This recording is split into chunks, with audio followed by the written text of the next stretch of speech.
Good evening, and welcome to tonight's Zoning Board of Appeals hearing. Let me introduce some members of town government that assist this board.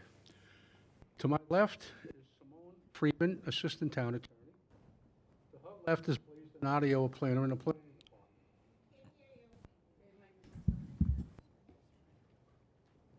department. Is that better?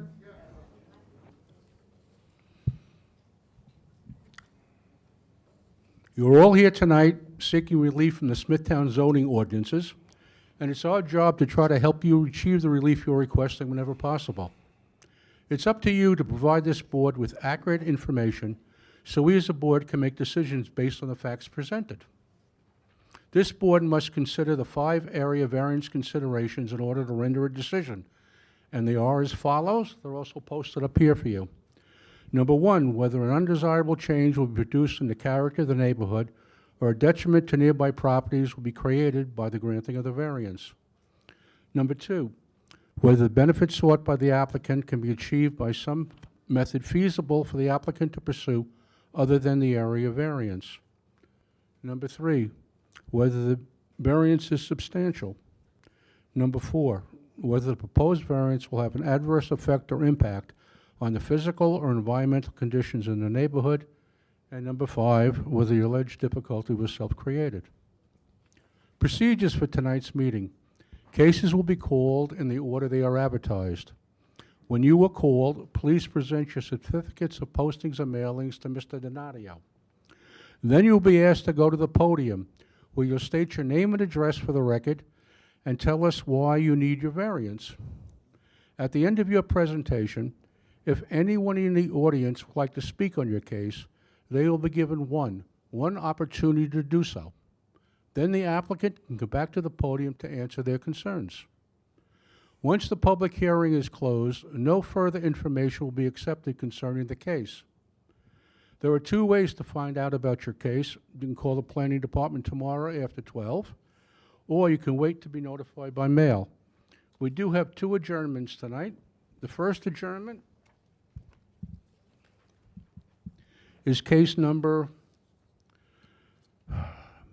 19151, 20 Hurton Boulevard, Lot LLC. Is there anyone here for that case?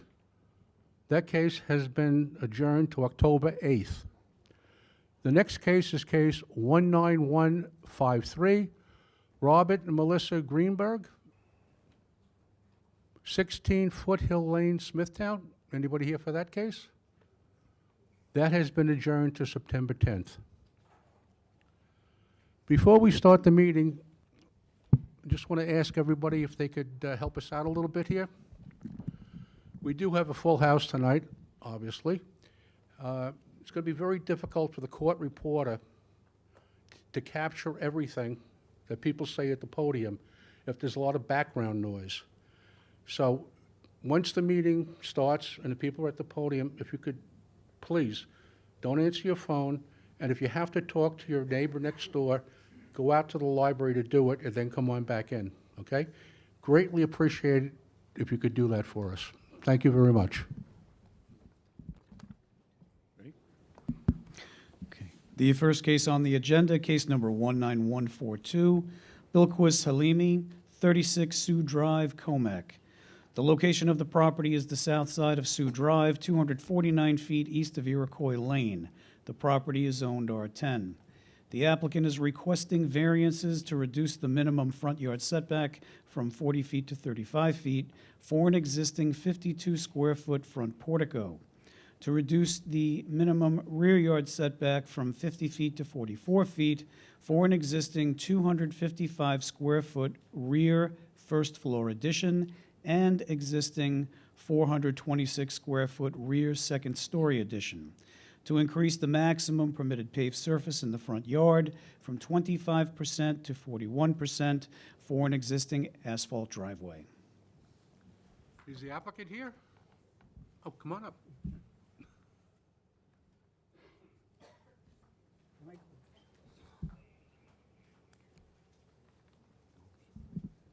Good evening. Good evening, how are you? Good evening, everyone. Could you state your name and address for the record, please? Bilquis Halimi, And could you tell us why you're here tonight? I'm here for the variance of the three variants that he mentioned for the front yard, backyard, and the extension.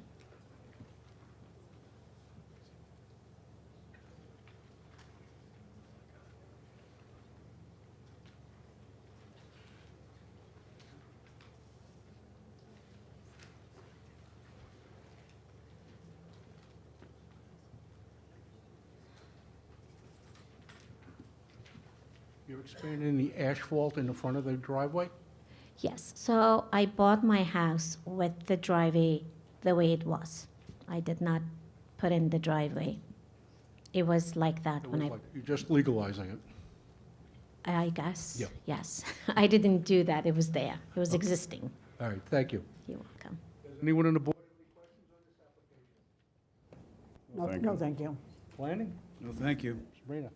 Mr. Chairman, the building department has indicated that the existing rear yard stockade fence encroaches up to 20 feet onto the neighboring LIPA parcel to the south, just so you're aware. Do you understand that? Is it the fans? Is that what you, In the No. rear yard there? the rear fans? See where he's highlighting up there? Yes. I have the electric wire over there, so I can always remove that. I just Right. put it You're in. encroaching on their property, 20 feet, Okay, right? I know that, yes. All right, so you're going to have to be in compliant, you're going to have to Yes. move the fence back. Yes, I could do that, Okay, yes. all right. Okay, thank you. Just one second. Is there anyone in the audience like to be heard on this application?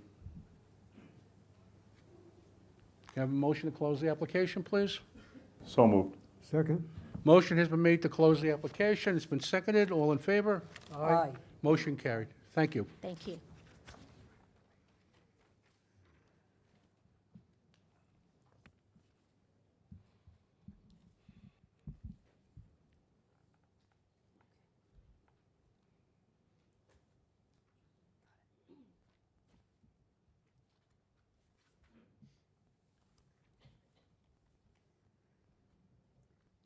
The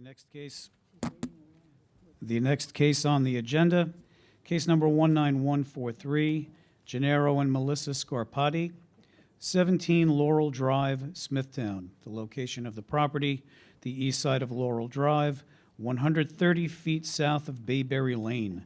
The property is zoned R21. The applicant is requesting variances to increase the maximum square footage of an accessory structure in the required rear yard from 750 square feet to 899 square feet for an existing 600 square foot cabana with attached 299 square foot shed.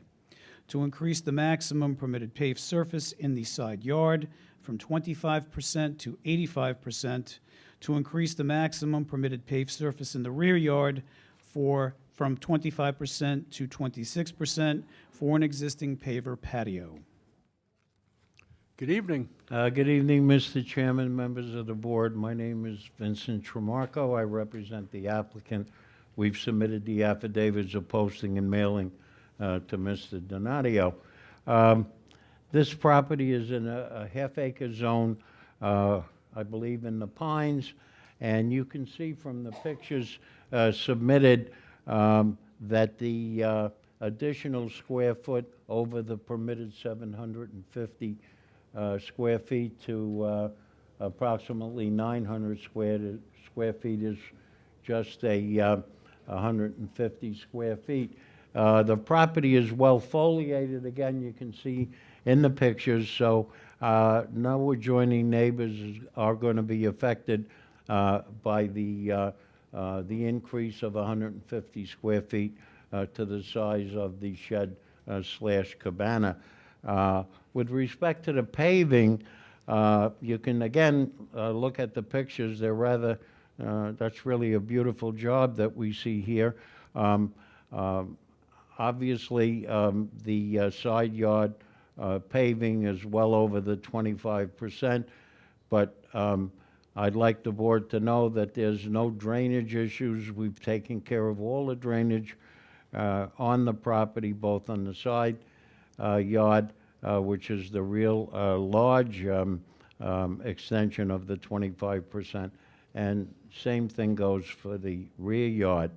So we asked the board for its favorable consideration. We don't think this would have an adverse effect on the character or impact the neighborhood. The property has no environmental impacts. It's a one-family house, as you can see, with a beautiful backyard, and there is no additional environmental issues. Did the applicant self-create the problem? Well, there was a shed there, and it was in very much disrepair. And when he was fixing up the shed, he did increase the size of that structure to include a cabana. So we asked the board for its favorable consideration. If you have any questions, I'll try to answer them. Thank you. Thank you. Does anyone on the board have any questions on this application? No, thank you. No. Planning? No, thank you. No, thank you. Is there anyone in the audience like to be heard on this application? Can I have a motion to close the application, please? Second? Motion has been made to close the application. It's been seconded. All in favor? Aye. Motion carried. Thank you.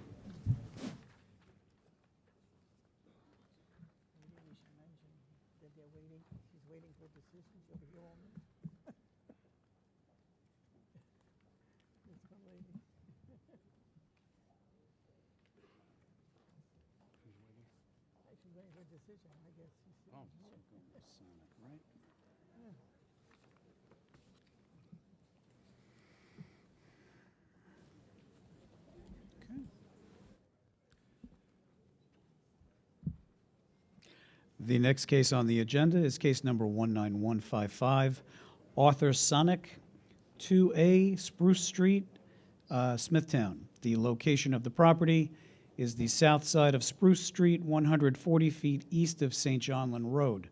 The property is zoned R10.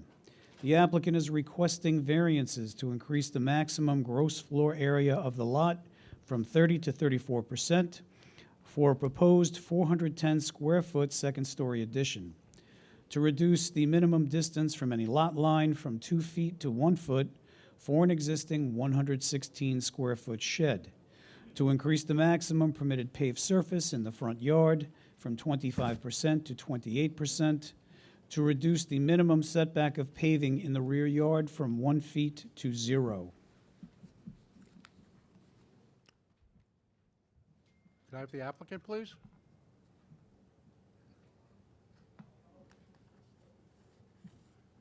Is the applicant here? I guess not.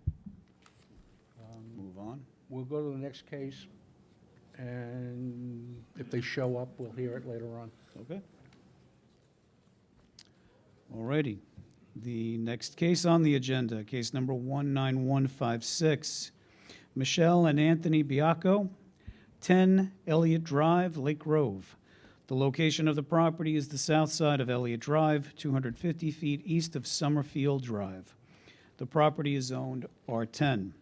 The applicant is requesting variances to increase the maximum height of a fence from 6 feet to 8 feet, to reduce the minimum setback of a 4-foot retaining wall from the property line from 4 feet to 0, to reduce the minimum setback of a 5-foot fence from a 4-foot retaining wall from 4 feet to 0, to increase the maximum height of a fence on top of a 4-foot retaining wall from 6 feet to 9 feet, to increase the maximum permitted paved surface in the front yard from 25% to 35% for an existing asphalt driveway, to increase the maximum permitted paved surface in the rear yard from 25% to 64%, to increase the maximum permitted paved surface in the side yard from 25% to 99% for existing patio pavers.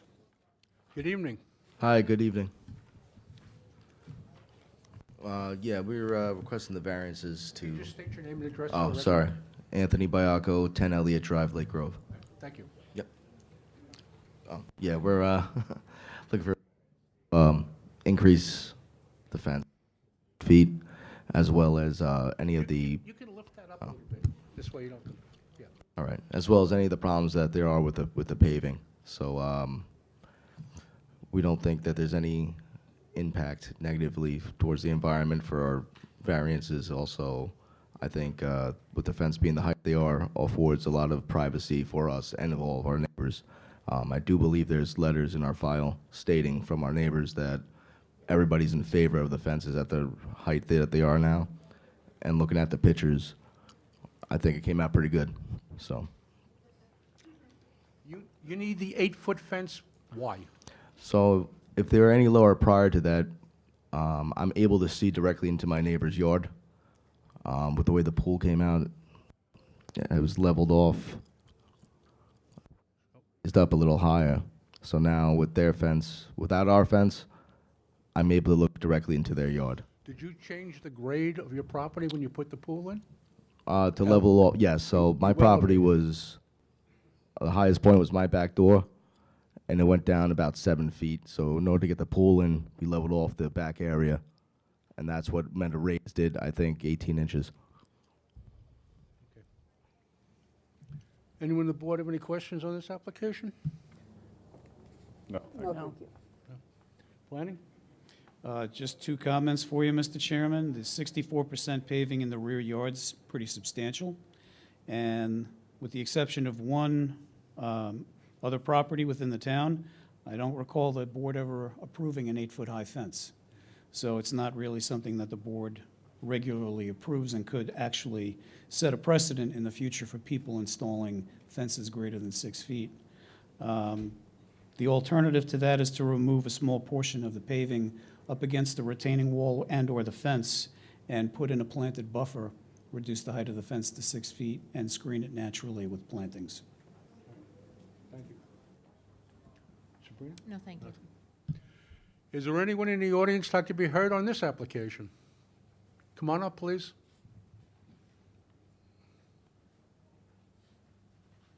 Good evening. Hi. Could I'm- you state your name and address and spell your last name so we get it correct on the record, please? It's easy to spell. I am Deborah Koch, Koch. I live at 19 Decatur Lane in Lake Grove, which is directly behind the property in question. I'm only concerned about the variance for that fence height from 6 to 8 feet. Without that, they can see right into my property. I can see right into their property. There is no privacy. I have lived here for 45 years, and we all had privacy, but without the arborvitaes that used to be there and with the raising of the property for the pool, there is absolutely no privacy. They also like to leave their back light on for security at night. Lovely. It shines directly into my bedroom. The fence stopped that. You would really be ruining my quality of life by taking that fence down or lowering it, because all my privacy is shot. So I respectfully request that you take my privacy into concern when you're thinking about this. Okay. Thank you. All right, thank you. Is there anyone else like to be heard on this application? Come on up, please.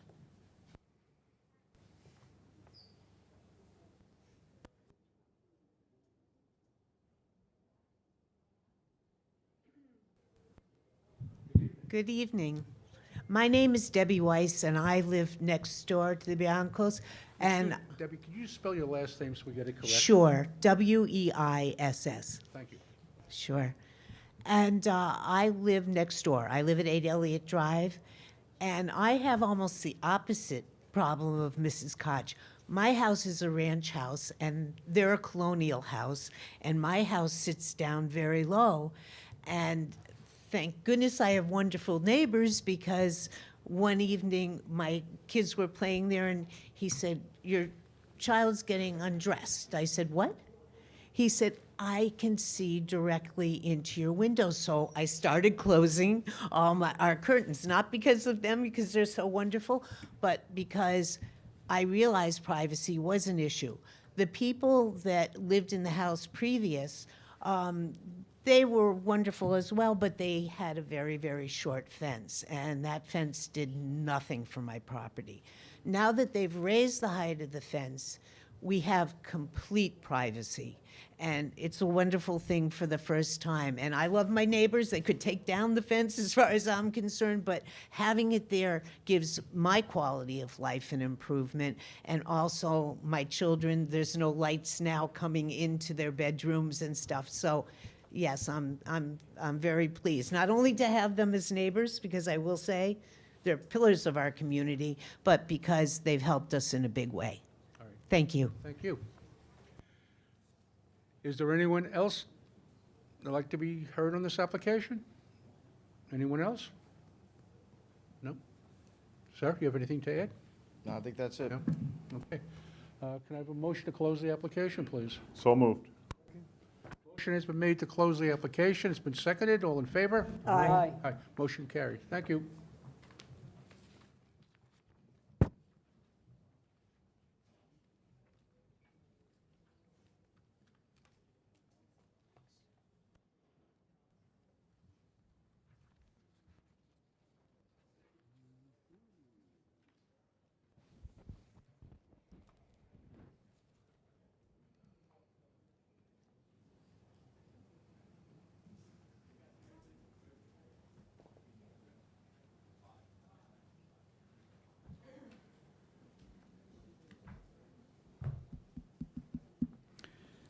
The next case on the agenda, case number 19157, Eric and Nicole Vandermolen, 91 Beaver Drive, Kings Park.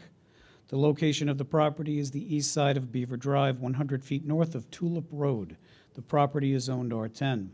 The applicant is requesting variances to reduce the minimum front yard setback from 25 feet to 23 feet for a proposed 100-square-foot roof-over porch, to reduce the minimum side yard setback from 12 feet to 9 feet for a proposed 247-square-foot second-story rear addition over patio, to reduce the total side yards for a proposed 247-square-foot rear addition over patio and 336-square-foot second-story addition over carport, to reduce the minimum rear yard setback from 35 feet to 29 feet for a proposed 216-square-foot second-floor deck and 247-square-foot second-story addition over patio, to increase the maximum gross floor area of the lot from 30% to 36%, to increase the maximum permitted paved surface in the front yard from 25% to 51%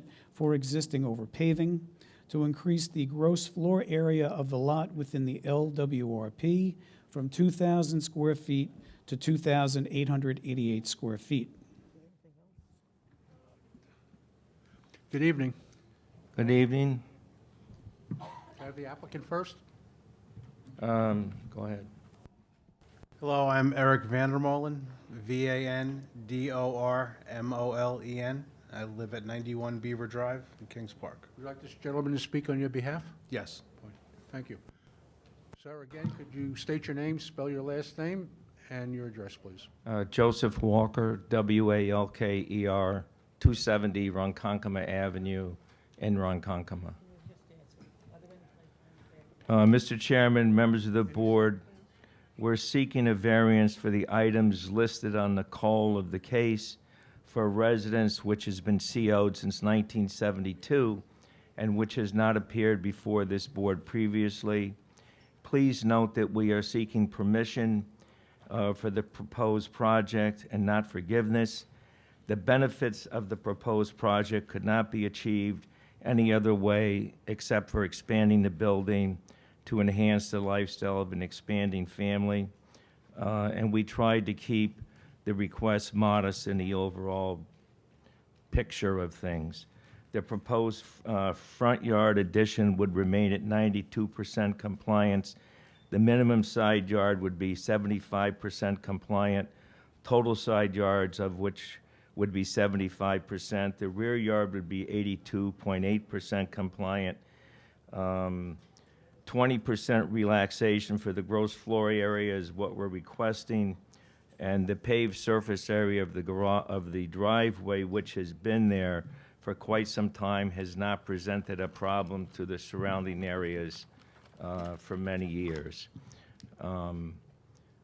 The project would be totally consistent with the architecture and look of the surrounding neighborhood. As you know, it's a well-established residential area and would create no negative impact on the nature and character of the neighborhood.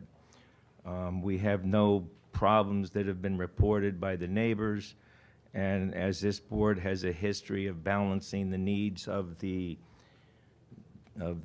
policies of the government of the town and the needs of the homeowner, we hope that you'll look favorably upon the request. Okay. You're asking for an FAR 36%? Correct. Get that down? Pardon me? Any way to lower that? The only way to lower it is to reduce the size of the proposed additions. Well, 36 is a lot, you know. I'm only speaking for myself. I wouldn't approve 36.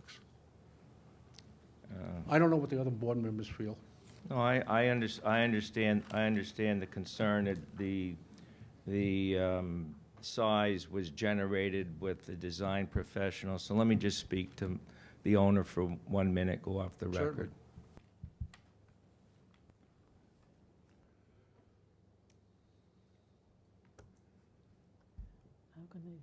What can they reduce?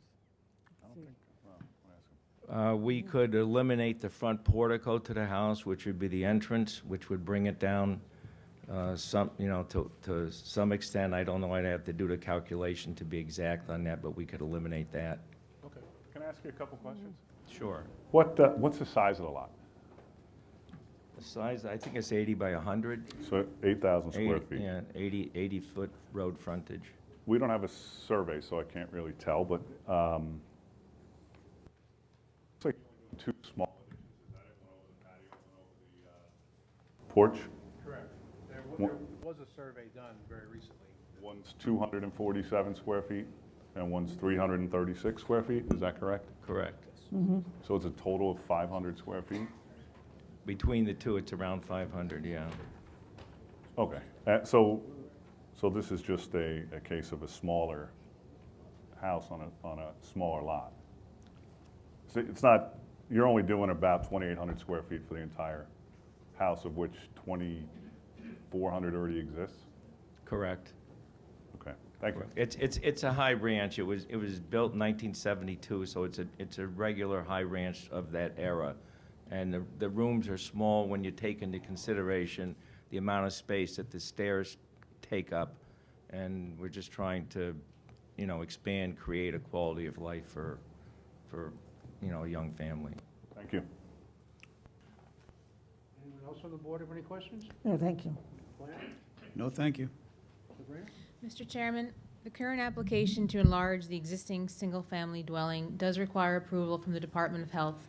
This information is needed in order to complete our environmental review. We have notified the applicant's representative of their need to contact the Health Department. The property is also located within the town's LWRP program and will need an LWRP consistency determination from the Planning Department in order for us to complete our environmental review.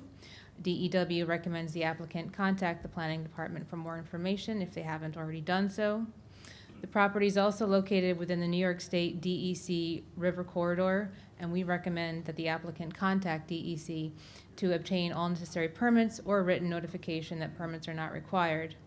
Lastly, the building department has indicated that the existing rock wall along Beaver Drive encroaches into the town right-of-way to the west. This department recommends the applicant contact the highway department regarding the removal of this encroachment. Until these items are addressed, no decision will be made tonight. Thank you. Can we respond to that? With respect to the rock wall that's there, it's a few pieces of slate. If any kid was playing kickball there and they kicked the ball hard enough, that rock wall, which is a few pieces of stacked slate, would deteriorate and disintegrate. So for the record, we'll be more than happy to remove the rock wall, which is not a problem. The application to the New York State DEC has already been submitted. They wanted additional information, which we gladly provided. And with respect to the other application that she's referring to, that also was submitted previously. of which I have a receipt for $275 from the planning department to show that it was received approximately 1 week ago, or at least at the beginning of this week. So that has been completed. With respect to the health department, we are writing a letter to the Department of Waterways and Environment to appeal that decision. We feel that the town cannot interpret and apply the Suffolk County Health Department standards for wastewater in view of the fact that the house was CO'd for the number of bedrooms that are there. We are not increasing the number of bedrooms. We are not increasing bathrooms. We are not increasing plumbing fixtures. And we are not increasing the intensification of a use that already exists. So how it can be determined to go to the health department is beyond me. If that's the case, if that's the interpretation, then every single project, regardless of what it is, in San Remo is going to the health department, which we feel is onerous and ineffective cost-wise to every homeowner in San Remo. Thank you. Thank you. Is there anyone in the audience like to be heard on this application? Have a motion to close the application, please? So moved. Motion has been made to close the application. It's been seconded. All in favor? Aye. Motion carried. Thank you. Thank you. Thank you.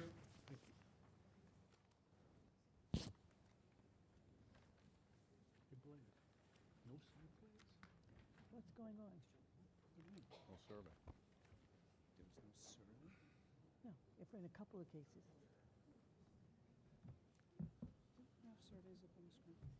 I didn't see him, I thought.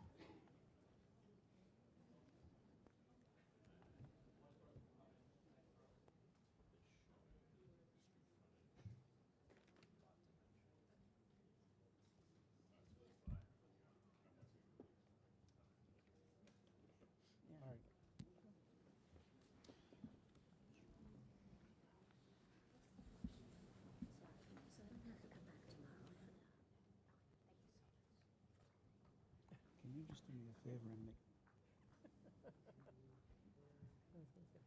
Gonna wait here for hours.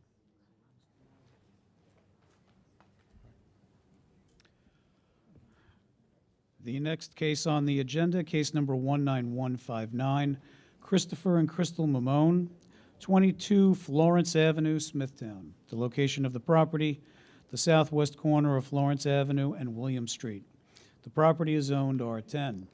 The applicant is requesting variances to reduce the minimum front yard setback on William Street from 25 feet to 20 feet for an existing 49-square-foot shed, to reduce the minimum front yard setback on William Street from 25 feet to 3 feet for a proposed 192-square-foot shed, to reduce the minimum rear yard setback from 35 feet to 29 feet for an existing 143-square-foot second-floor addition and existing 36-square-foot second-floor deck, to permit environmentally sensitive lands to be altered where depth of groundwater is equal to or less than 10 feet, to reduce the setback from lot line on William Street from 10 feet to 0 for an existing 6-foot vinyl fence on a corner lot, to increase the maximum gross floor area of a lot from 30% to 100% due to ESL. Good evening.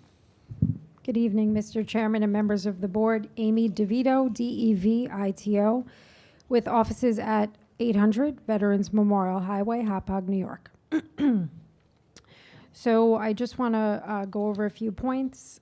We are requesting the variances, as Mr. Donadio has just kindly read off. The clients purchased the home in June of 2023. The improvements that we are legalizing all existed prior to their ownership.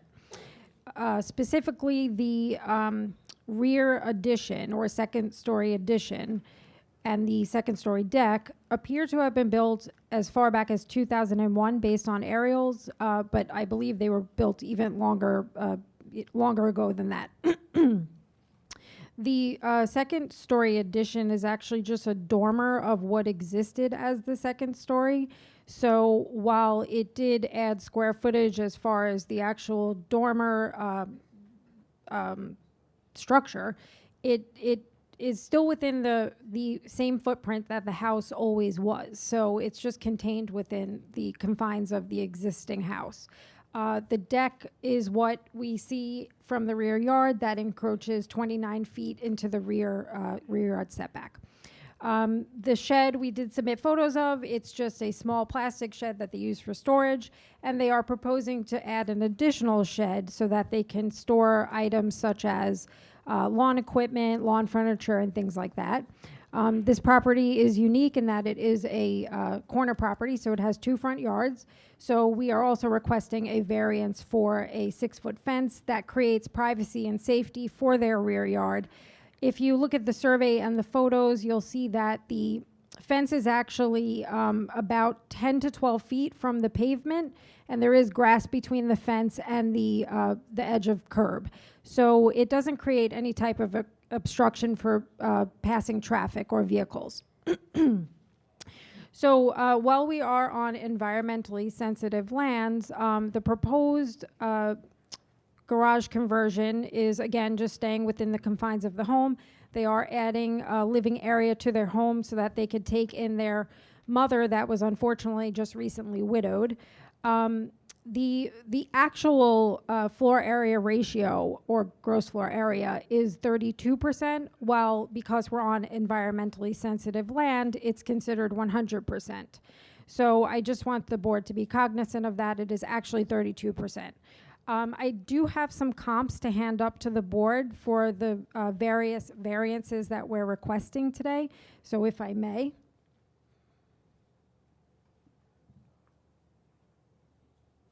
Thank you.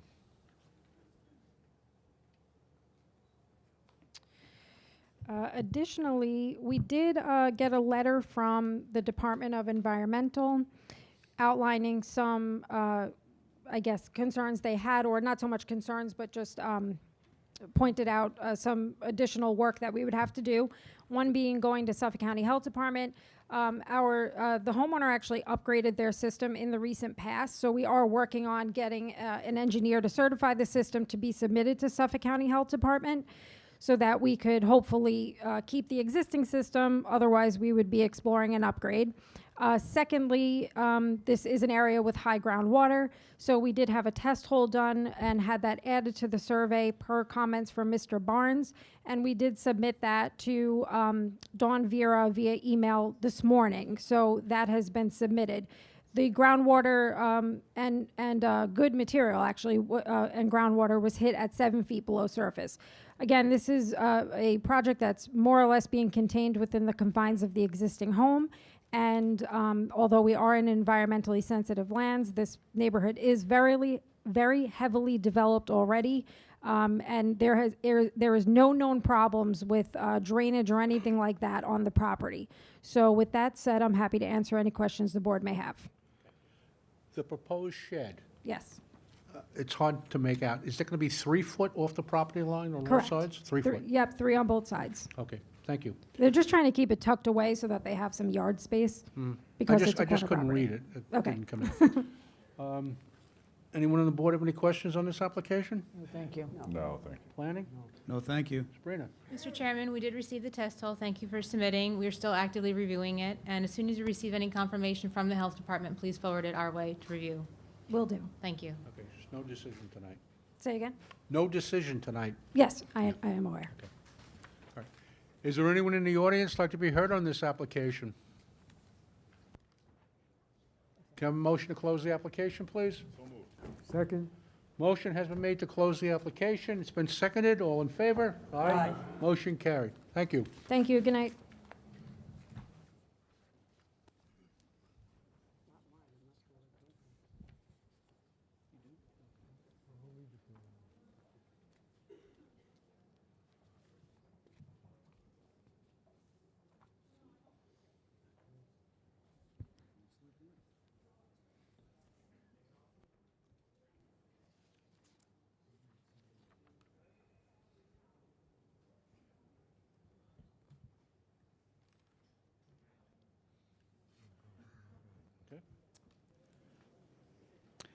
The next case on the agenda is case number 19163, Stevens Izemi, 20 Woodland Drive, Kings Park. The location of the property is the south side of Woodland Drive, 459 feet west of Cedar Road. The property is zoned R10. The applicant is requesting variances to reduce the minimum setback of a 6-foot retaining wall from the property line from 6 feet to 0, to permit environmentally sensitive lands to be altered for slopes greater than 15%, to permit construction within 10 feet of any slope greater than 25% for an existing 108 linear foot retaining wall. Good evening. Good evening, Chairman and members of the board. My name is Stephen Seminye from 20 Woodland Drive in Kings Park. I have Carmine that's going to actually speak on my behalf this evening. Fine, thank you. Good evening. Good evening, Mr. Chairman, members of the board. My name is Carmine Grasso from Cataldo Grasso Architects, office at 14 Carl Avenue in Smithtown. I submitted the mailing receipts and affidavits of mailing and posting to the planning department this afternoon. So I represent the applicant in their request for variances for built prior retaining walls. The walls are constructed at the rear of the property to give them more usable space in their backyard. Previously, the property sloped down from the backyard towards the house. There was a very small flat area in the backyard which limited their use of the space.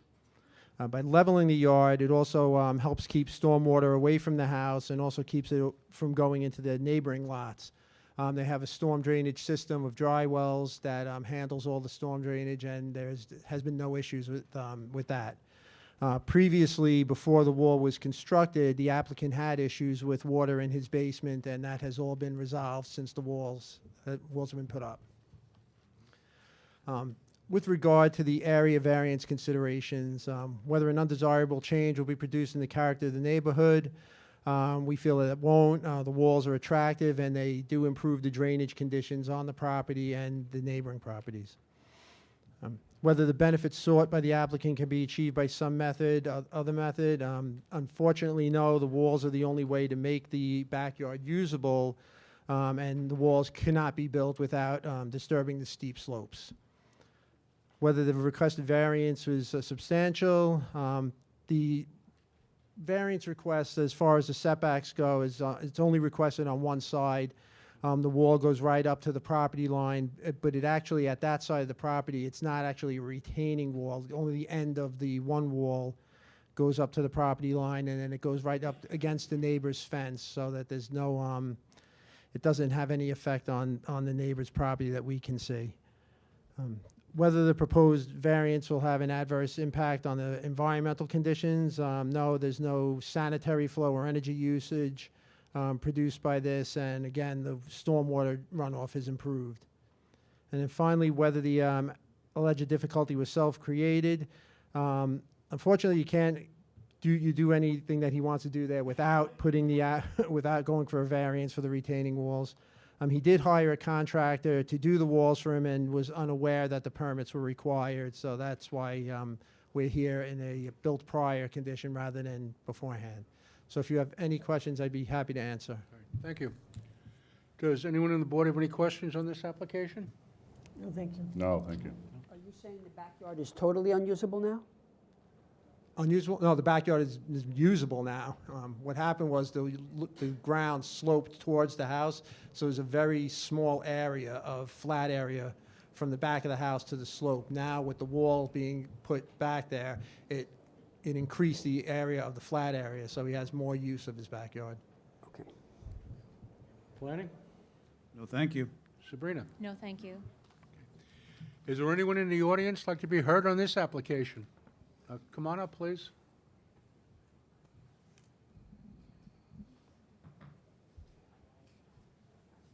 Good evening. Good evening.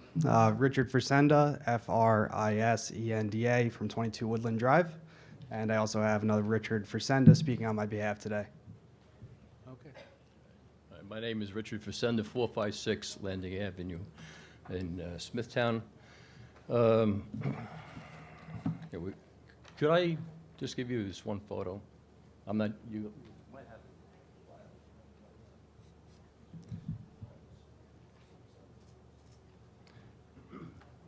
The main issue with the fence just on that side, reducing it from 6 feet to 0, just that it was dug directly underneath where my fence was built. Because of that, it's left a gap between the retaining wall and the land that my fence was built on, and it was not backfilled. So therefore, that's going to allow runoff between the retaining wall and the ground that my fence is currently constructed in. So unless it's somehow reinforced, it's going to lead to an issue down the road with erosion. You personally get runoff now? It's running directly between the fence and the retaining wall. Okay. Anything else? That's all. Okay.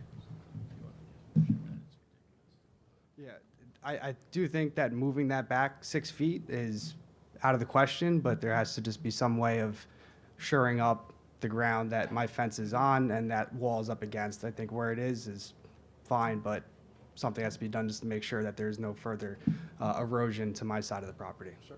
Thank you. Thank you. Anyone else like to be heard on this application? Anyone else? No? Carmine, would you like to come back? Thank you. I believe what they were talking about is that space on that lower right-hand photo where the wall is right up against the fence. And that, I guess they're saying water is getting in between the wall and the fence, because there is nothing in between the two. So that was actually just done cosmetically. So if that becomes an issue with runoff, they could remove that part of the wall, because it's not retaining anything. There's nothing behind that wall.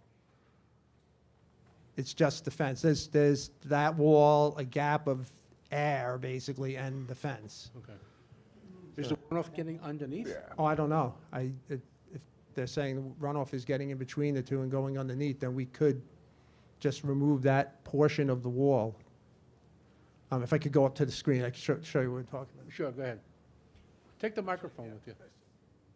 Well, Carmine, how about if we condition it that you come up with a solution approved by the building inspector at the final inspection that the neighbor can live with? Yeah, that would be fine. Yes. Thank you. All right? Okay, thank you. Can I have a motion to close the application, please? Sorry, so moved. I'm trying to write. Bill? Motion has been made to close the application. It's been seconded. All in favor? Aye. Motion carried. Thank you. Have a good night. You too.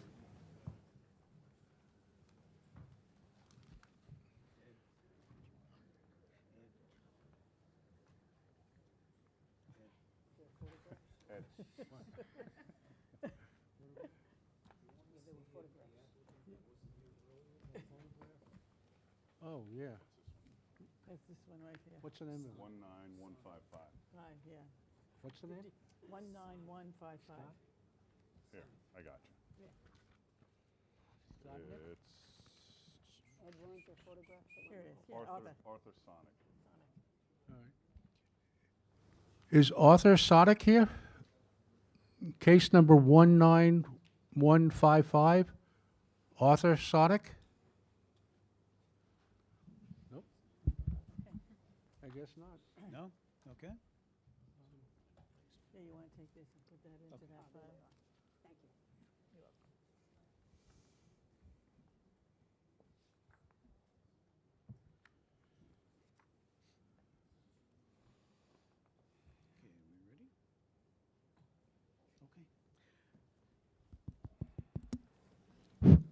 The next case on the agenda, case number 19162, Michael Porciello, 221 Pulaski Road, Kings Park.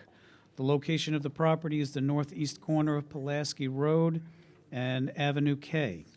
The property is zoned R10.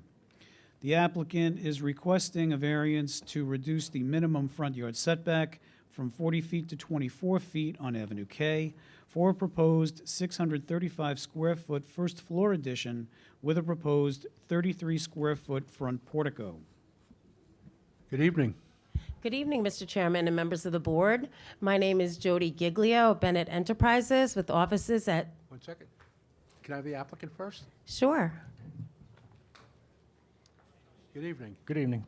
My name is Michael Porciello. My Porciello, and the address is 221 Pulaski Road in Kings Park. Would you like this young lady to speak on your behalf? Yes, please. Fine, thank you. Thank you, Mr. Chairman. Quite welcome. Jody Giglio, Bennett Enterprises, offices 1600 Caleb's Path Extension, Hauppauge, New York, here on behalf of the applicant. The affidavits and receipts for mailings have been submitted to the clerk, and we are here to talk about the subject property, which is located at 221 Pulaski Road, which is on the northeast corner of Pulaski Road and Avenue K. The applicant is proposing a variance for a proposed 635 square foot first floor addition needing setback relief from Avenue K. The property is zoned R10, where a 40-foot front yard setback is required. The applicant is proposing a 24-foot setback to the side steps with an overhang and 27 feet to the house. The floor area ratio that is permitted on this property is 25%. The applicant is proposing 12.38%. The lot coverage existing is 4.09%, and the applicant is proposing 6.86% of lot coverage. The existing home has 940 square feet on the first floor and 570 square feet on the second floor. This addition would bring the entire square footage of the home to 2,145 square feet, which is consistent with what is in the immediate area. As you can see by the survey, the lot is narrow in width where the front of the home faces on Pulaski Road. It's 82 feet wide on Pulaski Road, yet has great depth of 210 feet on Avenue K and 346 feet to the adjoining property to the east. The property is burdened by 2 front yards, so the hardship is not self-created in that the applicant does have 2 front yards. The main house right now is situated further east on the property.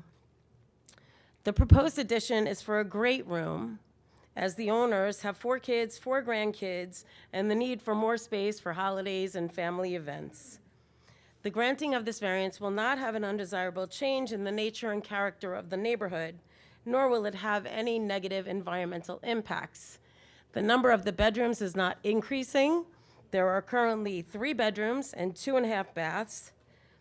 Actually, 1.5 baths, 2.5 baths after the addition is built, with a new full bath on the first floor in the great room space. So we are respectfully requesting that the board grant the variance. We do not believe, we have submitted a letter from the property owner who is situated on the northwest corner of Pulaski Road and Avenue K, and he has no objections. There will not be any site clearance vision problems when approaching Pulaski Road from Avenue K for the addition. And again, I respectfully request that you grant the variance. And if you have any questions, we're happy to answer them. Fine, thank you. Does anyone on the board have any questions on this application? No, thank you. Planning? No, thank you. Sabrina? Mr. Chairman, the building department has indicated that the current application to enlarge the single-family dwelling does require approval from the Department of Health. This information is required in order to complete our environmental review. We have notified the applicant's representative of their need to contact the health department. Therefore, no decision will be made tonight. Thank you. And if I may respond to that, please, Chairman. So I did reach out to the Suffolk County Department of Health Services, and as per the General Guidance Memorandum Number 8, it says department approval is required, and this property would be exempt from that because they are not increasing the number of bedrooms, and the home was built prior to 1973. And I will submit a copy of the memorandum dated August 9th, 2021, from Suffolk County Department of Health Services for your review, if I may. Okay. Thank you. If I may add, Thank the you. proposed office sometimes can be viewed as a potential bedroom. So, but the building department has also notified that this requires health. So we're just letting you know in advance before you begin the process so you have enough time to research. I thank you, and I appreciate your comments. And the home office is merely for bookkeeping. He has his own office building. She has her own office building. They have people that work for them that do all the books. It's really just a home office for their personal bills. All right, Thank you. Thank you. Is there anyone in the audience that'd like to be heard on this application? Can I have a motion to close the application, please? So moved. Motion has been made to close the application. It's been seconded. All in favor? Aye. Aye. Motion carried. Sabrina, you want this? No, I haven't. I'll put it in. Thank you.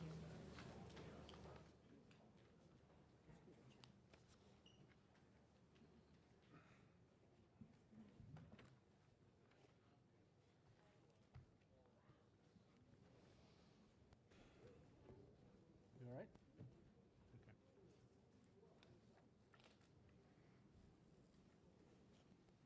And you got there.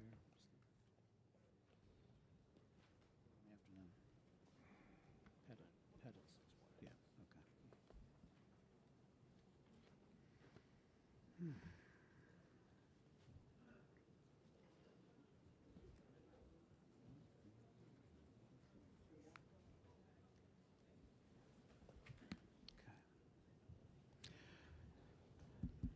The next case on the agenda, case number 19161, Brian Camilleri, 14 Calico Tree Road, Hopog.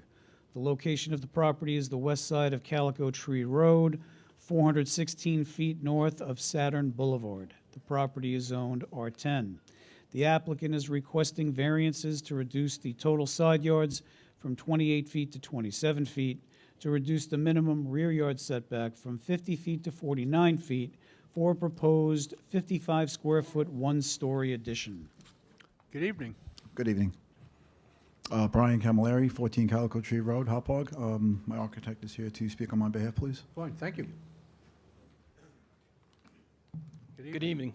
Mr. Chairman, members of the board, Thomas Bloor, the architect for the project, 60 Carlton Avenue, Suite 202, Islip Terrace, New York, 11752.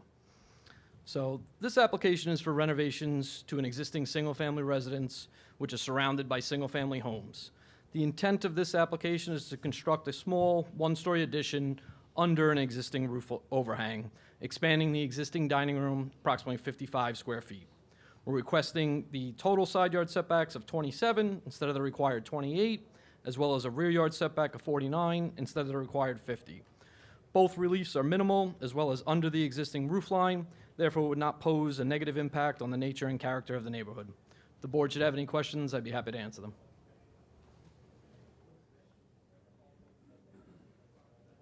On the northwest corner,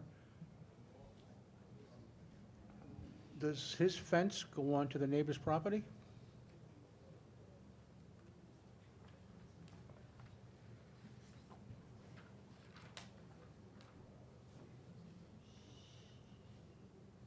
Looks like it's online. Survey noted as the northwest, yes. You're northwest? Yeah, northwest, yeah, the fence is over 3 foot 11 inches, or maybe 40% of the rear, and then juts back and it's straight on the line. Is that your client's fence? Whose fence is in the rear yard? In the back right corner. No, it's the house on the other Okay, so now that's the neighbor's fence then. It's a neighbor's fence. Okay. Does anyone on the board have any questions on this application? No, thank you. No, thank you. Planning? No, thank you. Sabrina? Mr. Chairman, our comment was regarding the fence encroachment, as you noted. Anyone in the audience like to be heard on this application? Do you have a motion to close the application, please? Second. Motion has been made to close the application. It's been seconded. All in favor? Aye. Motion carried. Thank you. Thank you. Have a great evening. You too.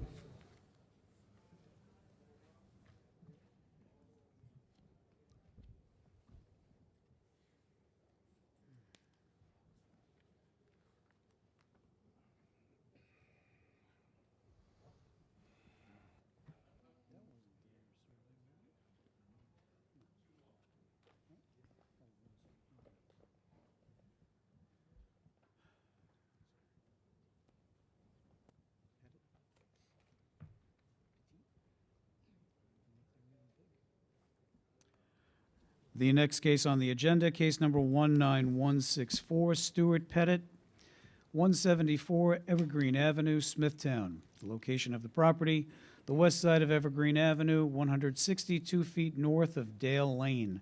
The property is zoned R10.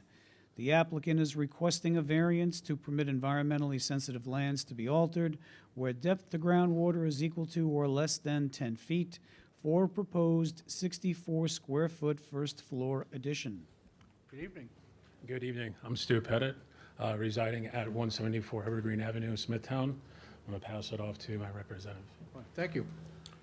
Good evening, Mr. Chairman, members of the board. Gennaro Cozzolino for the homeowner, Stuart Pettit, residing at 174 Evergreen Avenue, Smithtown. We're requesting relief from the board to construct a 19 by 15 second floor addition for a new family room and an 8 by 8 side addition for a new pantry. The proposed, pantry. The proposed side addition requires a variance for side yard setback, requesting to build at 24 feet instead of required 28 feet, a difference of 4 feet. Any variance to permit environmentally sensitive lands to be altered where the depth is less than or equal to 10 feet. Proposed additions comply with all other zoning requirements, will have no significant impact to the environment, will not affect any of the adjacent properties, and will fit in with the character and nature of the neighborhood. Thank you. Thank you. Anyone on the board have any questions on this application? No, thank you. No, thank you. Planning? No, thank you. Sabrina? Mr. Chairman, the building department has indicated that the current application to enlarge this single-family dwelling does require Department of Health approval. We need this information in order to complete our environmental review. We have notified the applicant's representative of their need to contact the health department. Due to the presence of high groundwater on the property, the applicant has been notified that the submission of new test hole data is required. They have since submitted this information, and we are currently reviewing it. Therefore, no decision will be made tonight. You'll get the health department approval and everything, right? Yes, we'll be in touch with planning. Okay. Thank you. So, Did they do a test, did you do a test hole? Yes. And what was it? 10? It was like 4 feet something. Huh? 4.5. 4.5 feet. okay. Thank you very much. Good evening. One second. Is there anyone in the audience like to be heard on this application? No. Can I have a motion to close the application, please? So moved. Motion has been made to close the application. It's been seconded. All in favor? Aye. Motion carried. Thank you.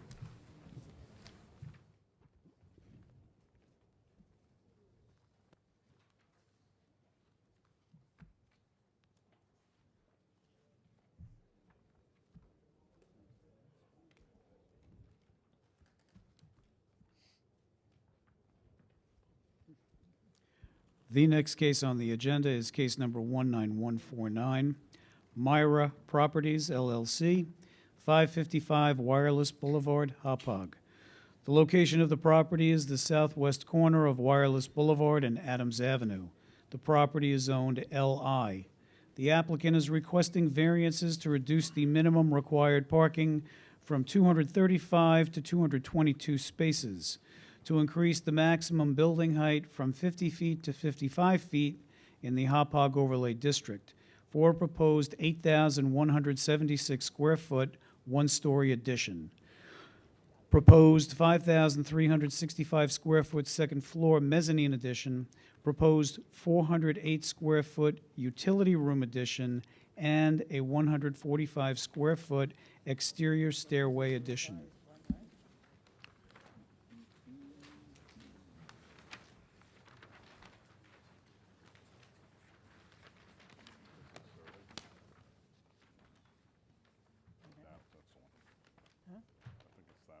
Is this one?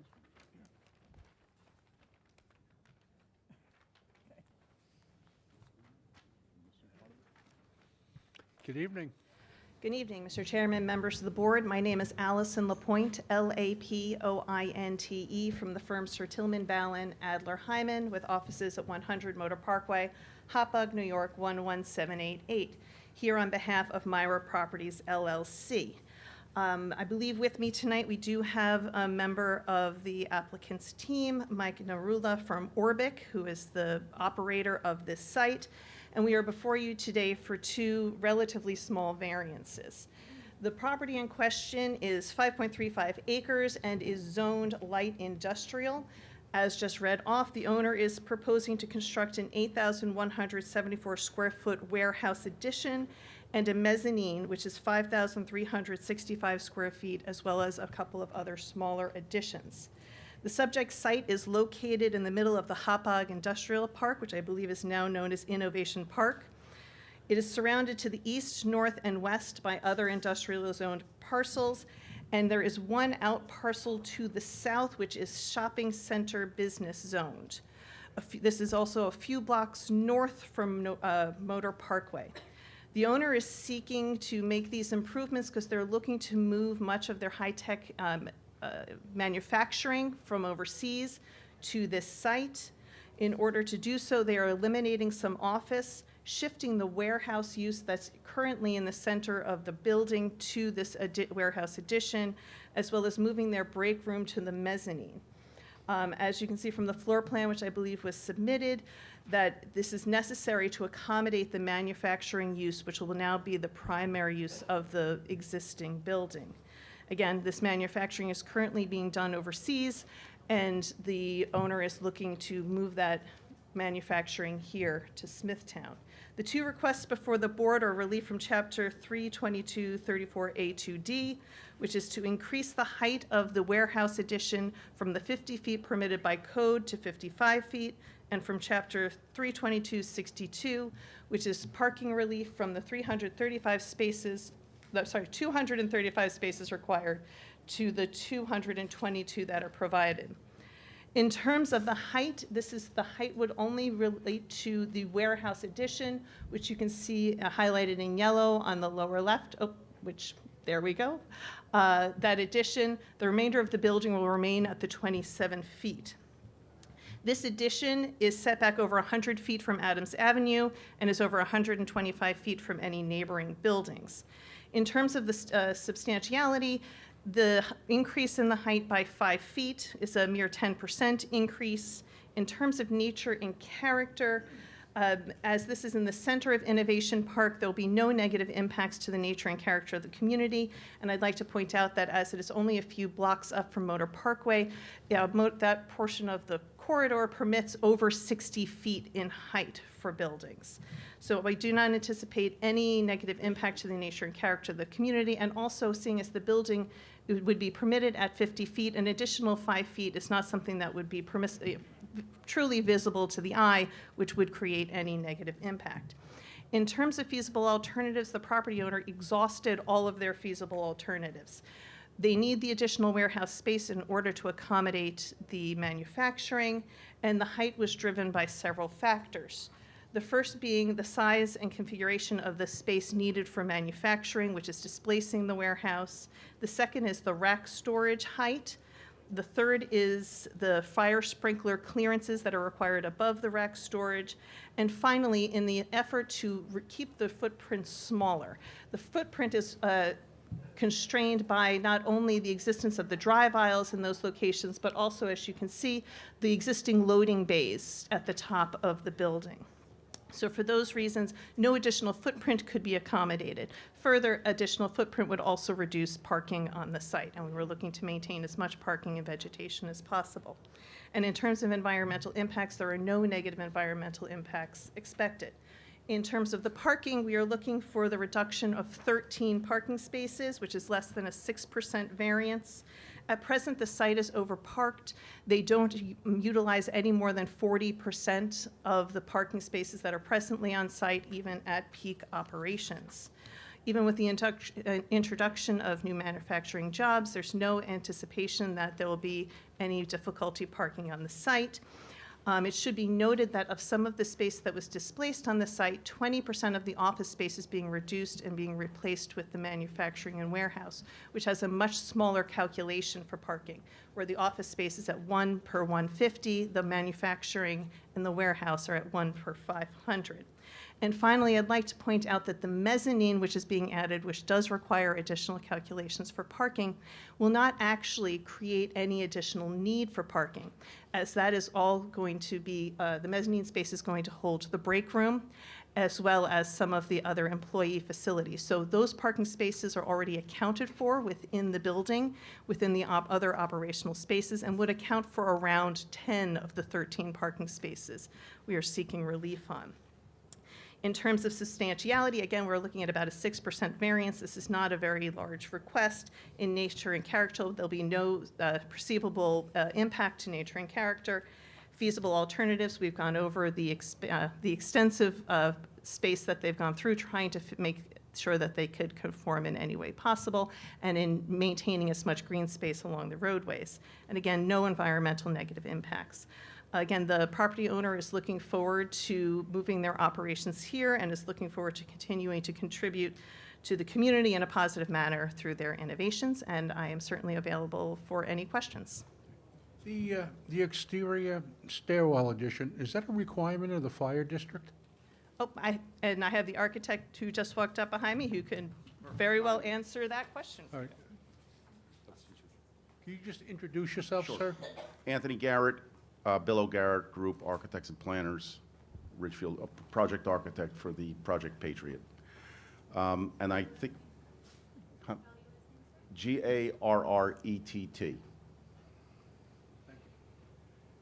The exterior stairwell, is that a requirement of the fire district? It's a requirement of the building code. We need 2 means of egress out of that mezzanine area.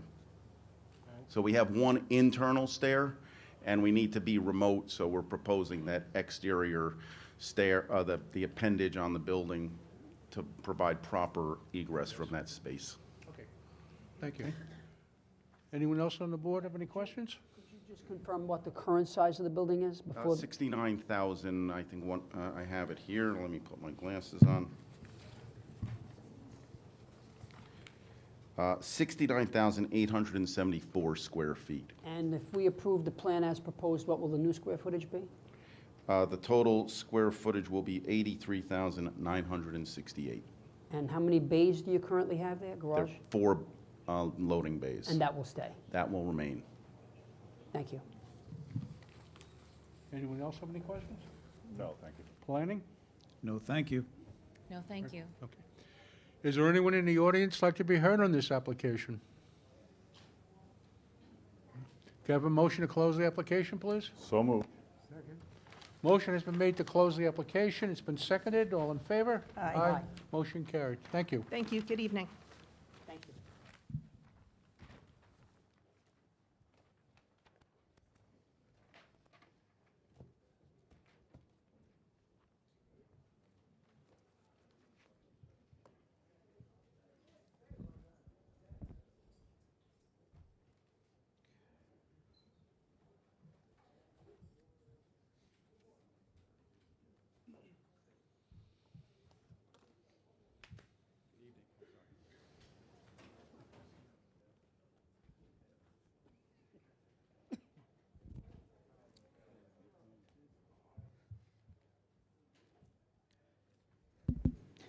The next case on the agenda, case number 19152, 100 Engineers Road Realty LLC, 100 Engineers Road, Hauppauge. The location of the property is the south side of Engineers Road, 858 feet east of Plant Avenue. The property is owned LI. The applicant is requesting variances to increase the maximum height of a retaining wall from 6 feet to 12 feet, to reduce the minimum setback of a 12-foot retaining wall from the property line from 12 feet to 6 feet for a proposed parking lot expansion with a 485-foot linear length retaining wall. Good evening. Good evening, board members. Steve Saunders from 100 Engineers Road Property. I'm the owner. I'd like Chris Labate from Lab Crew Engineering to represent me for this. Thank you. Thank you. Good evening. Good evening, Mr. Chairman, members of the board. My name is Chris Labate of the firm Lab Crew Engineering, located at 460 Hawkins Avenue in Ronkonkoma. Excuse me. In the back, can we have a little quiet, please?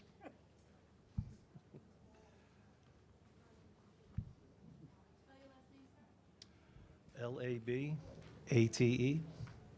Okay. We're here tonight for 2 variances to build a retaining wall so we can increase the parking area at 100 Engineers Road in Hauppauge. The original rough design for this land bank parking was approved on a site plan for the two-story building addition in 2020. This property is industrial zoned and surrounded by industrial uses. The parking at the time was approved at 222 required and 222 provided, with no site design or grading done at the time for the land bank parking. We've redesigned the parking stall configuration. With the retaining wall, we're able to get 242 stalls. This design will require two variances. The first is to increase the maximum height of the wall from 6 feet to 12, and the setback from the property line from 12 feet to 6 feet. We're looking to do a monolithic pour for cost and feasibility reasons on this wall. This design will require no encroachment under construction on the adjoiner's property. At the 6-foot setback, the wall is 5 feet in height maximum along the westerly property line, then running east along the rear property line, as you can see on the diagram, to a max of 12 foot in height in the middle of the rear of the property at 14 feet off the property line and down to 10 feet at 7.5 feet and then northerly back toward the wall. The three rear parcels, all industrial uses to the south, which would have an impact from this wall being built, have drive aisles behind their buildings with the landscape strip up against the property. There'll be no physical or scenic impact to the surrounding areas. This property is located in the heart of the industrial park.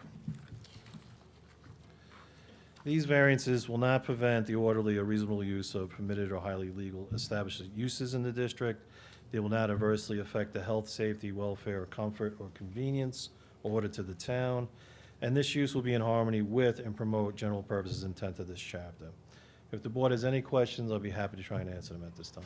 Thank you. Anyone on the board have any questions on this application? No, thanks. Nope. Planning? Just one comment for you, Mr. Chairman. Planning did review the proposal, and in reviewing the applicant's requests for the height of the wall and the setback, we actually came up with a sketch that shows a two-tiered retaining wall that actually complies with zoning. If you look up on the screen, and actually all of you should have a copy of it in front of you. I know that Chris mentioned that they wanted to do a monolithic pour. I'm sure cost-wise, it's probably more affordable. One of the reasons why we're looking at trying to help cut down on the number of very tall walls in the industrial park, there have been a number of them that have been approved over the past 4 or 5 years, and it is starting to become quite overburdened with rather large walls on some of these properties that have steep slopes. So if it's possible, we would like to go with the alternative of building 2 6-foot-high walls that are set back 6 feet from each other and meet the 6-foot setback from the rear property line. That's our recommendation. We did receive that design. We're keeping it under consideration. There's just two factors. One is obviously just the cost. To do the wall, it's double the work with the double the forms to do this. So, and when we get the cost estimates, it will be a consideration, but we wanted to make this application anyway as an alternative to the alternate design, basically for cost reasons. This particular property, though, I'm not sure if the board took a drive-by on this or not. If you go around it, this is the only property in the middle in this particular area that will require these walls. So, as Mr. D'Onofrio was saying, that there have been many in the last 4 or 5 years, this particular property at its location would require a wall like this. It's really coming down to the cost factor on it. So we're looking to keep our options open. All right, thank you. Sabrina? No, thank you. Is there anyone in the audience like to be heard on this application? Chairman, before you- We got questions. They mentioned cost. Could I just ask what the cost differential is?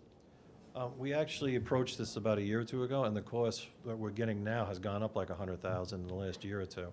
So with the alternative design, we've been talking to a few people. We don't have the actual cost numbers yet, but they have gone up. But there is a significant difference between the two designs. Is this something that you would like us to keep it open so that you can get back? Because if we close the hearing, we're kind of not going to know how you want to. Well, what we'd like to do is, this design, right off, we can tell you right now, is going to be very simply a cheaper wall. So we're looking for we'd like to do this wall, yes.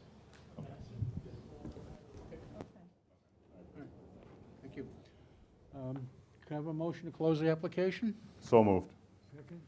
Motion has been made to close the application. It's been seconded. All in favor? Aye. Motion carried. Thank you.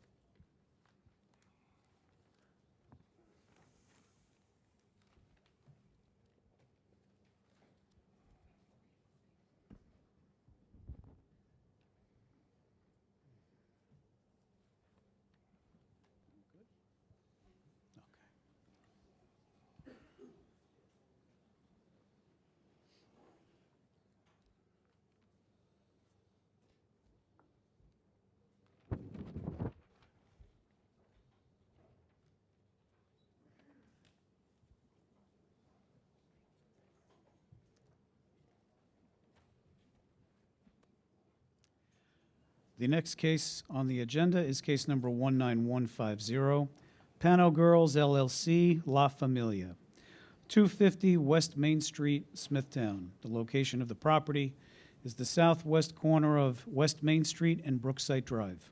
The property is owned NB.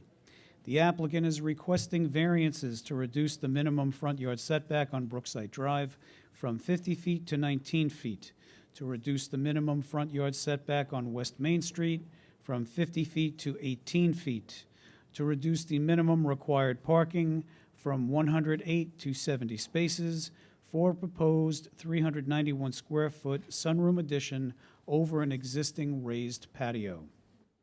Good evening. Good evening, Mr. Chairman, members of the board. My name is Vincent Tremarco. I represent the applicant. We've submitted affidavits of posting and mailing to Mr. Donadio. I guess you're all familiar with the site. Many years ago, it was Florence's Hilltop Diner, and then from Florence, I think Florence sold the property to a Chinese restaurant operator. They were there for a while. Then came an Italian restaurant, but they were there for about 6 months. 23 years ago, the Caracciolo boys, Sal and John and Rosario, along with their dad, purchased the property and set up La Familia Restaurant. La Familia Restaurants are not just solely in Smithtown. There is also one in Plainview and one in Babylon Village. But as anyone will tell you, probably the restaurant business is one of the toughest businesses around. Probably my car dealer clients will tell me they have the toughest business, and the nursery guys will say the same thing, but we all know how many restaurants have closed down. I read in the papers today, I think it was, that Professors in Kings Park, Kevin Dennis is closing down after, I think, over 40 years, and we all know that was a staple in Kings Park, and you could get a breakfast and not pay more than $5 or $6. Well, in any event, the reason why we're here tonight, if you'll recall, probably, I don't know, 10 years ago, 12 years ago, we came into this board, and maybe it was less, and asked for a variance to build a patio on the easterly side of the restaurant. And that patio was an elevated patio, but we violated the side yard requirements. It is a corner property, and as is indicated many times, corner property is a tougher property to build on because it has 2 front yards, obviously. But what we want to do here is very simply create a, we called it a sunroom. There were a number of iterations, and every time we went back to the planning department, we reduced the size of it. So we don't want to add to the patio anymore. All we want to do is build a structure over the patio and enclose it. Now, why do we want to do that? Well, believe it or not, the restaurant is a very busy restaurant. I know how crowded it is when we pass by. But the problem is, if you don't have a waiting area, people decide to leave. And only tonight, John, one of the owners, was saying to me, two couples left the restaurant because there was no room in the waiting area, which is the bar area. So they left, and who knows where they went, but my clients lost 4 patrons for dinner. So the sole purpose of this enclosure is to keep people in the restaurant while they're waiting for a table. The room, or the sunroom, if you will be heated in the winter, air-conditioned in the summer. It will not be used for seating, but it will be a big help to my clients because they do have that problem of a very, very small waiting area. Although the bar is probably 40 feet long, there is no depth to it. So you might get a person sitting at the bar and then maybe a person behind them. But it's not something where people are inclined to stick around and wait for a table. So that's the basic reason why we're asking this board to grant the variance. As I said, you granted the variances for the patio setbacks. We're not asking you for any more setback variances, but your rule is that since the structure is going on top of the patio, we have to come in again and ask you for your approval. The other issue is, I think that the board would be concerned about is 108 spaces to 70 spaces.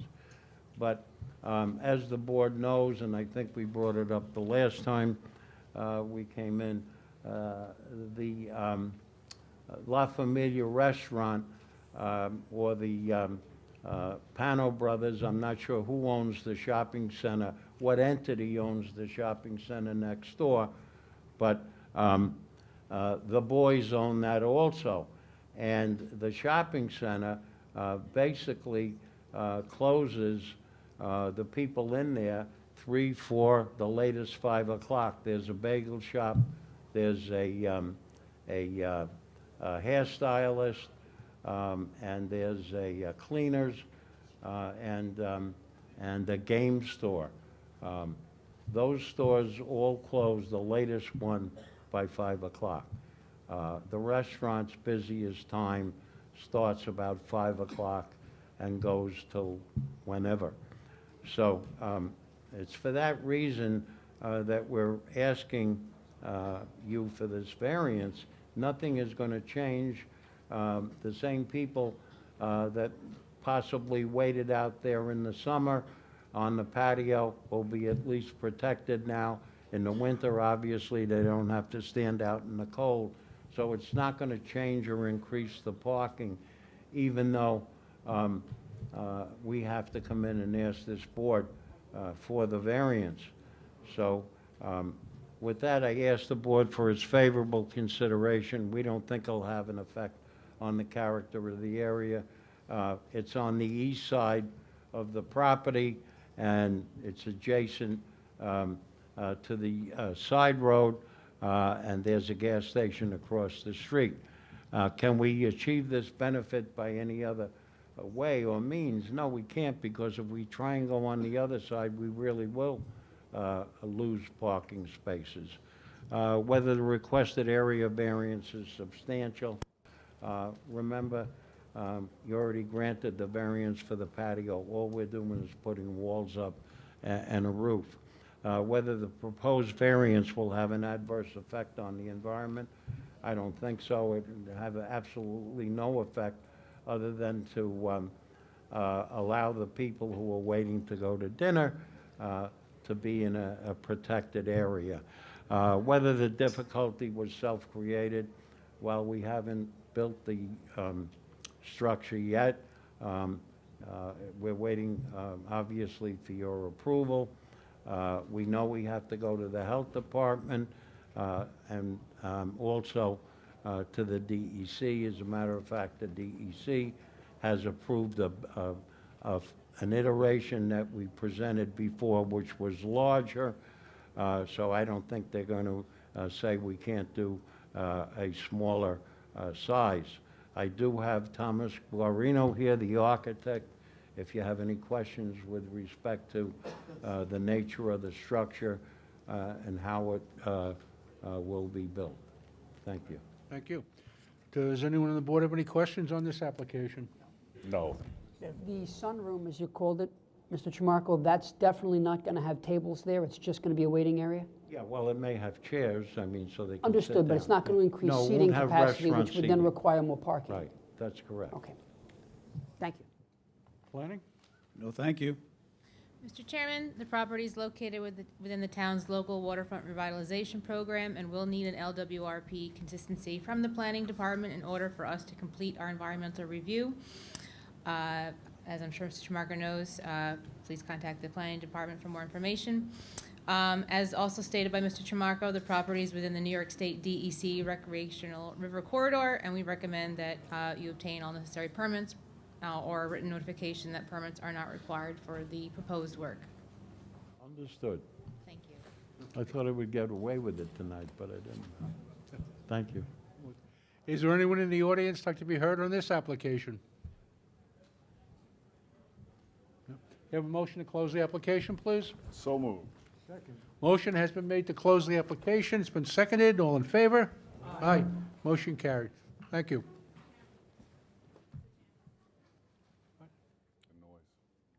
Yeah. Excuse me. Can you do something with that noise, please, in the back?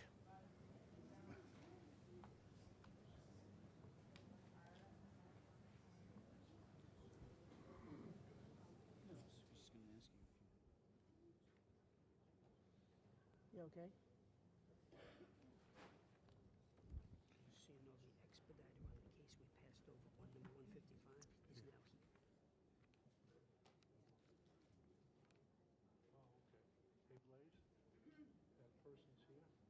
Oh, Senate. Huh? Sonic? Yes, Arthur. Yeah.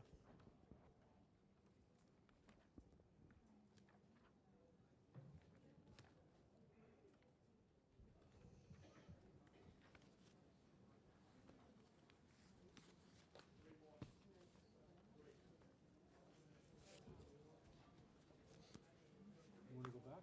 Yep. Yeah.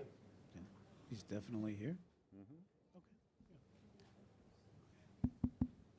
Okay, we are going back to the agenda to case number 19155, Arthur Sonic, 2A Spruce Street, Smithtown.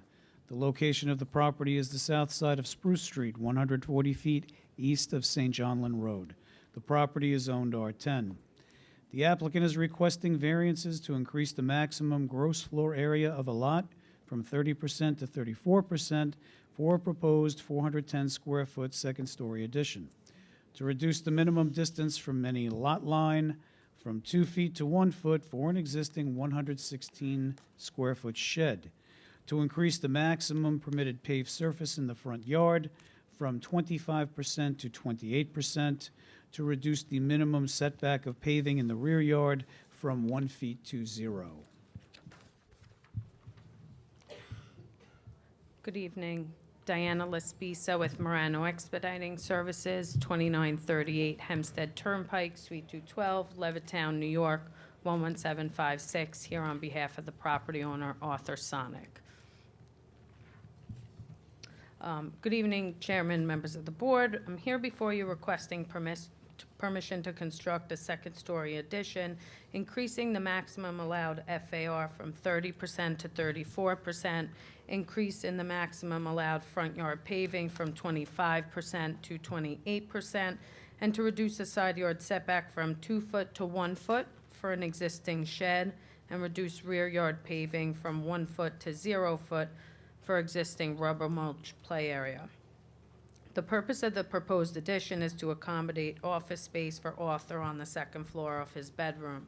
Mr. Sonic owns a marketing agency where he works remotely. His workday consists of several Zoom meetings, calls, and requires an undisturbed focus to create strategic solutions for his clients' businesses to excel. He currently uses the first floor study as his office. However, it is very difficult for him to concentrate as it abuts a communal area. It directly abuts the garage, which is mainly used as the front door. The only first floor bathroom is directly outside of his office. And if his wife or children come home and the dog barks, it disturbs his calls during his work meetings. Relocating his office to the second floor allows him the ultimate privacy his industry needs.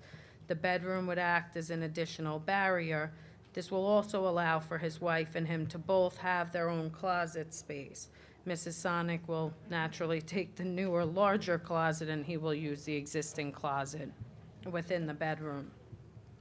This home was a new build in 2022, and my client took ownership in April of '22 after the CO was issued. At the time of him purchasing, the driveway was existing in its current state. In fact, the final survey that was submitted to the building department to obtain the CO was last revised on March 27, 2022, which I could submit up to the board a copy, also showed the driveway in its current state. Subsequent to that, the CO was issued by the building department and is dated April 25th of 2022. No mentions were made at that point regarding the driveway being non-compliant, and if they were, Mr. Sonic would have had the ability to have it rectified prior to closing. In regards to the shed, Mr. Sonic had taken out a permit with the building department to construct the shed prior, and it was CO'd on January 11th of 2023. There never was an issue prior to the issuance of the CO about the shed not being compliant.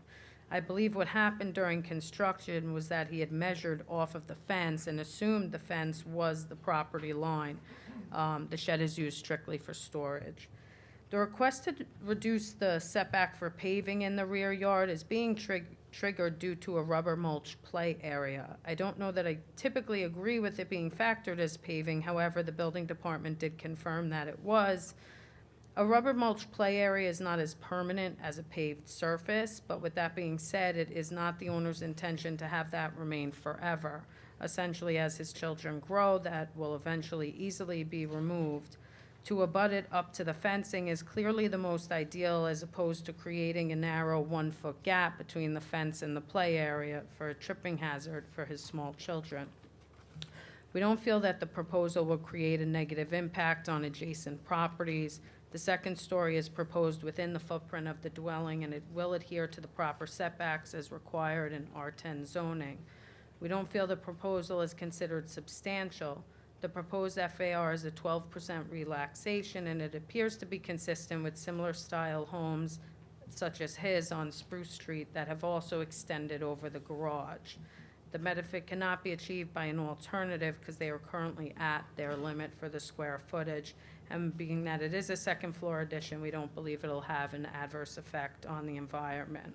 I do have a copy of that final survey that was used to obtain the CO. I have a copy of the CO for the house to show the date that the CO was issued, and I also have a copy of the CO for the shed that I'd like to submit to the board.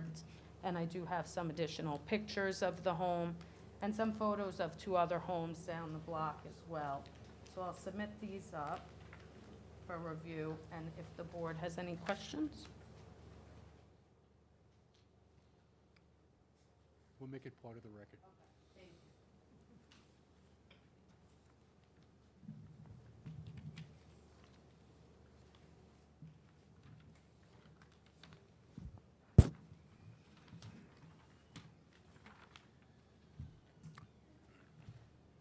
Does that complete your presentation? It does, unless Okay. the board has any questions. I'll ask. Does anyone on the board have any questions on this application? No, thank you. Planning? No, thank you. Sabrina? Yes, Mr. Chairman. The building department has indicated that the current expansion does require approval from the Department of Health. We have notified the applicant of their need to contact The Health Department, we need this information in order to complete our environmental review. Lastly, the Building Department has also indicated that portions of the existing 6-foot PVC fence and rubber mulch play area encroach onto the neighboring residential parcel to the east. In regards to the health department, I did defer to the architect. I had spoken with Sabrina earlier in the week about this. I guess our understanding is that the building department is considering this a 6-bedroom essentially. This is approved as a 5-bedroom house, and the plans indicate a 5-bedroom house. They're considering the office a bedroom. However, you'd have to get through a bedroom to go to a bedroom. But this is sort of out of my area of expertise, so I did defer to the architect to have that conversation, because according to him, there is a state code that I am not privy to at the moment that does prohibit accessing a bedroom through a bedroom. So that's something that's going to have to be resolved at the end of the day. If we do have to file with Health Department, we will. But I think there's some conversation that needs to be had between the architect and them. But we're aware that the board can't make a decision without that being resolved. And the owner. fence will have to be brought into compliance. The fence, so the fence actually, which I can submit to the board as well, the fence does have a CO also. I'll submit that to the board, but this is going to be something that the owner, I guess, will have to take up with the building department. They did issue a CO for the fence. He obtained a permit for it. Let me get you that. So that was CO'd April, he kind of did everything in 2022, on April 13th of 2022.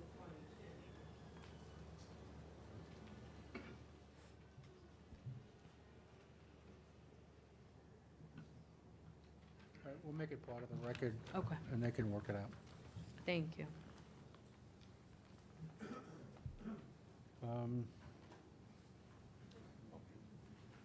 You're good, right? Okay. Is there anyone in the audience like to be heard on this application? No. Can I have a motion to close the application, please? So moved. Motion has been made to close the application. It's been seconded. All in favor? Aye. Motion carried. Thank you. Thank you. Have a good night. You too.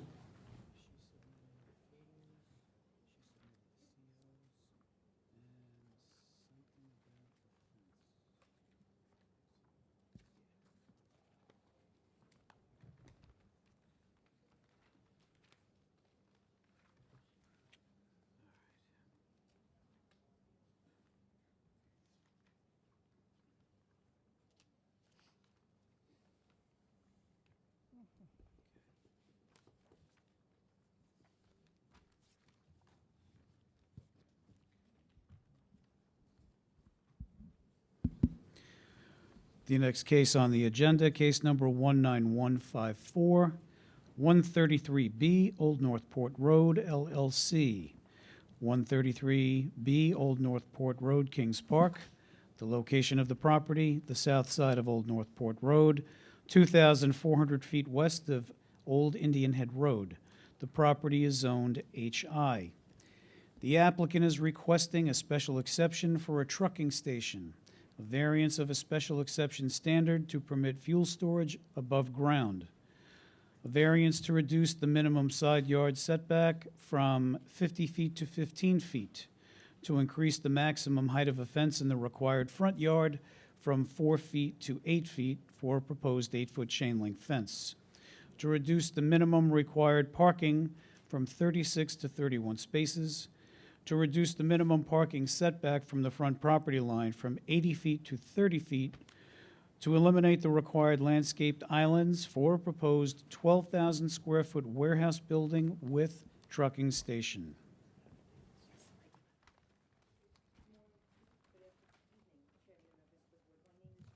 You have to go.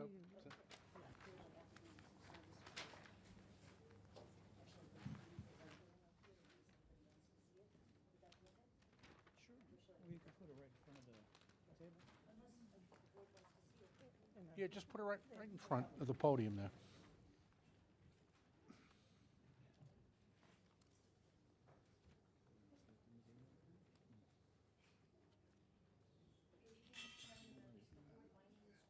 Whalen. I'm an attorney. My offices are at 20, Janice Whalen, W-H-E-L-A-N. I'm an attorney. My offices are at 23 Green Street, Suite 205, Huntington, New York. I'm here for the applicant and owner of the property, 133B Old Northport Road, LLC. We come before you this evening seeking 2 special exceptions and variances in order to construct and develop a trucking station. I think that's a big word, though, because what this really is a construction yard. And the construction yard will house construction equipment, jersey barrier, safety barrels and cones, steel sheeting, construction signs, drainage gates, precast concrete, equipment parts, trucks, and trailers. Now, we anticipate that we'll have between 3 and 12 trucks on the site, but they will not be in use at all times. We anticipate 8 employees who will move trucks and equipment in and out of the site. In addition to the trucking station, we also propose a 12,000 square foot Butler building, and I have a rendering of what it's going to look like. Now, I'm very grateful for the memo of Mr. Donadio of July 29th, and certainly with his suggestion that we add some architectural features to the building, we are very willing to do so. We were thinking about some stone and masonry to give it a little bit more visual appeal. I'm taking away one of the variances before I start. We had initially requested an 8-foot fence in the front yard. We're going to reduce that to 4 feet. Another one of the items of relief were to remove landscape islands, and I just want to let you know the code says that the code requires landscape islands for sites that are in excess of 2 acres. We are 2.01 acres, and I'm not really sure that the landscape island would really do anything to improve circulation. It would just cut down on storage area. We met with one of the civic leaders last week, and I don't want to speak for him. I believe he's here, but I'm hoping that he was happy with our presentation and application. We are seeking to reduce the side yard from 50 foot to 15 foot on the sides. Again, we're removing our request for the fence height. We'll reduce it to 4 feet.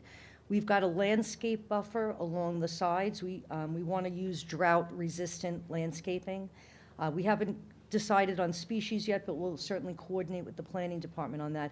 And in the front, we've got 160 feet of frontage on Old Northport Road. We'll do some decorative plantings, and we've got slats in the fence, so it'll reduce the visual clutter from the road. We're actually increasing the plantings in the area from what has been there. We've got a little bit of outside storage of fuel, but I believe that Mr. Donadio's memo understands that it is incident to having a trucking station and a construction yard that we would have fuel cells. The site has a maximum slope of 2%, so it's pretty flat. There's no adjacent lakes, streams, ponds, or wetlands. The nearest surface water is 650 feet away. Let's see, the Butler building will have a 300 square foot office contained within that 12,000 square foot building. We're going to use low flow plumbing to conserve water. We have septic tanks and pools, a denitrification system. We've got a dumpster. We'll have disposal by Winter Brothers. We're not going to be producing any excess noise or odors in the area. And we believe we'll have 5 to 8 employees during construction and up to 10 after construction. I'd like to believe, and I submit that we're not, this proposed use will not create an adverse impact upon neighboring uses. We're completely surrounded by industrial. I know that there's some residential, but I believe we're far enough away from it. Again, we're not going to be producing any noise or excess noise or sounds. I believe that this proposal, it fits within the character and development of the neighborhood. While some of the variances may seem substantial, I believe that we've mitigated, and I'm hoping that we met with the planning department's approval. If you have any questions, I'm happy to answer them. The above-ground fuel storage, Yes. 500 gallons, 1,000 gallons? I believe it's 1,000. I believe it's 1,000, but it's a fuel cell storage system, and we've provided details to the planning department. I have a copy of, if I could submit this? Sure.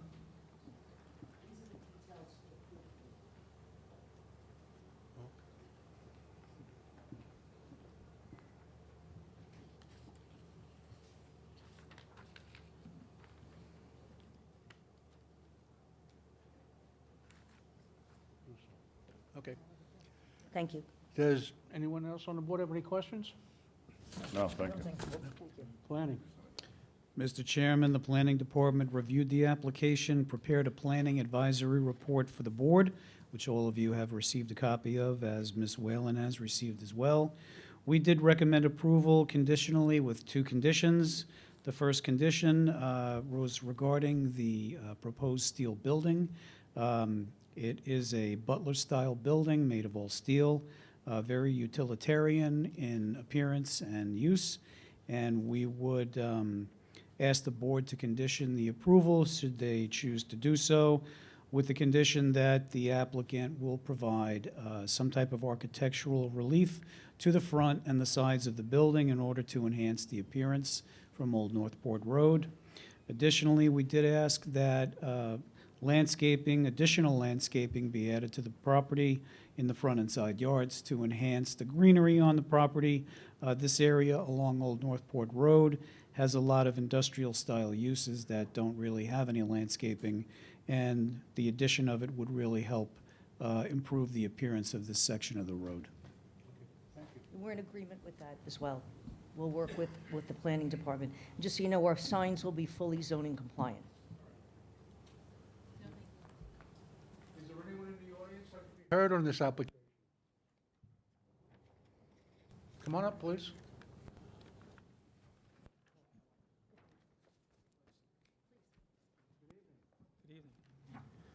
My name's Mike Rosato. I'm with the Kings Park Community Association. Mike, can you spell your last name so we It's get it correct? R-O-S-A-T-O. Thank you. I want to express my gratitude to this landowner who willingly filed a site plan application in order to come into compliance with town codes. This is a rarity in the Kings Park industrial area where approximately 90% of the property owners are out of compliance with town codes and have no approved site plans and operate illegally day in and day out. Other than negotiating the proper setbacks and the other recommendations that the planning board makes, this setbacks with this landowner, this application should be approved. Thank you. Thank you.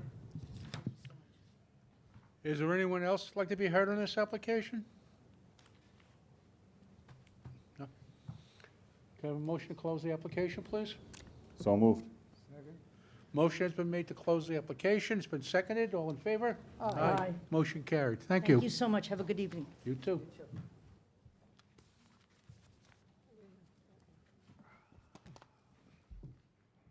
Need a break? Okay. Before we start the next case, we're going to take a 5-minute break. SCC CNTC AWC LLC, doing business as Smithtown Kia. 345 Middle Country Road, Smithtown. The location of the property, the northwest corner of Middle Country Road and Lindner Place. The property is owned WSI.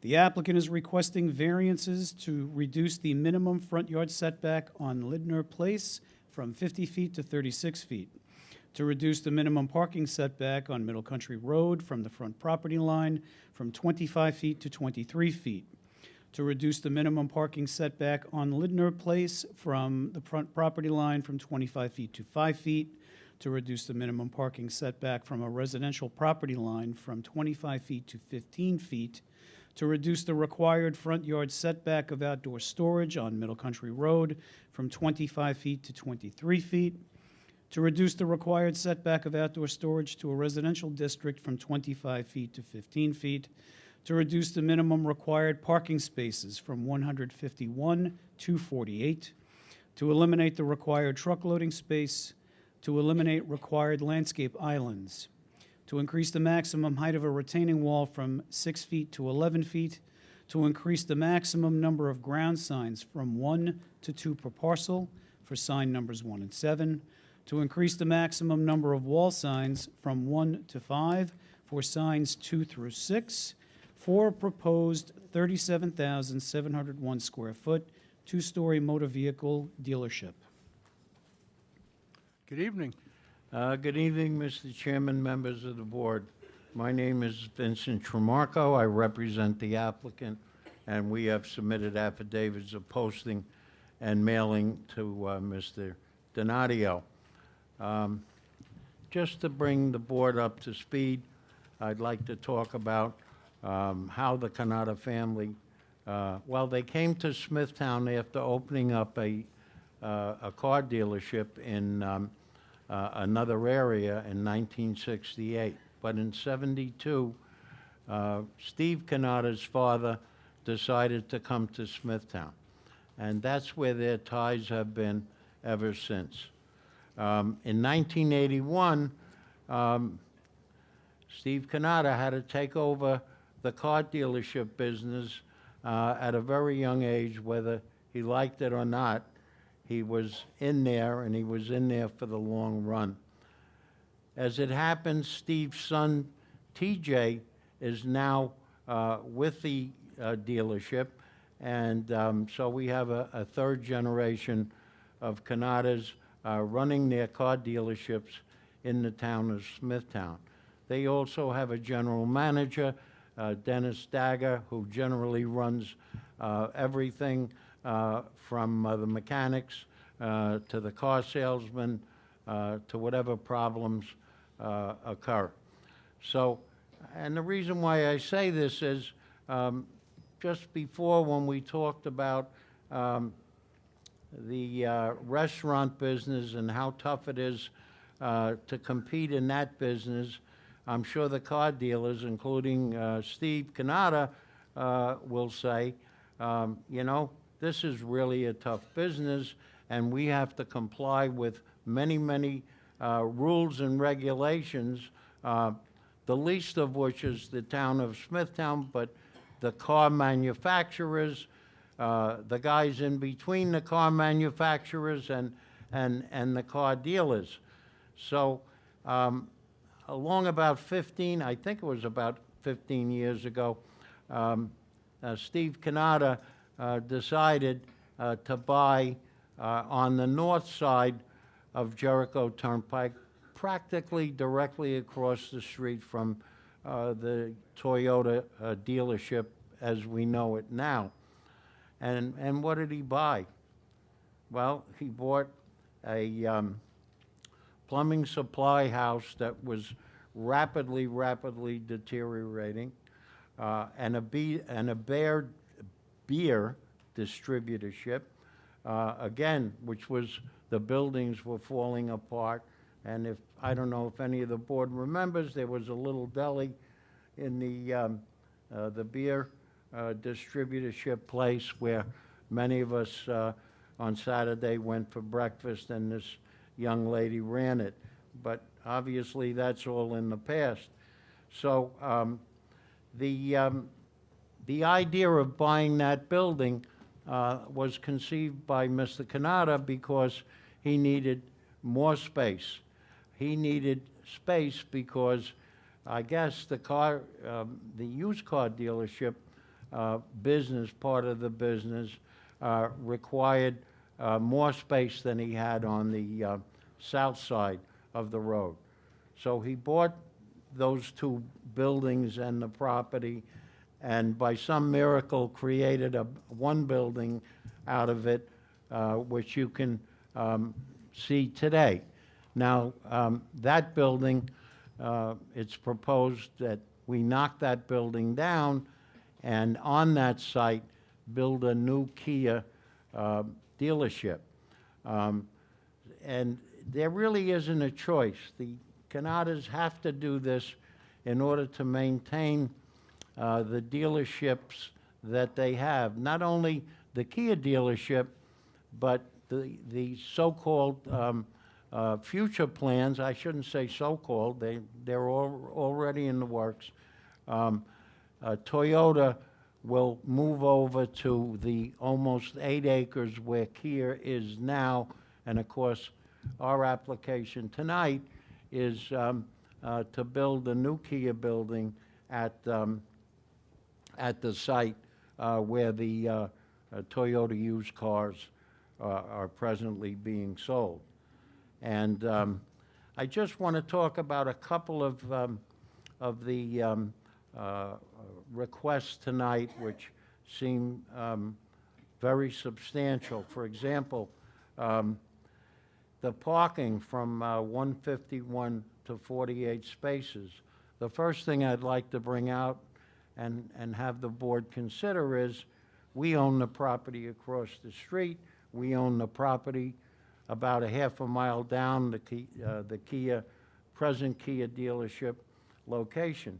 So the first thing that I am going to tell you, and Mr. Kanata will verify that, is all his employees who will be working in the new building, which are about 43 or 44 employees, including mechanical technicians, salespeople, I think they call them testers, the writers that take in all the car repairs. They will all be required, these 43 or so people, to park across the street. So that will leave open to the public for parking. Any proposed customers or delivery people will have ample space to park at the new site. Now, the other thing that looks like a very substantial variance is, well, not really a variance, it's where are we going to store the cars? And that's always a question, especially for car dealerships. And all the car dealerships that I talk to, and the ones that I represent, say that the manufacturers are constantly pushing cars on the dealers. So it is a question that this board may have. Where are you going to store the cars? How are you going to store the cars? The site only provides for a certain amount of storage, and certainly it might be the board's thought that, well, what are you going to do with the rest of them? Well, we do have the answer for that. We have almost 8 acres literally down the block. And those 8 acres could store approximately 1,000 cars. If you think about it, how far away is it? It's not too far away that the following is going to be implemented, and I think it's already implemented anyway with the present cost situation that this dealership has, is number one, there'll be no offloading of cars on the street. They will be offloaded at the 8-acre site, literally down the block. Okay, then how do they get the cars from down the block to this new site? They drive them, simple as that. They drive them down, they drive them as needed. So, again, I want to point out to the board that these are things that I know you'll be thinking, and hopefully, we can answer them in a way that makes sense. We're fortunate, and I guess the Kanatas thought about this when they bought Kia property, I should say, because it is a tremendously sized property, and if anybody's been down that way and driven into Kia, it just keeps going. It goes all the way down for hundreds and hundreds of feet. The thought of, car storage or car delivery, we've taken that into consideration. We know that's a problem, and that's why we do all our offloading at the 8-acre site. So the other thing that I'll just mention is this Kia building that we're building is the newest type building that Kia, the Kia owners, or if you will, the manufacturers, require. And I'm going to have Mark Mancini talk about that. This is his pride and joy. It's the first one to be built in the area, or I don't know, maybe anywhere. He'll be talking about that. And the engineering part of it, if the board has questions, and they might, about how we're going to turn around and how we're going to maneuver cars on the lot, we have our engineer to speak about that. So, without wasting any more of your time, I'm going to ask Mark to come up and talk about this new design and why it's created the way it is. And it's very interesting how part of the building, well, I'll let Mark tell you about it. Mark?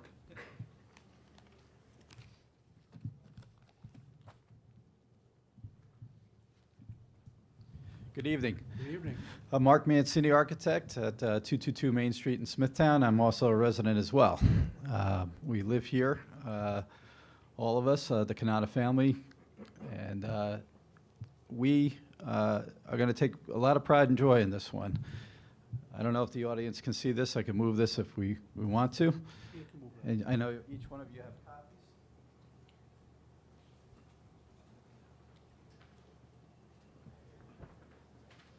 So, Kia has a premier program. The Kanata family approached them about redoing their building. Originally, they're going to redo the existing Kia, which all of you know used to be a Saturn dealership. It's on a very narrow piece of land.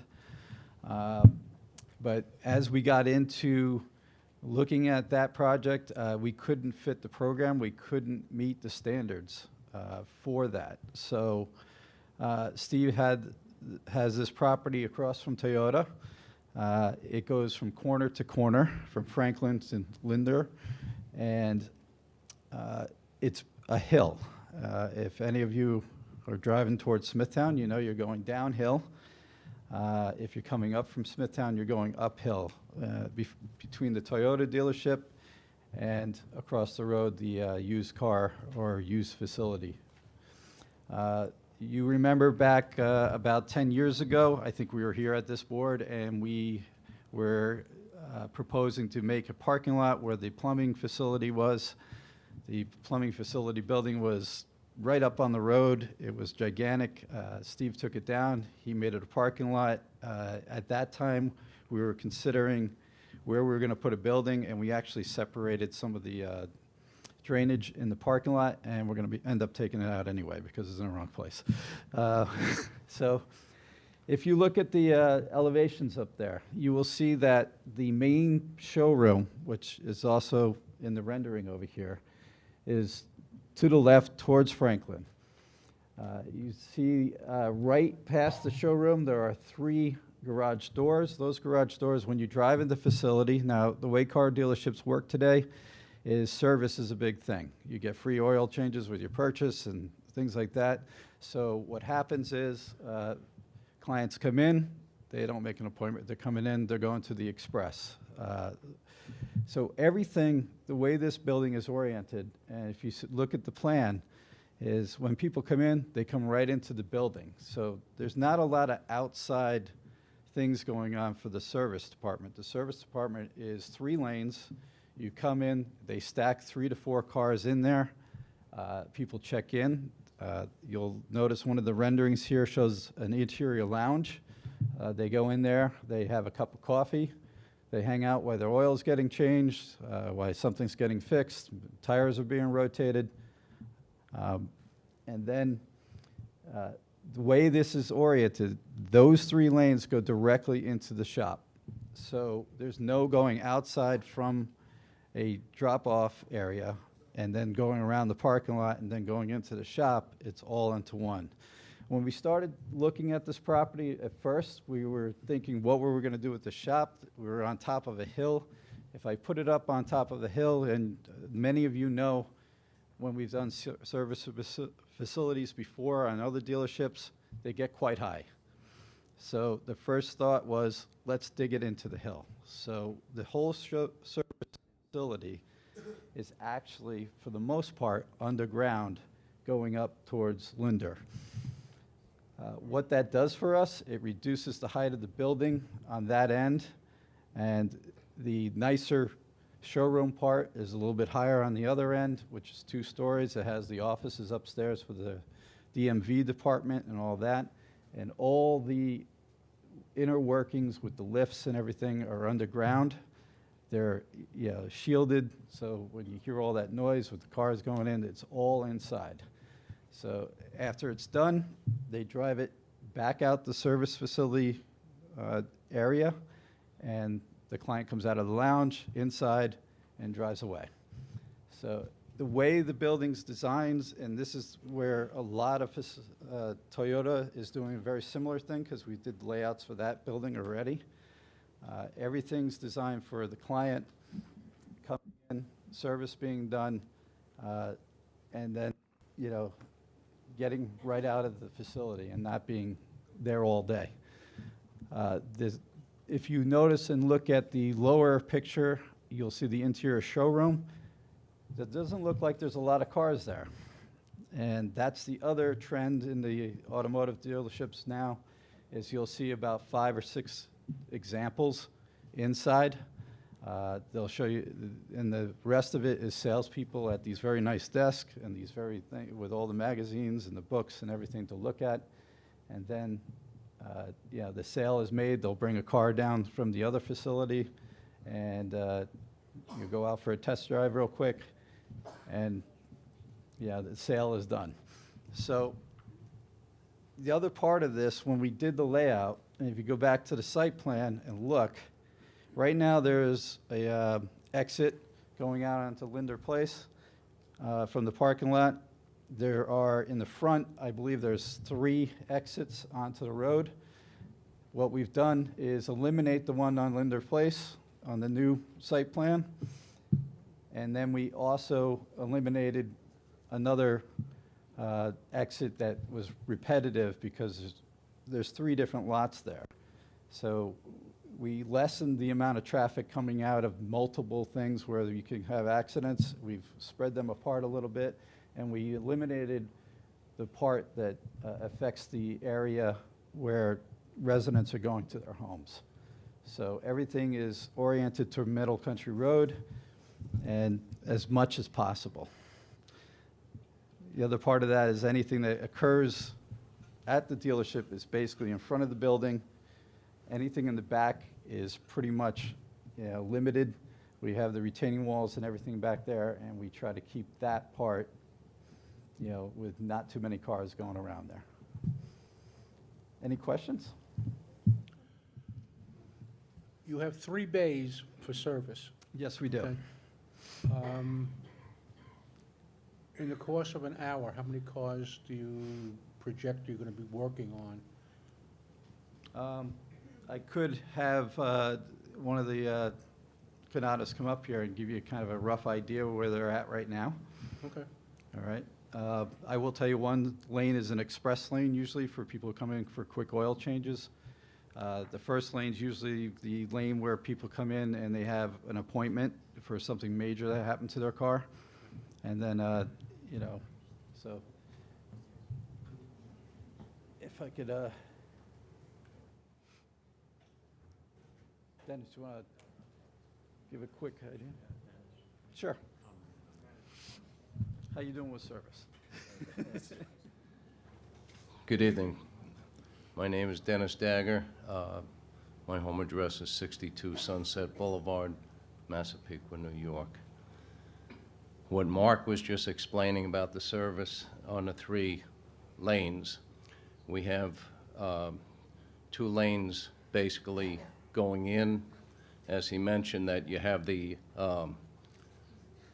cars coming into the service shop, they're serviced, and then also they'll come out, but also you have an exit, the 3rd one we can use to move the cars out of the shop. So it shouldn't have any problem that way. Do you know roughly how many you get in a day? Right now, we're servicing in a range of about 35 or 40 cars, around in that range, and that will increase as the business picks up. And most of it's done by appointment. Yes, most of it's by appointment. All right. We have online appointments for express, for quick service, and we also have the maintenance. All right. Thank you.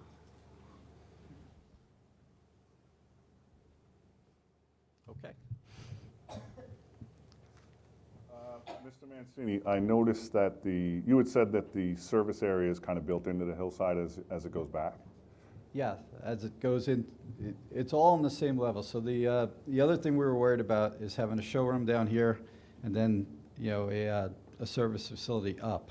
So we kept the same elevation throughout the whole facility. So it's at 102 feet, I think, above sea level. So your showroom, your shop and everything is at the same level. You have a second floor.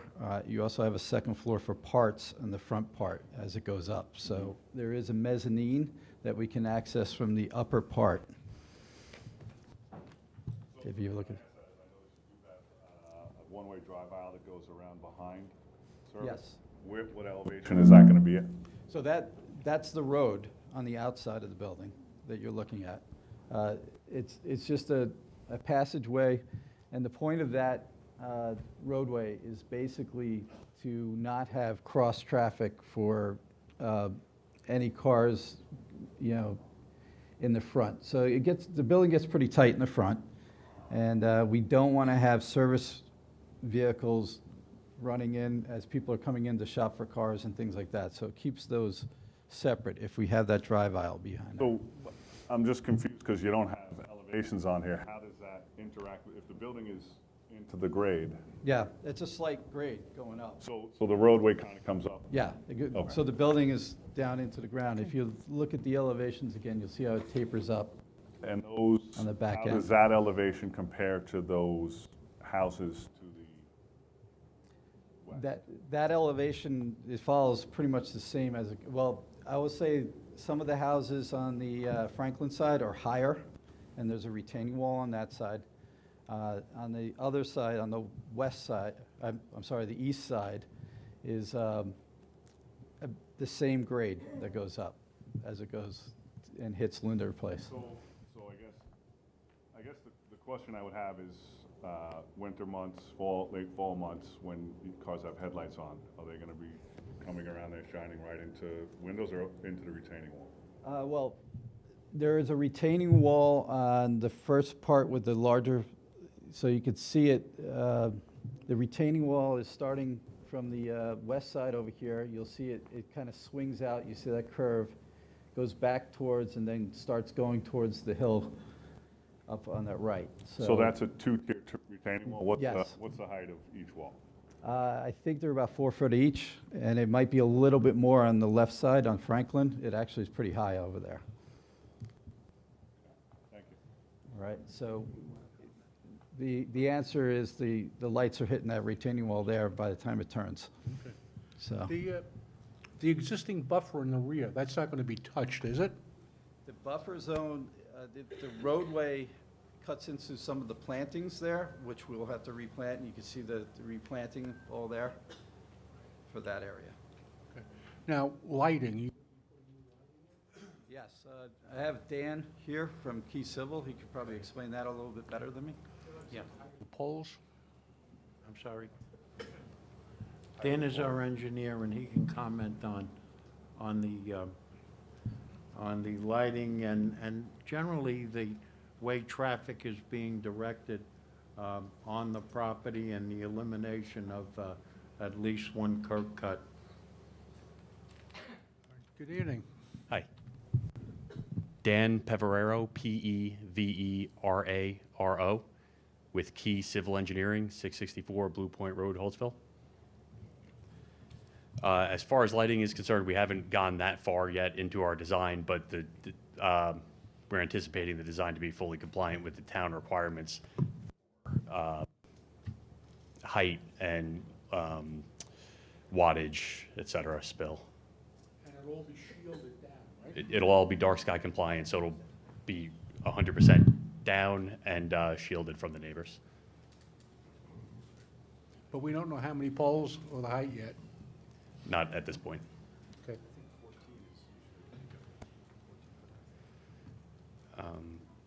Yeah, I think you're right. 14 foot high, I think, might be the requirement, but whatever the town requirement is, that will be what we're going with. All right. Thank you.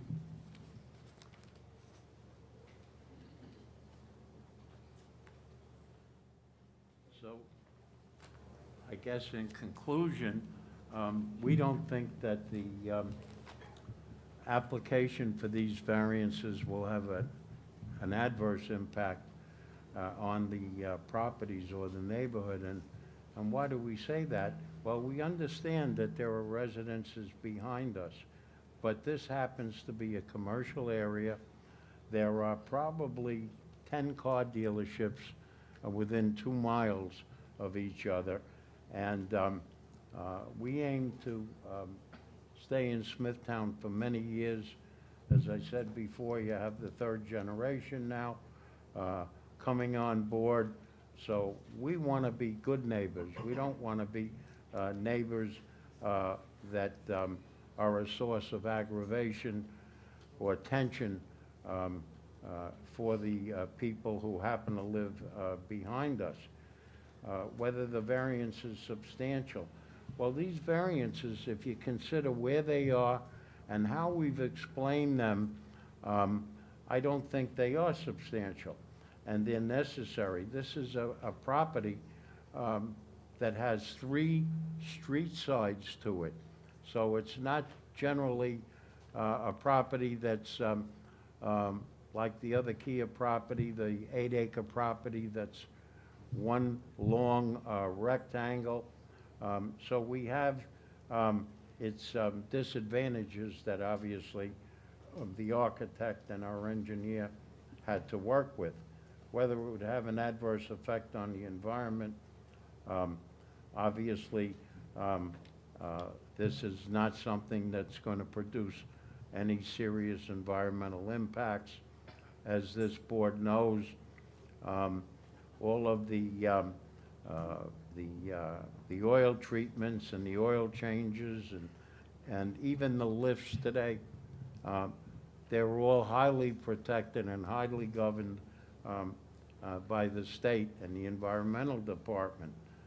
And finally, was the difficulty created by the applicant or no, we're asking this board to let us go forward with a great project, the first of 2 projects to come within the next 5 or 6 years. So that would conclude my presentation. If the board has any other questions, I'll try to answer them. Of course, Mark and Dan are here also. Thank you. Does anyone on the board have any questions? I'm wondering how many houses abut the property? I'm sorry, say that How many again. houses abut the property from around the rear? I think 2 or 3 at the most. 2? Is there any history of complaints from homeowners in the area to Kia as to the operation of the business? I think there were, yeah. I'm just curious what the history has been. Yeah. I mean, I'm sorry, I didn't hear you. Did you? I'm wondering what the history has been. I'm sure people will have comments on the change in the property, but I'm just wondering what the history has been for the current operation. Well, yeah, I think there have been complaints by 1 or 2 individuals. I'm not going to get into what they were because I don't know. No, and I'm not asking, But I'm just wondering. yes, I'm not going to tell you there weren't because there were. Anybody else? No. Can you put up our overlay? So, planning has reviewed the plan. We've put together an overlay. The board members have a paper copy in front of them. We have this up on the board for everybody in attendance to see. What you're looking at is the existing site with the proposed site plan overlaid the aerial of that existing site. If you take a look at the parking setbacks, the outdoor display and storage area setbacks along Middle Country Road and along, I believe that's Franklin to the west, you'll see that basically the setbacks really aren't changing from what's existing to what's proposed. Also to the northwest, where the large retaining wall currently is, it appears that that buffer is not being touched, it's not changing. So the houses along Franklin to the north are going to maintain the buffer that they have from the site as it is right now. A couple of things we did note in looking at the plan. Number one, And I believe it may have been with the Saturn dealership site plan approval, I'm not sure. But the buffer to the north, behind the parking, upward north there, where the Jeff is indicating on the site plan, there was a requirement that a 50-foot buffer be planted and maintained between the proposed building at that time, or the existing building at that time, and the residence district to the north. So we note that on this plan, that because of the setback of the building and the fact that they're making a drive aisle behind the building, that it appears that approximately 20 feet of that buffer is going to be removed, which takes your buffer from 50 feet down to roughly 30 feet. As Paul had asked, Mr. Tramarko, yes, there have been some complaints from, I guess, noise and light and what have you from the site. I think that was one of the reasons why that buffer was a requirement from the previous site plan approval. So we are concerned that that buffer would be reduced or be removed for the proposed drive aisle behind the building. The other thing of note, and in looking at the site plan, we really couldn't find the calculations. I'm actually hoping Dan might be able to tell me. As everybody knows, for an automotive dealership, in order to have a repair garage as part of the dealership, the floor area of the repair garage must be less than 50% of the floor area of the car dealership. And we just don't know what the numbers for the dealership and the repair garage are, so hopefully you'll be able to tell us that it's less than 50%.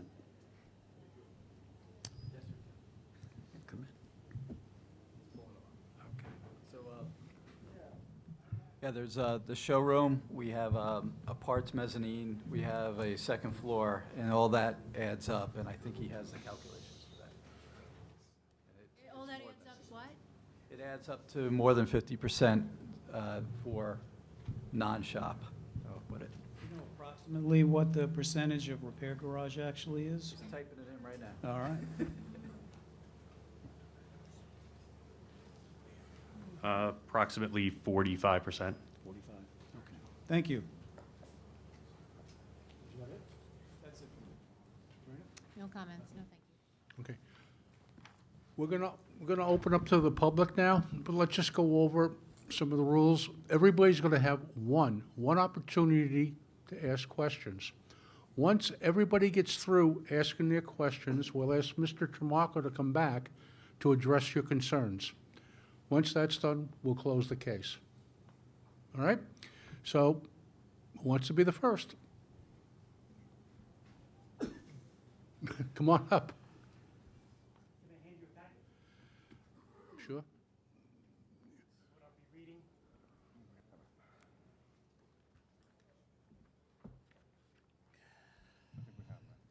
My name is David Scotti, S-C-O-T-T-I. I reside at 8 Franklin Drive, directly northwest of the property. We have heard from our neighbors numerous complaints about car alarms, lighting, noise levels in the back of the property. When we bought the property, one of our concerns was the lighting from the dealership that's currently there. Our concern, including because of the added signage that's been proposed, is an increase in lighting pollution. And the fact that we spend most of our nights in the backyard enjoying our home, we're concerned about this. At least I'm concerned about this. I also have signatures from all the neighbors that I've acquired. I can give that to you guys if you let me make copies before. Other than the lighting pollution, we're worried about pest control and waste management, specifically the oil tanks that have been proposed. You know, a simple question is, accidents happen, and if there's a fire on the area and these oil tanks ignite, I don't know what's going to happen to this property and all that beautiful foliage in the back that we enjoy today. I think that it would be a disaster. So, again, knock on wood, but if something like that were to happen, it would be devastating to the area. Test drives from the dealership. I know that it was mentioned that cars will be coming out of the parking lot and they'd be driven on Middle Country Road only, but I'm sure those rules how they're enforced, I don't know. But today, we do know that the traffic on Lindner and Franklin, which is where I live, is pretty bad. My kids can't play in the front yard. This is something that I didn't plan for when I purchased that house, but it's probably going to get worse. So I'm concerned about that. I submitted this in writing, by the way, to the board maybe a week ago. I asked that maybe lights be placed there, red lights, cameras, speed traps, something that would alleviate the concern for the extra driving that will take place. Again, I have children that go to Dogwood and Essequake. There are other residents that have children that also walk those streets, and we're concerned about that. Because there will be more employees and more parking, I know they've mentioned that they are going to park across the street, but there's going to be waste, there's going to be garbage, and we're concerned about rats and other pests. Today, we have problems with pests and rats in the backyard. So again, I outlined 6 things that we're kind of concerned about. We think they're reasonable. I know I can't just say, please don't build this in our backyard, but I think that it'll be very detrimental to the safety of our children. And pardon me that I'm not too formal about this, that I'm a little nervous. I've never done this before, but I am hoping that you guys are on our side and you help us mitigate these concerns. And that's it. Thank you. Okay, thank you. Is there anyone else like to speak on this application? Sir?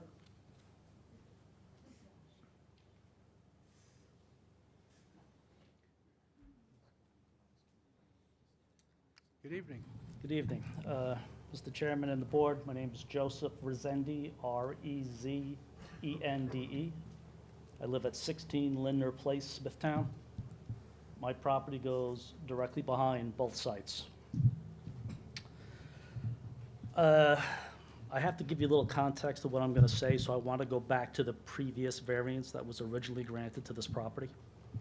I hope you bear with me so I can show you how this affects what's going on today. So I bought my house in 1987, and there have been many changes there, some good, some bad. I'm not opposed to change. We all have to change to move forward, but I am opposed to change if it adversely affects the quality of life and our home values. This particular case is subject to more scrutiny when you have a commercial property adjacent to a residential property. It all started when the applicant purchased both adjacent properties many years ago. They proposed to reduce the buffer zone from 50 to 30 feet under the guise of the area would be used for employee/customer parking. Vehicle storage had a required setback of 50 at the time. The original variance, I feel, was granted on false information. The site plan showed customer-employee parking along that area, which borders my property. After site inspections were complete and certificate of occupancies issued, they installed a light pole in the buffer zone. They then started using the customer/employee parking for car storage. Then they switched the LED, they put in LED lights and took down the other approved lights from the original site plan. And they also installed sirens on the poles, which I don't even know what those are used for. They constantly set off car alarms to locate the cars when they have customers. Now, I know not all car dealerships do this. CarMax, you never hear an alarm going off, but for some reason, they can't seem to find the cars without setting the alarms off. And they go on continuously until they actually walk up to the car. I've complained to the town numerous times, and let's just say there's little to no action. When I complained about the lights shining in my yard, code enforcement's response was they're putting up shielding to prevent the lights from shining on my property. What they should have done was call the building department, and they should have determined that the approved lights were removed and replaced with a more powerful LED fixture. At that point, they should have been fined and directed to remove the lights. The applicant also has a track record of proposing one thing, then receiving the necessary approvals or variances, and then doing something very different. Another example of the applicant's audacity is knowing neighbors here who are sitting at this meeting, and you think that they would have addressed some of these issues. As of this morning, there's trash in the buffer zone. They are storing cars in the employee customer parking areas, and the lights are still on. This is how confident they are that regardless of all the complaints and violations of the approved site plan, they feel they will be granted these variances. And why wouldn't they feel this way? To date, there have been 0 consequences. Illegal lights still up, trash still on the property, storage of cars in employee parking. There's no accountability. I not only vehemently against granting any new variances on a property, I want the original variance that was granted many years ago to be rescinded. The original site plan, which was submitted, ultimately approved, I feel was based on false information, and the intent was always to use this area for storage. I'm not an attorney, but I'm pretty sure submitting and knowingly a false document to a government entity is a crime. Now I would ask, why would the town grant these variances to an applicant that has shown blatant disregard for the rules over and over again?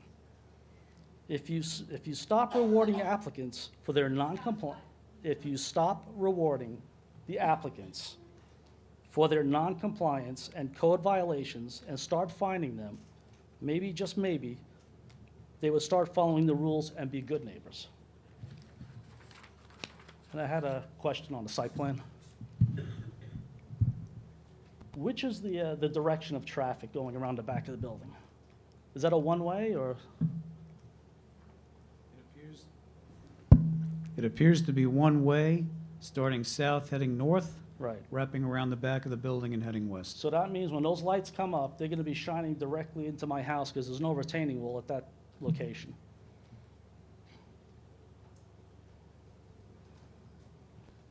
And that's all I have. Thank you. Thank you. Is there anyone else to be heard in this application? Is there anyone else like to be heard? Sir, come on up.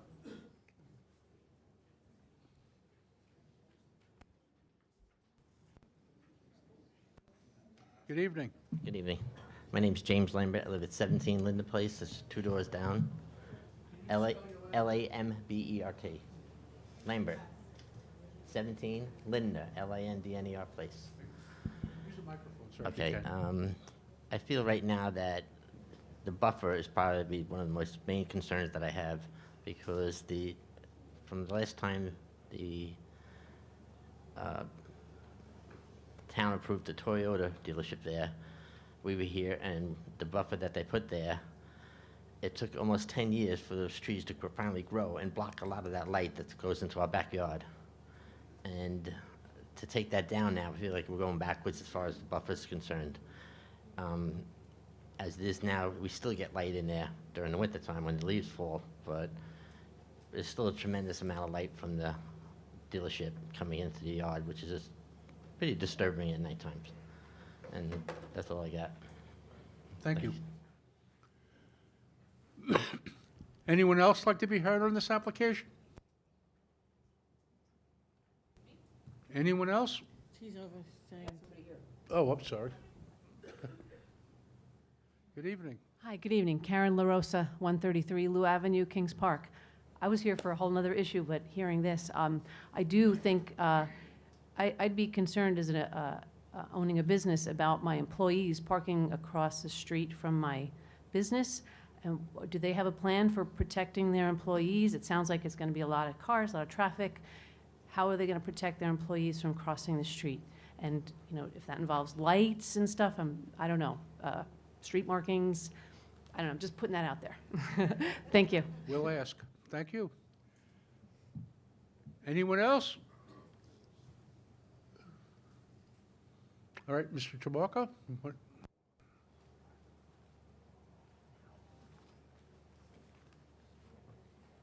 I guess I could get to the last question first, and it was a very good point the lady brought up.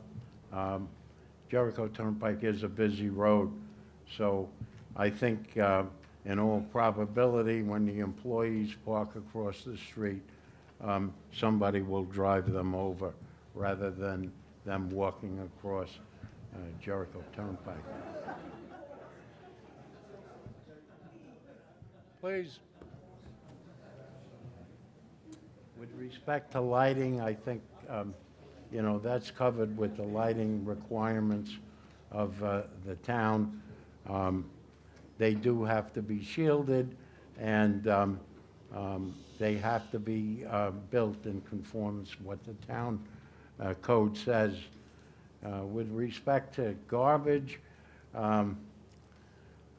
if that has been the case in the past, I'm sure my client will correct any issues with respect to, I guess it would be employee garbage, lunch stuff, and things like that. We will look into that. Certainly, we shouldn't be, if it's happening, we shouldn't be depositing garbage on anywhere except in an appropriate container. The gentleman that talked about the fear of fire, my understanding is with respect to waste oil, it's collected in a tank and taken away probably every week because of the amount of oil changes that they do. So yes, there's always a fear of fire, but these containers are specified by, and all the specifications are done by either the State Environmental Department or our fire marshal. And believe me, the town of Smithtown fire marshals don't stand for any kind of violations. That's a safety thing. And lastly, I'd just like to answer Mr. Rosendi, because it's one thing to say, okay, you're not doing the right job, or you're not following town rules, and certainly that's his right. And it's his right also to say, well, there were falsified documents filed. Well, if there were, then I think he should come to the town and prove it, and show where those documents were made purposely, incorrectly, or falsely. That's a serious thing to say.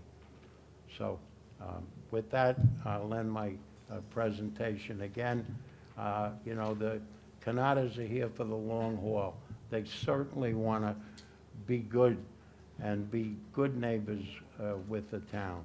And sometimes things get away from people, and we'll try and correct them. Thank you. Mr. Tramarko? I'm sorry. Before you go, how important is that drive aisle that goes around behind the building? I'm going to have to ask the architect.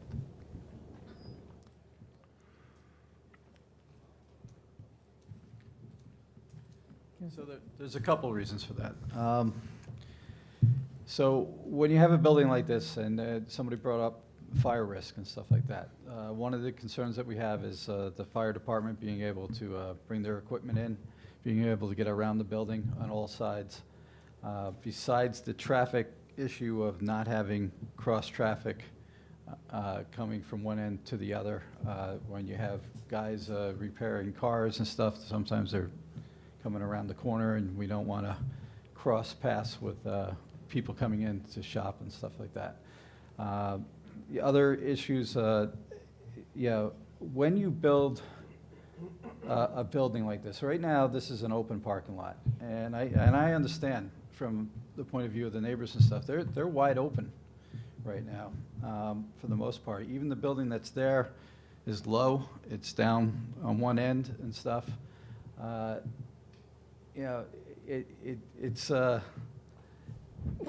When we build this building, or if we build this building, get approved, and put that up, you now have a barrier to Middle Country Road from the lighting across the street and stuff like that. And I think we all can work together and get this building so that you get dark side, on the back end, and not have lights all night shining into the residential area.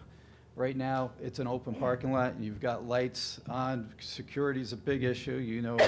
Catalytic converters always get stolen from these cars constantly. So if we have this facility where we have the back end of it shielded, I think it actually might be a better situation than that. So one of the concerns, obviously, the neighbor had brought up was the fact that driving cars around there is going to have an impact on them because obviously you're reducing the buffer. I noticed your drive aisle's 20 feet wide. Okay. One-way traffic. So you think First you make it question, does it smaller? have to be 20 feet wide? Well, here's my guy. The minimum width from New York State Fire Code is 20 feet, so that is the That's so a fire smallest truck that we can can make make the it.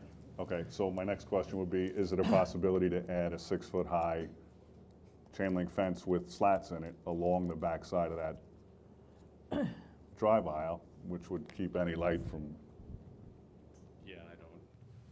Yeah, I don't see any reason why that couldn't be accommodated. I would like to make one other point about lighting, similar to what Mark was saying, but a lot of the vehicle storage right now is up against that buffer, and the lighting required for basically deterrence reasons is way higher than just general site security or site safety, I should say, lighting, which is what we're really going to require in the back of this building now. Just enough lighting to make sure that a car can safely traverse the area and not run into something. I would think your site plan, you would orient all of the site lighting to the north and direct it back towards the building. Correct. When it's proposed that everything is going to be shining into the site from this side with house side shields. But the lighting in general, we can get away with less lighting under proposed conditions in this area than they needed under existing conditions because it's a different use. It's not the storage of the vehicles back there. It's basically just a drive aisle that's there for access around the building. Thank you. Did you say lighting for deterrence? Did you, a few moments ago, did you say? In existing conditions with the vehicle storage all in that area where they're storing the vehicles, it's basically lighting for deterrence, right, and security reasons. Okay. So you need higher light levels to accommodate that than you do for general site safety, which is what we're going to need in that area for proposed conditions. Thank you. Thank you. Can I have a motion to close the application, please? Motion has been made to close the application. It's been seconded. All in favor? Aye. Aye. Motion carried. Thank you.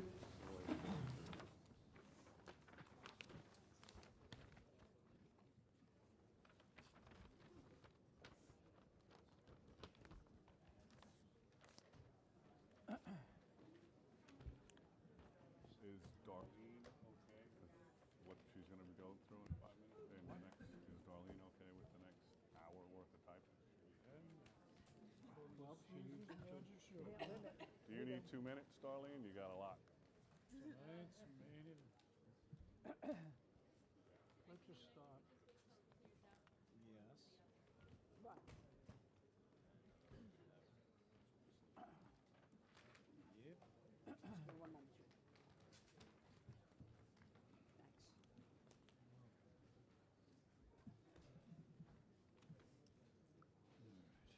Geez, more people coming in. How many people do, I should charge? We should charge. All right. Okay, you want to take your phone with you? Okay. Okay.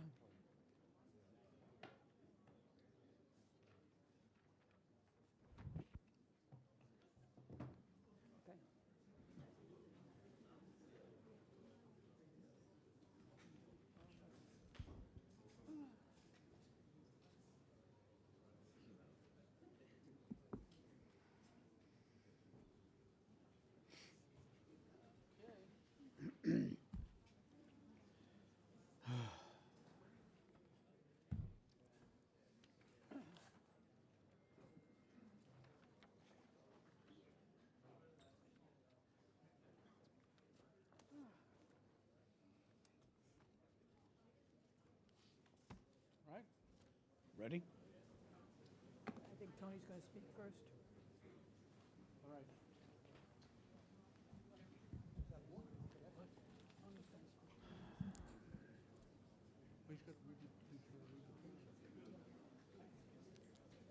Ready?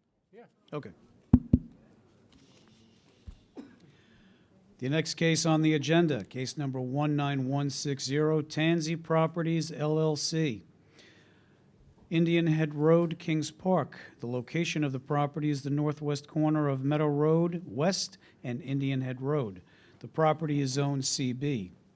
The applicant is requesting a special exception to permit 50 accessory apartments, a variance of a special exception standard to permit accessory apartments on the first floor, to reduce the minimum front yard setback from 10 feet to 1 foot, to reduce the minimum rear yard setback from 50 feet to 44 feet, to reduce the minimum side yard setback from 5 feet to 1 foot, to increase the maximum permitted number of stories from 2.5 to 3, to increase the maximum gross floor area of a lot from 60% to 67%, to increase the maximum building height from 35 feet to 40 feet, to reduce the minimum setback of a 5-foot retaining wall from the west property line from 5 feet to 1 foot, to reduce the minimum required parking from 258 to 137 spaces, to reduce the minimum parking setback from the rear property line from 6 feet to 2 feet on the north side, to reduce the minimum parking setback from the side property line from 6 feet to 1 foot on the west side, to eliminate the required landscape islands, to reduce the distance of a parking garage to the front property line from 50 feet to 1 foot, to reduce the distance of a parking garage to the side property line from 50 feet to 4 feet, to reduce the distance of a parking garage to the rear property line from 50 feet to 44 feet, for a proposed 44,883 square foot, 3-story building with 50 accessory apartment units and a parking garage. Good evening. Good evening, Mr. Chairman, members of the board. Anthony Tansy, managing member of Tansy Properties LLC, 4 Indian Head Road, Kings Park, New York, 11754. For the record, I want to state that I am obviously on the Board of Zoning Appeals. As required by law, I'm going to recuse myself. I want to make sure that everyone knows I want you to decide this case. I do not expect, nor do I want any preferential or special treatment. I would implore you to please treat this case like every other case. I am fine with whatever the decision is. I will leave the building for the open part of the meeting, and I will leave the building during the deliberation. I will have no part of this. So feel free to decide on this as you see fit. Thank you. I hand it over to Garrett Gray. Thank you. Good evening. Good evening. You can feel free to give me any special treatment that you'd like. Garrett Gray, Weber Law Group, 290 Broad Hollow Road, Melville, New York. I represent Tansy Properties LLC and Terwilliger and Bartone Properties LLC, the owner and developer of the subject property. Joining me this evening is Anthony Bartone, the principal of Terwilliger and Bartone Properties, Matthew Aylward and Wayne Mueller from R&M Engineering, the site and traffic engineers of the proposed project, and Glenn Cerveni from GRCH, the architect. Glenn, I knew you were going to make me do this. Cerveni, Cherveny, from GRCH Architects, the architect for the project. As stated, the subject property is located on the north side of Meadow Road, approximately 100 feet west of Indian Head Road, with an address of 4 Indian Head Road in the hamlet of Kings Park. It is also known as Section 27, Block 4, Lot 6, and 9.2 on the tax map for the County of Suffolk. The subject property is approximately 2.26 acres and is zoned CB, which permits the proposed project with a special permit from this board. The lot is presently being utilized as a shopping center and is occupied by an 8,943 square foot Rite Aid pharmacy, an 11,841 square foot multi-tenant retail space, which is 100% occupied, and a vacant 1,500 square foot restaurant pad site, which would be demolished as part of this project. The entire area surrounding the project is zoned either CB or industrial. The entire north side of the property is the Long Island Railroad. Applicant plans to demolish the vacant restaurant pad site and construct 50 market housing luxury rental units in a 3-story modern building totaling 44,883 square feet. The project will help to revitalize the area as is called for in the Kings Park Community Plan, which provides for a downtown transit-oriented development overlay district, transit-oriented development overlay district, which we believe and Planning Department believes will be adopted later this year. Indeed, as noted in the Planning Advisory Report, the subject property is within the study area for the Kings Park Downtown Revitalization Master Plan, which was completed in 2019. This plan specifically recommends new housing proximate to the train station and that the master plan is the product of significant public engagement and analysis. We believe this site to be ideal for this project. It's substantially close to amenities, including access to highways and Long Island Railroad stations, convenience and retail stores, access to health care. As a matter of fact, there's a supermarket and other retailers directly across the street, and it's within walking distance of the Kings Park Long Island Railroad station. Terwilliger and Bartone Properties is a real estate development joint venture formed between the Terwilliger Organization and Bartone Properties. Terwilliger and Bartone is based locally in Farmingdale with a regional presence focused on the Long Island submarket. The Terwilliger Organization is headed up by nationally renowned real estate developer Ron Terwilliger, who has participated in the development of multifamily projects in more than 15 states and has developed over 260,000 units in over 1,000 buildings. Bartone Properties is managed by Anthony Bartone, who sits on the board of directors for the Long Island Builders Institute, along with the Long Island Home Builders Care, the non-for-profit charitable arm of Libby. Bartone Properties developed Farmingdale's ultra-successful transit-oriented development at the Farmingdale train station. These consist of 196 residential units and 20,000 square feet of commercial space. The project won the Vision Long Island Smart Growth Award and the Long Island Business News Real Estate Development Award. We have had several meetings with both the Planning Department and the community and have revised the plans in accordance with the comments received at those meetings. For example, the original plan had called for the building to be 4 stories high. After meeting with the community, we reduced that to 3 stories. Additionally, an underground parking garage was added to supplement the existing above-ground parking. Turning to the variances, I always like to start off by advising the board of the variances we requested but no longer need. First, we no longer need the 3 variances associated with the distance of a parking garage to a property line, as the Planning Department properly has determined that the Building Department listed these variances on the denial letter in error. Also, with regard to the side yard variance being sought from 5 feet to 1 foot, the denial letter states that this was due to the overhead soffit. The soffit was an architectural element to make the building look better, and if the board would rather see it removed, we are fine with amending the request from 5 feet to 4 feet, as the building is 4 feet from the property line, thereby reducing the requested variance. We are also moving the side yard retaining wall, so we no longer need the reduction of the minimum setback of a 5-foot retaining wall to the west property line from 5 feet to 1 feet. The movement of this retaining wall also results in the elimination of the request to reduce the minimum parking setback to side property line from 6 feet to 1 feet on the west side.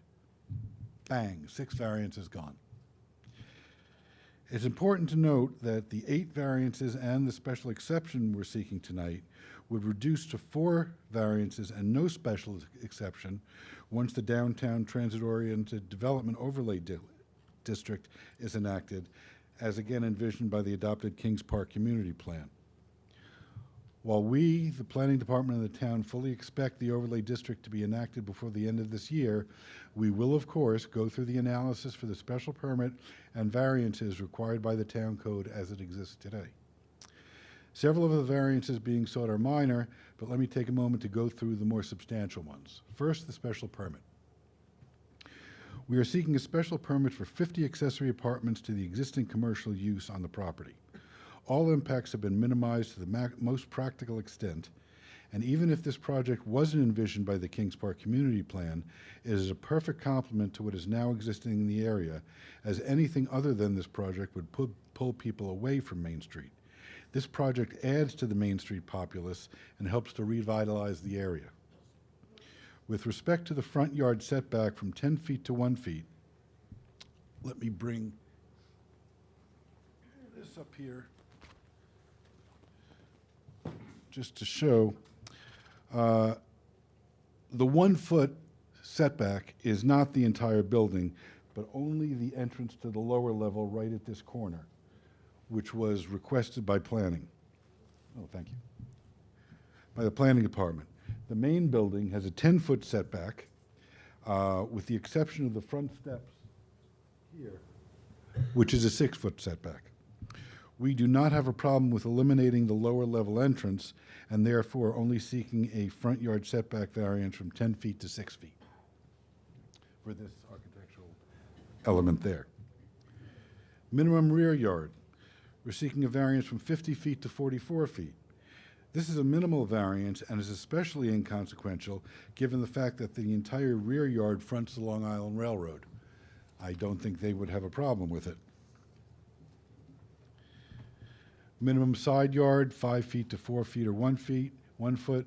As previously stated, if the board requests us to remove the soffit here, we will do so and thereby reduce the variance sought from 5 feet to 1 feet to 5 feet to 4 feet. Height. While the transit-oriented development overlay district permits 3 stories as of right, even if it didn't, there are several 3-story buildings in the area. And I'd like to submit photographs I have. I gotta be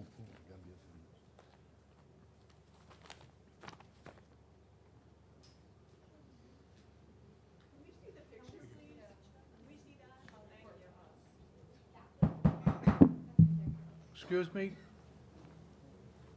This picture? You want to see it? You can flip it around. Sure. Parking. While we are seeking a variance from 258 spaces to 137 spaces, I need to point out that the future transit overlay district would eliminate the need for any parking variance, would eliminate the need for any parking variance as we would be overparked. We would have approximately 6 spaces more than would be necessary under the TOD.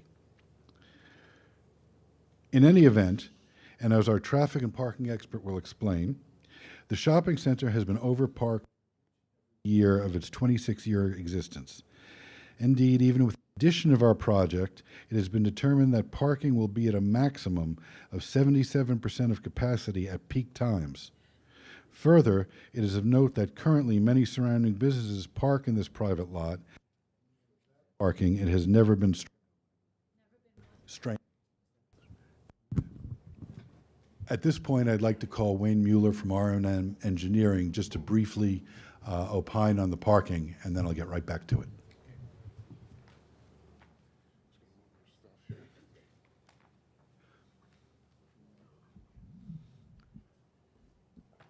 Good evening. Good evening. For the record, Wayne Mueller with the firm of Robinson and Mueller Engineering. Our offices are at 50 Elm Street in Huntington, New York. Our firm prepared a parking and traffic assessment of the proposed project. That document is dated August 6, 2024, and I'd like to submit copies for the record.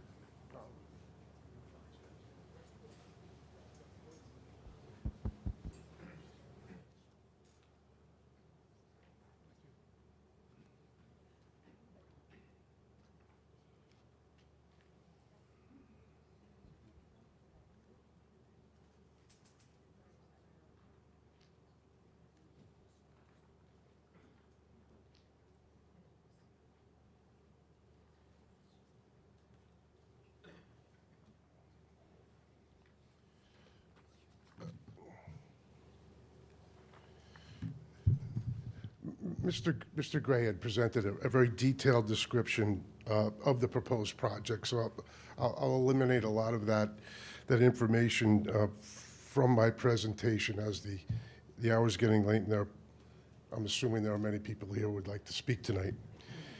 So as indicated on the plans and prepared by my firm and in our document, and also in the planning advisory report, under current code conditions, 258 parking spaces are required for the proposed project. That would be the retail component and the restaurant that currently exists that's vacant, and the proposed 50-unit apartment building. In addition, under the current conditions, 224 spaces are required. We're increasing that to 258. So by removing the restaurant and proposing the apartment building essentially in its place, we're increasing the required parking by 34 parking spaces. So it'd be an increase in the parking deficiency for the project in accordance with today's code provisions. As Mr. Gray has indicated, if the amendments to the parking requirements as recommended in the Kings Park plan were in place today, 131 parking spaces would be required for the composite project, that being the retail and the apartment component, whereas the site plan depicts 137 parking spaces on the property. So a situation where exists would be that the project would actually contain more parking than would be required by the code requirements. In any event, the analysis presented in our report indicated that the 137 parking spaces provided on the project site are more than adequate to accommodate the addition of the apartment movements to the site upon the removal of the restaurant.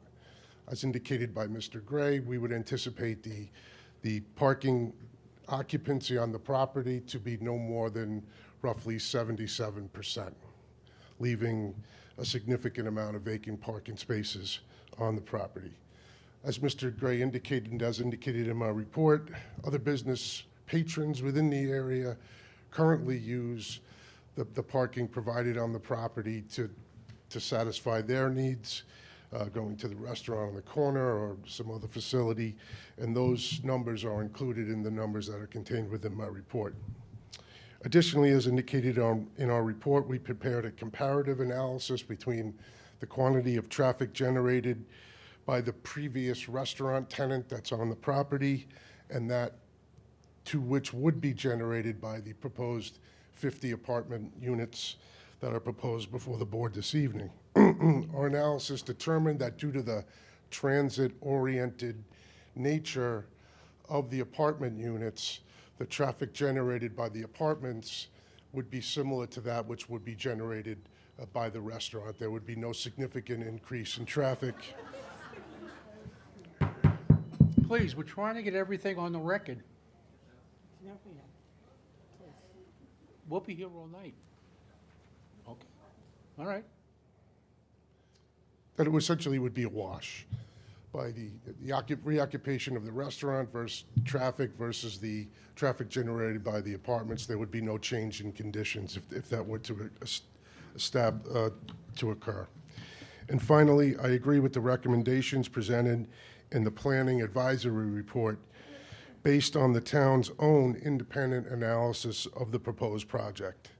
They indicated, and they didn't have my report to rely on, they did their own independent analysis. The town indicated that the special exception to permit the construction of the proposed apartment units and the associated reduction in the minimum parking requirements should be approved by this board, and I agree with their determinations. And I'd be happy to answer any questions that the board may have based on my presentation and our analysis. Okay, just out of curiosity, most of these units would be one-bedroom units? There's actually a mixture of bedroom units. There's, let me see, there's studio apartments, 6 studios. Yeah, right here. Right. Matthew Elwood with R&M Engineering, 50 Elm Street in Huntington. There's going to be 5 studios, 31 bedrooms, 6 one-bedroom plus dens, and 9 two-bedrooms. On the bottom of the site plan, there is a unit breakdown, bottom left corner. And what's the area of retail square footage going to be? retail square footage going to be?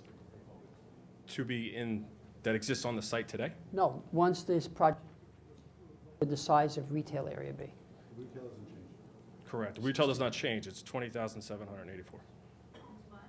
20,784. Now, you mentioned parking spaces below grade. How, I'm sorry. Parking spaces below grade?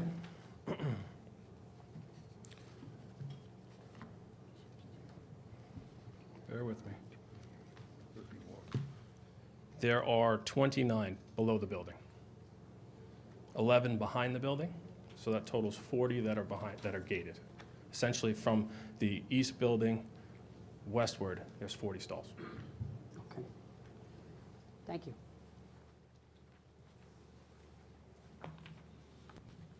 I have nothing further at this time. Thank you. I do. Almost there. I just do want to point out that Mr. Muller's studied traffic from 2019 and through today, so all figures are current. All 5 factors set forth in Town Law 267B weigh in favor of the applicant. No negative impact on adjacent properties would occur, as only commercial and industrial properties are located in the vicinity of the subject property. Moreover, actually, a positive impact would result from the granting of the variances, as it will increase the number of people frequenting these establishments, as well as the establishments on Main Street. Given the fact that we have eliminated 6 variances and modified about 2 others, coupled with the coming TOD overlay district, we don't believe the remaining variances that are being sought are substantial. The benefit cannot be achieved by any other means. This project was tailored to the upcoming TOD overlay district, as well as comments received from the town and the public. Absent the requested variances, the project would be incapable of being built. There's no adverse effect on the environment. Rather, a restaurant use would be eliminated in favor of a residential use, which has a much greater positive effect on the environment. And the difficulty is not self-created, but is primarily the result of the overlay district not being implemented sooner. Before I conclude, I'd like to quickly address some of the comments and questions that we've seen on the various social media platforms regarding this project. While several of the comments you would imagine don't merit a response, some of them do. First, Industrial Development Agency. A question was asked whether we are going to seek to have an industrial development agency or IDA transaction.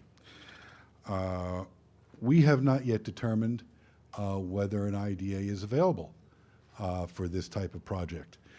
There are some IDA jurisdictions, Islip, for example, that does not permit an IDA transaction for market rental units.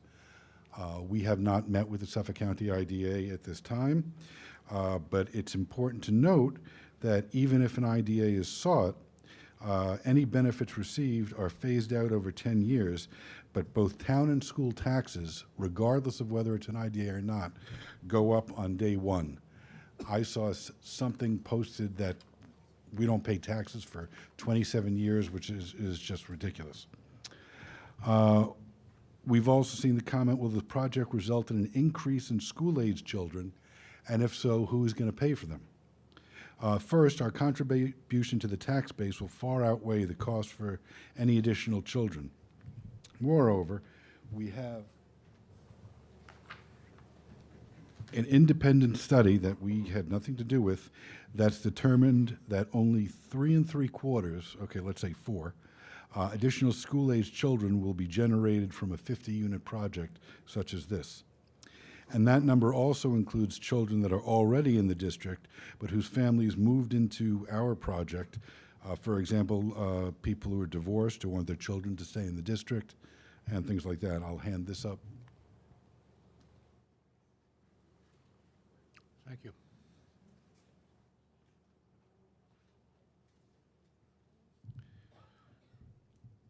Won't this project cause a strain on emergency services, fire departments, EMS, police? Well, we met with the fire department. We discussed the project with them and we implemented their suggestions in order to make any potential firefighting easier. The building, for example, is fully sprinklered. Also, the increased taxes we'll be paying will more than help to fund any increase in necessary emergency services. That concludes my presentation. Our entire team is here to answer any questions anyone may have, either this board or the public. As I have said, we want to be a good neighbor and have worked with the town and the community to come up with a project that works for the area, is something the town wants, and will help revitalize the Kings Park downtown. The developer's track record speaks for itself. Thank you. Thank you. Does anyone on the board have any questions on the application? Just a couple. You're projecting that all the units are going to be market rental? Yes. Okay, and, There are, I believe the code requires us to have 5 affordable units. okay, and what market range do you anticipate the rents to be in? We have Anthony Bartone answer that. Sure, thank you. Anthony Bartone, 141 Merritts Road, Farmingdale. The rule of thumb typically in these projects is use $4 a square foot. So 750 square feet times 4, that's typically what the rents will be. Thank you. Thank you for doing the math, Gary. I'm here to help. I also almost forgot, I have several letters of support that I just wanted to hand up as well. We'll put them in the record. Planning? Mr. Chairman, the Planning Department prepared a planning advisory report for the board. Everybody's received a copy of it. Just to let the people here know what we did. As I'm sure most of you here are aware, it's been going on for several years now that the town board has been actively engaged in looking to adopt a comprehensive plan for downtown Kings Park to revitalize the downtown and the immediate surrounding areas. Part of that also includes, as Mr. Gray pointed out, there's a transit-oriented development portion of it, which encourages this particular type of development within the downtown, primarily in a targeted area which is south of the Long Island Railroad tracks. And it runs between Indian Head Road and I believe that's First Avenue. When we reviewed this proposal, what we did is we compared it to what the existing zoning ordinance requires in terms of compliance with any special exceptions that would need to be requested, any special standards for those special exceptions, and any dimensional requirements within the zoning ordinance for setbacks, height, and things of that nature.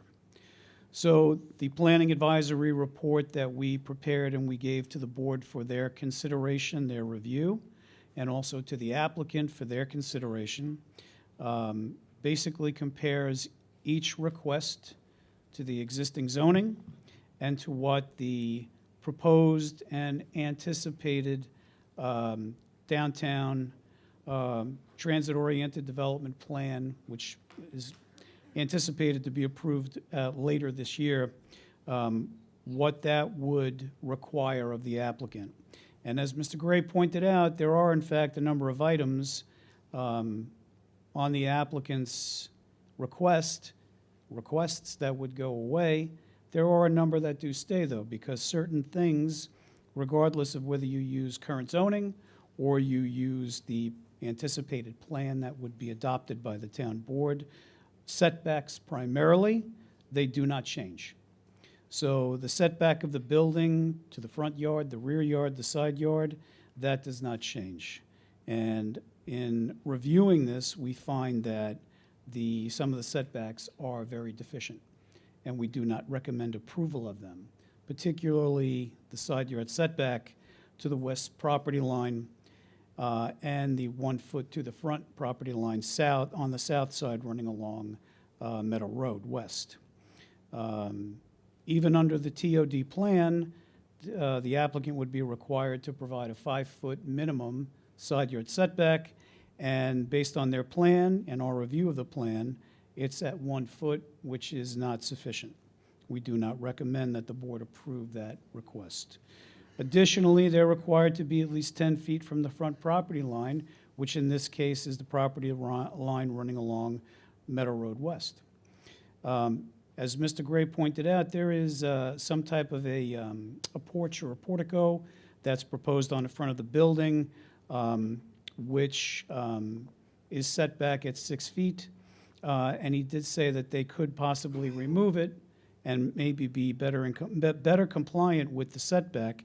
However, if you look at the plans to the building, if you look at the elevations, the third floor of the building actually projects over that portico. So in fact, it would remain at the 6-foot setback. It's not 10 feet. Making it compliant with the 10-foot setback may be difficult in its current configuration. We certainly don't recommend anything less than 6 feet.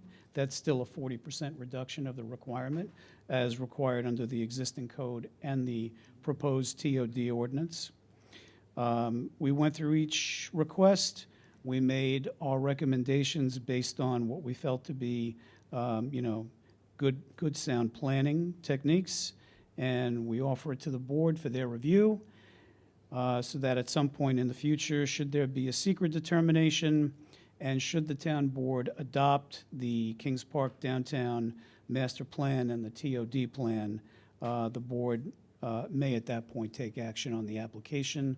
We don't anticipate that that's going to happen for several months. Sabrina? Yes, Mr. Chairman.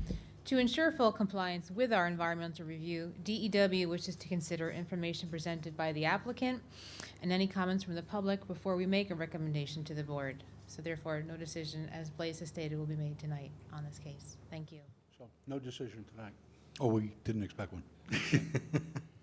All right, we're going to open up to the public. You want to be first? You're last. No, no, please, listen. Everybody's going to get an opportunity to speak. You come up one at a time. You know, we'll put everything on the record for you, and then, once everybody is done speaking, we'll bring the applicant back up to answer your concerns. Maybe if they can Okay. line up, it'll be easier for them to come back up, so we don't have to wait for them to come.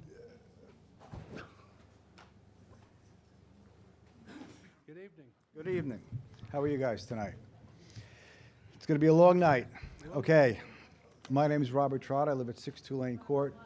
Robert Trotta, 62 Lane Court, Northport, New York, TROTTA, Northport, New York, the town of Smithtown. All right, hold on. I'll speak louder. I was going to turn the mic up. My name is Robert Trotta. I'm the Suffolk County legislator that covers this area, who fought very hard to get the funding for sewers for this area. I was a Suffolk County policeman. I was in the FBI Violent Crimes Task Force. I helped put a chief of police and a district attorney in federal prison. However, your applicant refers to me as a person who fans the flames of discord and lies and speculation. Excuse me, I'm using his words. No. This gentleman here, I don't go to work and I hunt and fish. I'm done. This is one of your most important decisions you will make as a board. Make no mistake about it.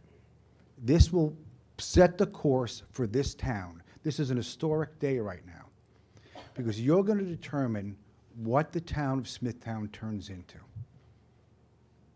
These people here, the plumbers union guys, all these guys, I stood arm in arm with every politician, Democrats, Republicans, within the past 6 months, fighting Governor Hochul's mandate, her mandate, that around train stations, you have to have 15 units per acre. She mandated that, and we stood against it because we didn't want her telling us what to do. But now we stand here today, on this very day, advocating for 50 units on a third of an acre. Now, does this seem logical to you, especially right out of the box, at our first sewer system, our first thing that we're going to do to make this town, Kings Park, Smithtown, and St. James better? And this is our first one. This is a very, very momentous moment, and you should take it very seriously, because this is going to tell what's going on in this town. I am all for building something on this property. Make no mistake about it. But 50 units in the parking lot of a shopping center is ridiculous. Literally ridiculous.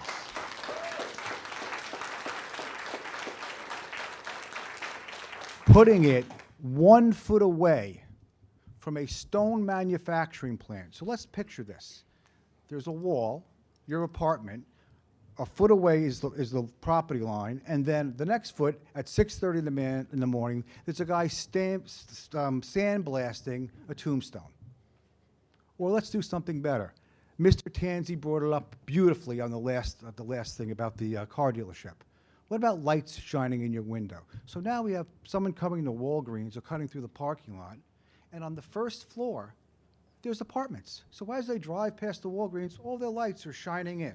So on one side of the building, we have sandblasting, and on the other side of the building, we have cars turning in and turning the lights on. This is the first time in the Smithtown that we are going to talk about underground parking. It's the first time in Smithtown that we are talking in a business district apartment on the first floor. It's never been done before. You can make the argument that across from Town Hall, back in the courtyard, that's not on a road. This is in the parking lot of a shopping center. You want to put apartments on the first floor where people's lights are shining in all day long. It's your decision. But you need to know that the people in this audience and the people who went home and couldn't get in are watching. And we want this done properly and correctly. Make no mistake about it. Condominiums. We are robbing a generation of building equity. Because when someone goes in this at $3,000 a month for a 477 square foot studio apartment, he's not saving money. So I suggest to you, you speak to the applicant and maybe talk about something about half of them being condominiums or co-ops or something where our children can actually gain money. Because once this happens, next door it's going to happen. And then down the road at the oil plant is going to happen. So what will we have if this goes the way it's supposed to go? Because now you're going to set a precedent. You're going to have row houses. And people in this audience standing right back there said to me, I moved out of Brooklyn and Queens because I didn't want to see that anymore. How much green space can you have with a 1 foot buffer? You can't have any. We lived out here for green space. We want to see trees, want to see flowers, we want to see bushes. And it can be done, but not at 50 units in the parking lot of a shopping center. I'm sorry? I'm sorry? Oh. The developer, Mr. Bartone. You know what I do for a living, Mr. Bartone? Builds buildings, right? And I don't know if it's a land lease or not, if you're the builder. Okay, I don't know, is this a land lease or not? But they talk about buildings they built. And after they build them, what do? They sell them to hedge funds. 1, 2, 3, I can go on and on.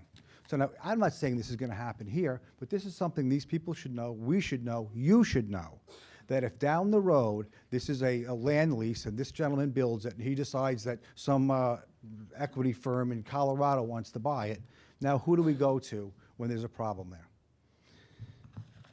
I drew this very highly technical chart. This is 1978. This is 2004. It says 116,000 people. The population of this town has not changed since 1978. Recently in Newsday, they did a big article on how in the 5 school districts losing the most enrollment, 3 of them are in the town of Smithtown. Kings Park, Smithtown, and Comac. The children, we're not having children anymore. It's going down 27%. So who's going to live in these apartments? The same people who live in the hotels that we built that are now homeless shelters? Is that what's going to happen? Because who's going to live in a 470 square foot studio apartment? If we build 1 or 2, but I'm concerned about the whole row, and then Main Street. Because you know, you're going to be here all day long for the next 5 years, people coming in with these things. So you need to set the tone, and you're going to set the tone today. I suggest, because it's so late, we should recess this at some point, do it again, because it's not fair to the people who left here and didn't get in. I'm going to let someone else go, but I think that you get my gist. This is an historic moment, and you should think very hard about it, and you should ask the applicant to maybe reconsider what he's doing, and maybe make it a little bit smaller for all of us. Thank you. Thank you. Remember about the land lease.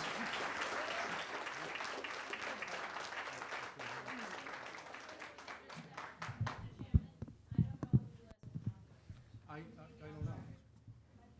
Mr. Trotter? Where is he? What was your last remark, so we can get it on the record? We couldn't hear with all the clapping. Yeah, don't go over everything. What was it about? You were leaving and you said something. I'm sorry? Oh, reduce the size of the units. It'll reduce the number of the units. You know, make it with a horseshoe and some green space, and, you know, make some condos. You know, look, the reality is, we know what it's all about. Thank you.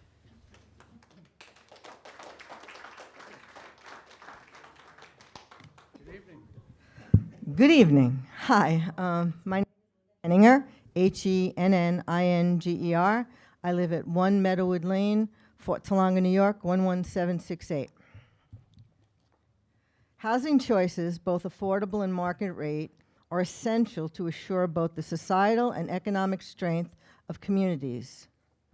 Seniors who want to stay in the community they love should have the opportunity to downsize if they no longer can or want to take care of a 3 or 4 bedroom house with a yard. The younger generation often does not want a multi-bedroom home with outdoor property to maintain. A variety is fundamental for a healthy community that embraces all community members. I've lived in this community for over 30 years, spending over 2 decades involved in community volunteer work.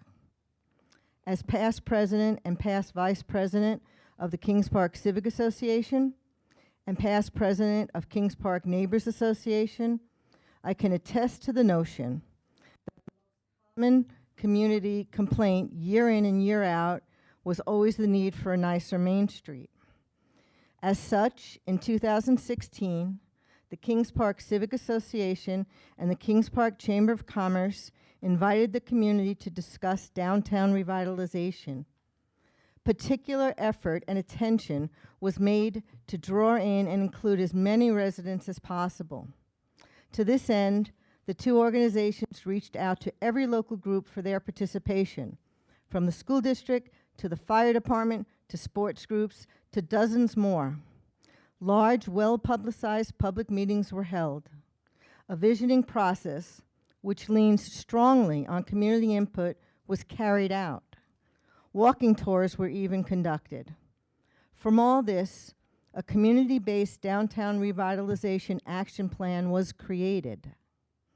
That plan included the need for sewers, more and better public and recreational spaces, additional commercial and residential spaces, parking, mobility, and pedestrian safety.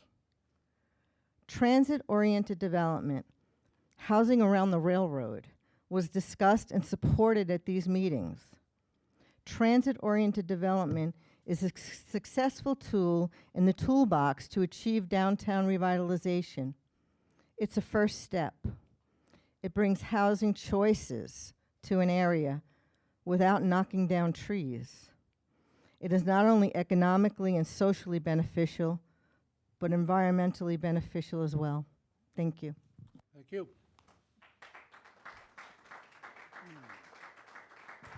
How you doing? How you doing? My name's Eric Agliaro, and I live on 223 Call Road, Kings Park. You want me to spell that or no? A-U-G, another U-G, L-I-A-R-O. Okay, with that said, I didn't really know what to expect when I came down here today, but I did want to be amongst the group of people that I've been in contact with that do not want this facility built, at least not at that size and at this capacity. I know a lot of people live or used to live or work in Queens, and you know, we don't want that kind of life here. You know, I used to work in Queens, and I like to come home to a backyard and to a different style of life, and that's why I moved to Kings Park. You know, this is, as the other gentleman said, this is one of many facilities that they will look to build in Kings Park, and it will kind of diminish and ruin what it is that we are trying to have here. I like having a backyard, I like having space, I like having places to park. And that's why we chose to live in Long Island and come out here, and this kind of deviates from that kind of thinking. My question to these gentlemen are, how is this luxury, I'm sorry. Just address us. and then- Okay, my question is, how is this being packaged as a luxury facility that is literally across the street from a train station and studio apartments? It doesn't make sense. It doesn't seem like it's packaged right, and it doesn't seem right at all. We kind of don't want it. There's a lot of people that left that also agree with me that wanted to make that statement made, you know, and almost 10 o'clock at night, people are willing to show up and let this be known, and I think that will continue when, you know, votes happen and things continue. Thank you.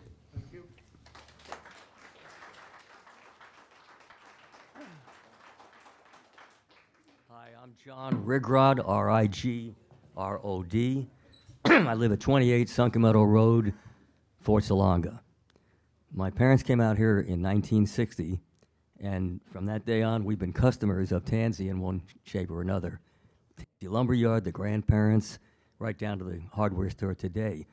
If Tansy, Mr. Tansy, I guess he can't be in the room based on the arrangement. The running joke with him is I always looked up to him. I do. I think he's a gentleman. I can see the work he's done here and in many other places. So to do anything to disparage that man or what he wants to do is wrong, and some people have done that. He's a good man, no matter how it cuts. All right.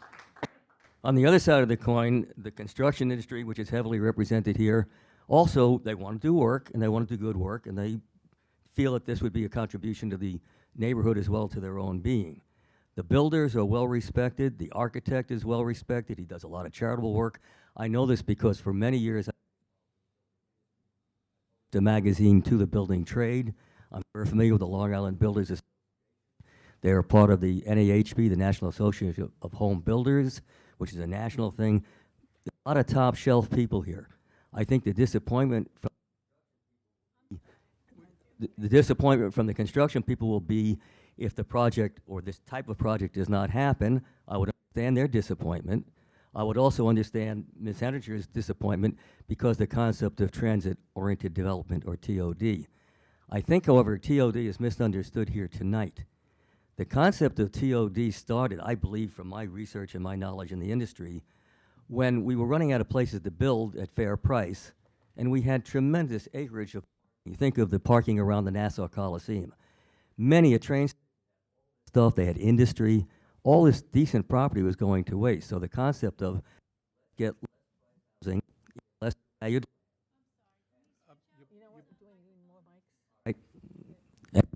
If I yell? All right, I'll try. The whole idea with TOD was to make use of not so good industrial buildings and so forth. A different mic?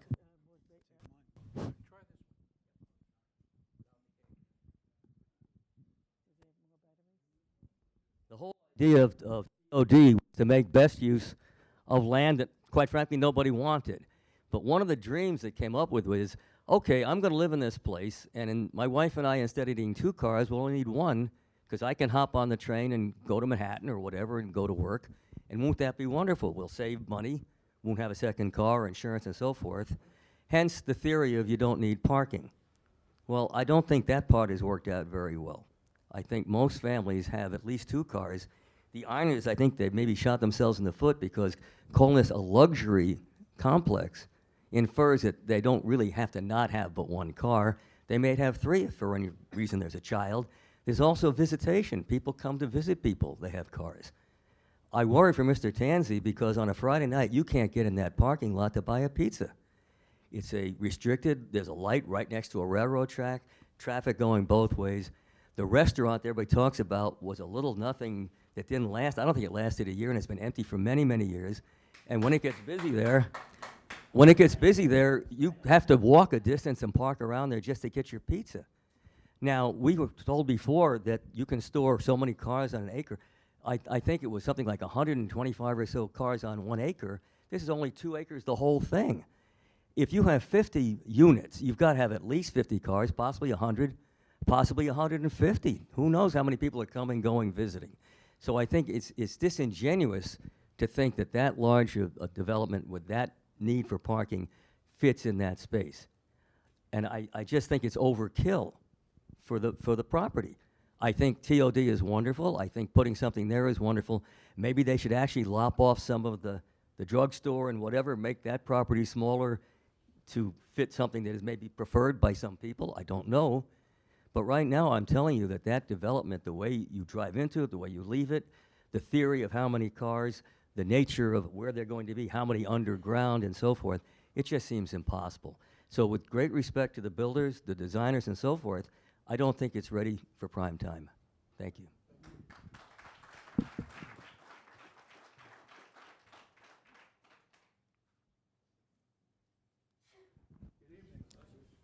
Good evening. My name is Diane Motherway, and I'm here with my husband Jim to support the proposed apartment complex to be situated in the Tansy Shopping. Pardon me? Could you spell your last Oh, name? I'm sorry. Motherway, Motherway. I live at 116 Lake Bridge Drive in the Lake Bridge Club condominiums in Kings Park. And in full disclosure, in an effort for full disclosure, and so that nobody thinks I'm misrepresenting who I am the executive director for the Kings Park Chamber of Commerce and have been for the last 10 years. However, I'm not here to represent a position for the Chamber of Commerce. I'm here as a citizen, private citizen, and as a resident of Kings Park to give you my opinion of what I believe should be a good use of the property. 53 years ago, I moved first to Comac and then to Kings Park from Brooklyn. People 53 years ago were talking about a shortage of decent living space, specifically apartment space on Long Island in general, and especially Suffolk County, and that their parents and or adult children had no place to live, unless of course they were willing to rent somebody's illegal basement apartment, which most people did not desire to do. Fast forward 53 years later, nothing has changed, except the shortage has become more acute. Unless you fit the profile of a family unit with 2 parents and a couple of kids, there is nowhere to go. Long Island is losing its population at a high rate for many reasons. One, of course, is the high cost of living, when no one denies that. But that's not the only reason, and actually may not be the primary reason. Young adults out in the world want independent living. Single adults of any age, possibly a single dad or a single mom, need choices. Maybe they want to reside near their young children so they can be an integral part of their lives, coach their soccer teams, make sure they don't miss any school events. And don't forget those pesky retired seniors. Maybe, just maybe, they want to be snowbirds, but don't want to come back for 6 months and share living quarters with their adult married children. That converted garage or basement isn't going to cut it any longer. All these populations have the same wants and needs, albeit for different reasons. The need has finally given rise to solutions. The type of housing Cornerstone Kings Park is going to provide is born of all of these needs, plus a few more. The proximity of the project to everything downtown is absolutely key. It is in the heart of everything essential to convenience and quality of life. The fact that you can drop off your dry cleaning, hop on the Long Island Railroad, head to work, get off the train at the end of the day, stop at a drugstore, pick up your prescription, then stop at one of the pizza places, pick up your takeout, or better yet, go to one of our local restaurants and have your dinner, all without getting into your car. Imagine that. People might even discover they still have legs. And you don't have to be a commuter to marvel at the sensibility of the location.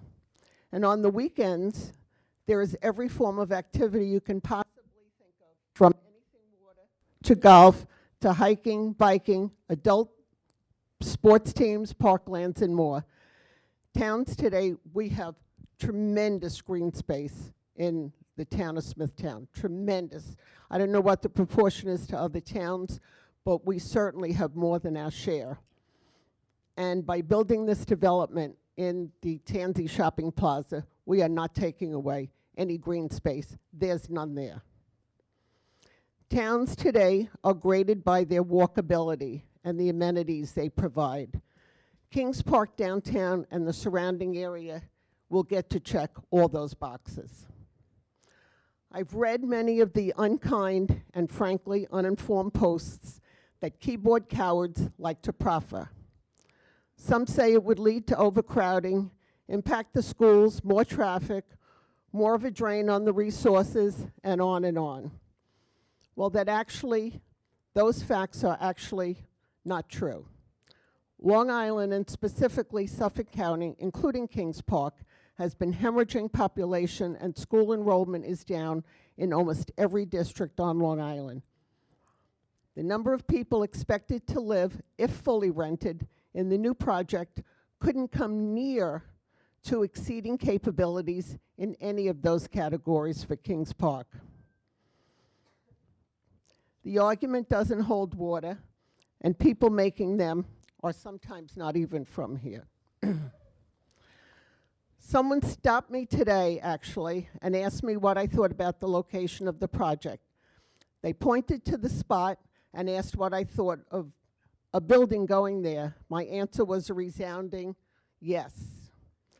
Looking from the spot in the TJ Maxx shopping center where I was standing to the distance that the new building would take place, you know what I saw? I saw a towering water tower that has been an eyesore for lo these many years.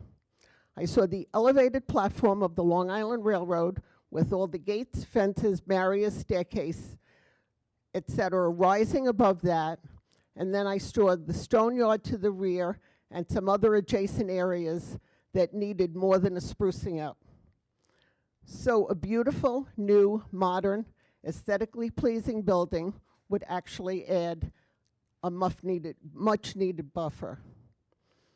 There are many towns on Long Island that have adopted various versions of revitalization and modernization. All have benefited tremendously. Farmingdale is one that comes to mind immediately. Residents have found new pride in their hometown. Kings Park doesn't lack pride, but we do need a facelift. Farmingdale has seen a tremendous growth in their business district. Many others have as well. A thriving business district translates to higher property values for residents who reside there. Success begets success. On a personal note, my husband and I have known Tony Tansy since he was a teenager, and I have had the privilege of working with him professionally in the chamber for the past 10 years. I can tell you that there is no person who loves Kings Park more than Tony does. When he first started to seriously consider this project, he was looking for business partners, and he met with a number of developers. After careful consideration, he chose the people he knew had the same vision and goals as he does. Tony can live anywhere he desires to, but he chooses to live here in Kings Park. And he would choose to live here for the rest of his life. And he would choose to have his children and future grandchildren join him in Kings Park as well. No one likes change, but change happens, and it's inevitable. The best way for change to happen is to be part of the change so you can shape it and mold it in a positive direction. Any questions? And if I might just add one little thing, in Lake Bridge, I have a very good working relationship with Legislator Trotter, but I disagree with almost everything he said today, including I live in a condominium community and people drive by all the time, and every single unit in Lake Bridge is sold 2 weeks after it goes on the market. So people on the ground floor are not afraid of having headlights come in their windows.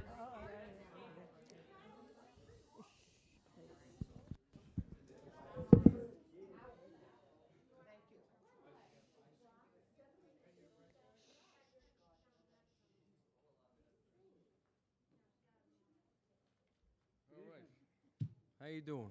So, my name's Angelo I guess that don't work. Hold on. My name's Angelo Scudolero. I'm currently a third-year apprentice at Plumbers Local 200. I also... I'm sorry? Scutellaro. You got it. Yeah. How'd you know? Anyway. I'm here to speak in favor of the Cornerstone at Kings Park development.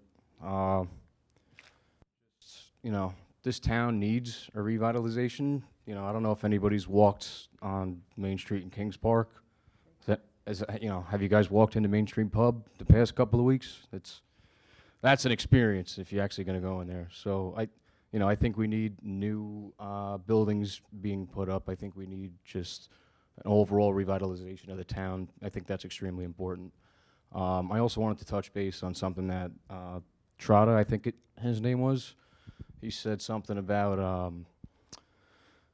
I'm 26 years old. I bought my own house 3 years ago with my own money.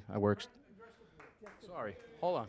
I work 70 hours a week. I work my ass off. I don't have anything from anybody else, but I rented an apartment first. You got to save money. You got to figure it out just like anybody else, but you get through it and you figure it out. So, you know, you rent an apartment, just like me and my wife did at the time. We saved money. I also have 3 kids too, so I don't think people aren't having kids these days because of that reason. I think that's just irrelevant, but that's all I got to say. Thank you.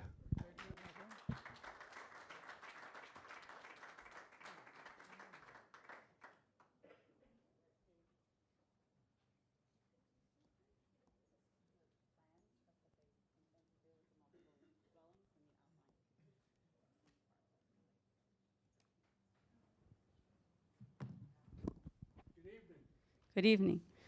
My name is Kim Francisi, Francisci. I live at 19 Birch Road, Kings Park, and I'm actually against the plan. I'm not against Tansy or his idea of trying to develop and revitalize the town, but 50 units on this piece of property that he keeps trying to say is 2.26 acres that already has buildings on it. If you do the square footage of the building he's intending, it actually takes up a full acre of the property. I was that person online that asked about their tax abatement that they're saying they don't get, which I did my own personal research, and for the first 3 years of building, they do not pay any taxes, and for 25 years after that, they will not pay tax. In a small town that struggles in the school district already, to say that you can not collect taxes on a property like that for 27 years, but you're tying into a sewer system that you now have to maintain, who's paying the cost of it? Yes, you may increase our property values, but with that goes up our property tax. If you hemorrhage us through property tax, most people will vacate Long Island. That's why they're leaving, because our taxes are the highest that they can be, and we can't incur any more of that cost. You should place a business there that will contribute to tax dollars like they do over in Hauppauge. They have their industrial park that contributes to taxes, and that's why their property taxes are lower, not higher. My concern is also for the fire department. Is our fire department trained in apartment building fires? Because nothing in Kings Park exceeds 2 stories at the moment. So how are you evacuating people out of a 3-story building? You can say the fire department's across the street, but there's no one in the firehouse. You have to wait the 15 to 20 minutes for them to get to the firehouse to then respond to a fire. Now, if you're a foot off the property line and there's a raging fire in there, you're affecting every business and every building next to it. Within an hour, that entire block will be gone because you won't be able to control it. As you said in the thing before it, for the car dealership, will the fire department be able to access the side of the buildings with their equipment to be able to save lives? And you're saying you want young couples moving here and that there's medical support in the neighborhood. They close labor and delivery in St. Catharines. Young couples have babies. Young couples have to maintain that. They turned someone away the other day from that emergency room because there's no gynecologist there. So how are you expecting young couples to come? And you're saying 1 bedroom plus a den, 2 bedrooms. They're going to have multiple children in there. I myself had multiple children in a 3-bedroom apartment. I had 3 in a 3-bedroom, which means you can put more than 1 child in a bedroom. You're talking about the transit-oriented development, but that works in urban communities. You're saying to place this here, but we're a suburb. That's why there is no apartments. If you learn the definition of an urban area, that is where you have apartments. If you choose to live in the suburbs, you choose to live where single family or multiple family homes, which is like 2 families. But not to put 50 units of an apartment in one area and say that all of a sudden we can have an increase of 100 people for our population. And the environmental factor, our aquifers are almost empty.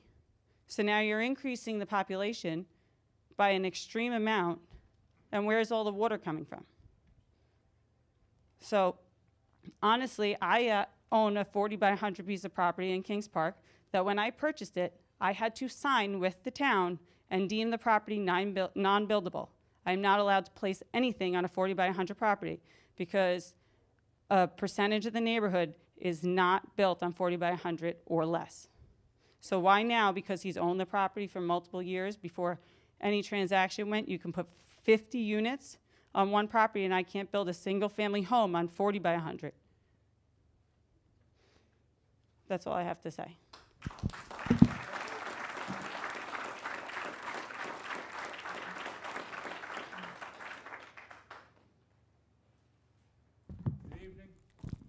Good evening. My name is Sharon Totoro, Turtoro. I live at 52 Terra Lane, Kings Park. My concern, I looked many, many years for an apartment. I know how hard it is. I live in an apartment now. But my concern is if you have a 2-bedroom and the person can't afford it and they're living with a spouse or whatever, that can be up to 4 cars for one apartment. Where are these people going to park? The shopping center, Tansy's shopping center, is busy at nights when it's nice out and whatever. You've got this Greek restaurant, you've got the pizza place, and you've got the nail salon, which carries a lot of customers. You then have, I lost my train of thought. It's great having a train station. I walk to the train station if I'm going to use the train. So that's great. But we don't have enough parking. People come to visit, like they had stated already.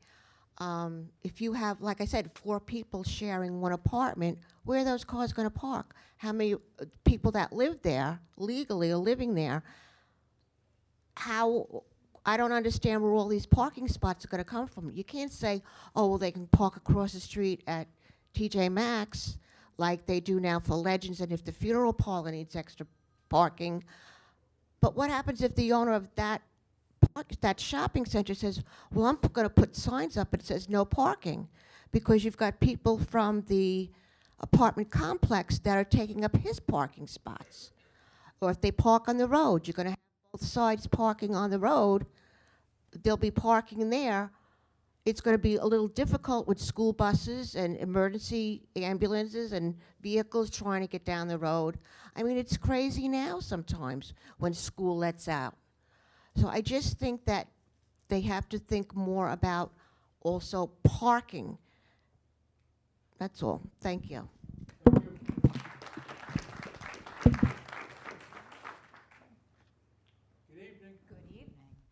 Hi, my name is Layla Vita, V-I-T-A. I live at 41 Country Lane Drive, Kings Park, 11754.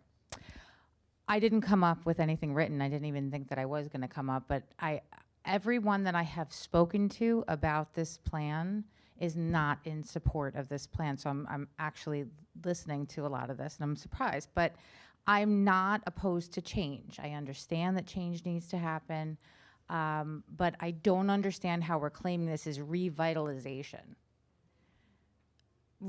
Revitalization, how is this revitalization? How is placing, the buildings are dilapidated, I get it, I've lived here my whole life, 46 years.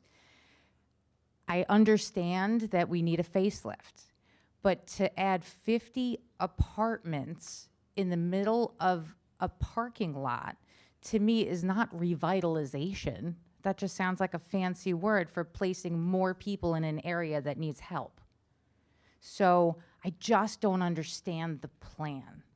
I don't understand the logistics of the plan. Kim brought up a good point with the aquifer. We don't have enough water as it is. It's going to cause a great depletion. What is going to happen with the municipal solid waste that 50 apartments are going to bring in? How is that going to be handled? Never mind the traffic. Right now, the streets are getting done. How long is it taking just for this little construction to take place to get from one side of Main Street to the next? It took me an entire stairway to heaven. I know, because I started at the beginning, and we know how long that song is. So now you're going to add 50 apartments in the middle of it and call it, this is progress? To me, it's insanity. I just don't understand it. So, you know, I lived on the water, I trailer my boat, we go down to the bluff. The reasons that I live here and continue to live here and keep my family here is for those reasons. The population, if it hasn't changed from, I forgot the year, to today, to me, that's a win. That's a win. We live in a beautiful little hamlet surrounded by water. This is why we stayed. So to change it in such a way, it's just not, it's not right. To me, that's not progress. It's going backwards. So I think that all the people, and you know what? I'm sorry. I'm going to keep talking. My friends from high school, we say, oh my God, you've lived here your whole life. My husband and I both grew up in Kings Park. And so many people are like, you know, I moved to Kings Park and you guys have all just stayed here. We did. We did, and because it's the best kept secret.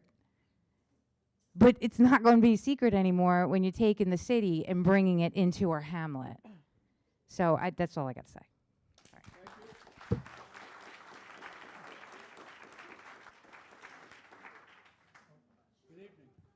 Good evening. Use the mic. Good evening. My name is Mike Rosado, 12 Country Oaks Drive, Kings Park. I'm with the Kings Park Community Association. Kings Park Community Association. I don't know how many people remember Jimmy McMillan. He founded the Rent is Too Damn High party. Well, this building is just too damn big. And I think that's the major problem here. I think it looks nice. I think they did a good job with the design, but it's too big for the lot size. The lot size is 1/3 of an acre, and he wants to put 50 apartments on 1/3 of an acre. It just doesn't make any sense for this area or for any area in Kings Park. Fairfield, the Fairfield apartments in Kings Park, there's 36 apartments on 4 acres, and this project is 50 apartments on 1/3 of an acre. It's outrageous. Downtown revitalization is supposed to benefit the entire community, not just a handful of developers and landowners, and I think we need to keep that in mind. The other point is, in the town's recently completed master plan, a central business district was created in downtown Kings Park with the applicant's, Mr. Tanzi's, input. Suspiciously, the district has no cap on the number of accessory apartments that can be built in this area. This could lead to housing/apartment density that could completely overwhelm the Kings Park community. Before any project, including Mr. Tanzi's, is approved, the town board must institute a cap on the number of housing units it will allow per acre, as it does with every other zoning category in Smithtown. So I asked this board to table this decision on this application until the town board has a chance to review and resolve this issue appropriately. Thank you.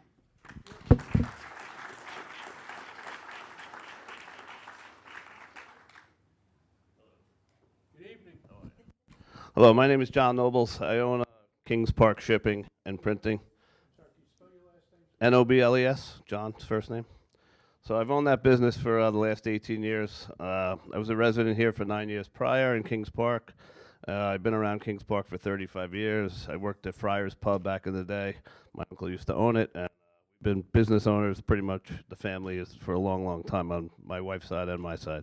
I love Kings Park. I live in Northport now, but I have my business in Kings Park. I have another business in Northport. We have another, and we just keep expanding and doing more things. When I opened my business in Kings Park, I was a tenant. When the building owner passed away, we purchased the building with the hope of a upcoming revitalization that was promised to us many, many times over the last 20 years that I've been around. So we realized our dream of owning a business, investing in a business, a building, and you know, we have the world by the you know what. But we renovated our property, and we cleaned up the shipping store, and that used to be George McKnight's office, and it was Brady Insurance before. It's right next to the bakery.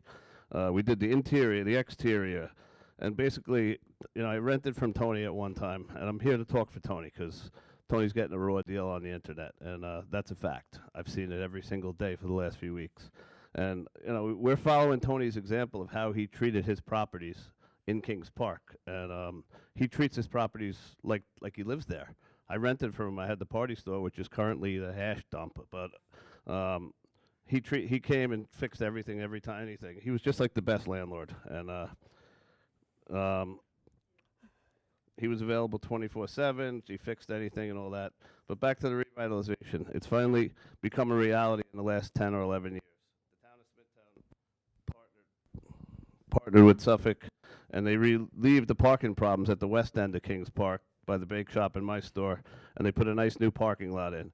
And that was basically the first step towards this whole revitalization that we're talking about every day in Kings Park, the parking lot. It's the most beautiful parking lot you'll ever see. People use it every single day. We need more parking. I'll be screaming about that forever. So now the sewers and the revitalization are finally here, and the old timers kept telling me over the 20 years, they said it would never happen in my lifetime. And I beg to differ. We have a common denominator with this whole revitalization who was working. And the common denominator worked across the aisle with both parties and got that parking lot done. And that was Tony Tanzi. He's the common denominator in Kings Park of getting things done. He accomplished that when nobody else said they would, and he got it done. Everything that makes Kings Park better in the last 35 years has had Tony Tanzi's fingerprints on it. He almost single-handedly built the walking and riding path from Main Street to the Bluff. He basically bulldozed it himself, I'm pretty sure. He's been president of the chamber, and you should be honored. He should be honored at this meeting for what he's done for Kings Park, not what has been shared on social media. It's a shame. Tony is in this for Kings Park. He has proven year after year and day after day that Kings Park is his home, and he will never do Kings Park wrong. With all that said, I fully support Tony's project. Thank you.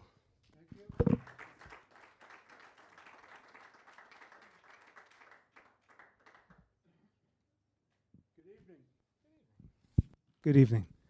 John Flynn, 8 Main Street, Kings Park, business owner and resident. I'll try to be quick. It's getting late. I am a lifelong Kings Parker. We have family roots here in Kings Park dating back to 1898.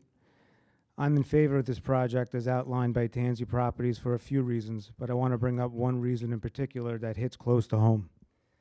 My niece, a former Kings Park graduate and recent college grad, currently has a good paying job and as does her fiance. Just a few weeks ago, they signed a lease in Babylon at a similar apartment complex as compared to Tanzi Properties for $3,000 a month.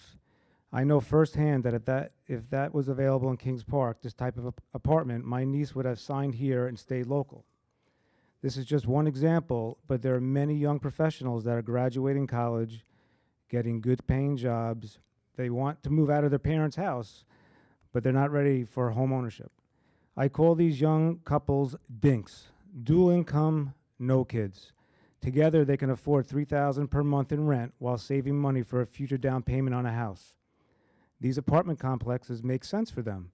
They want to come home from work, drop their bags or briefcase, walk into town for a bite to eat or drink, and call it a day. They'll walk to TJ Maxx, they'll walk to the grocery store, they'll walk to a restaurant. I do not want to see our community lose any more good young professionals to other towns. They are future homeowners of Kings Park. Tansy Properties is the first step to keeping our young professionals in Kings Park. Thank you.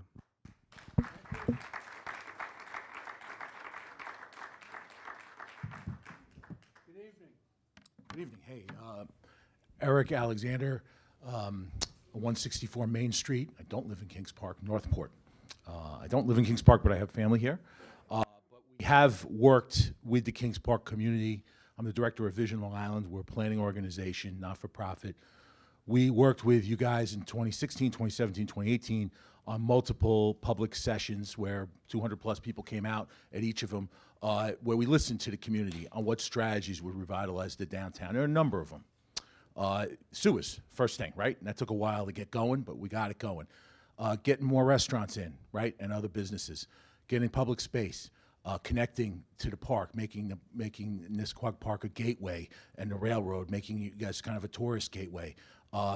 Upgrading some of the roads, getting that parking behind the bakery, so key.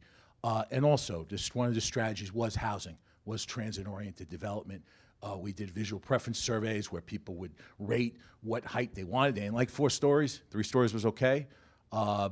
And there was an openness to some housing, not housing everywhere, but some housing in the downtown. So we modeled in what the plan we put back to the town, we modeled this as kind of half the size of the smallest development on Long Island, right? Because most revitalizations run from about 400 units to 1,500, 2,000 units per downtown. The scale of this is much smaller. It's a very small overlay zone. This happens to be one of the properties in the future overlay zone, but we're not talking about Kings Park housing everywhere, really just in some key areas, right? So that really was the piece here as far as where housing came out of the plan. But to get to this proposal, we understand that parking, a lot of these developments, people don't have a lot of cars because they're generally one person, sometimes two. There's minimal school kids that come out of these developments. On average, 3 kids to 10 kids per 100 units. Very little kids. I've been in 60. I put my hand on a stack of Bibles on it. I've been in 60 of these buildings that have been newly approved and built. I've never seen a kid. There's no playgrounds. There's no jungle gyms. There's no amenities for the kids. So the school district's not impacted. They're generally tax positive, these developments. And again, read the numbers. Everyone should review every little document very clearly. But the economic benefits are key. The relationship to retail. When you get housing in a downtown, and we've worked in about 45 different downtowns that do this, the retail comes back to life. The restaurants come back to life. Because there's people, and I've been a renter in downtown Northport forever, I spend ridiculous amounts of money on all the shops, right? So you're spending money on the town and reinvesting in it. And that's so key from being a tax positive. So we worked with the chamber, we worked with the civic, we heard a lot from the community.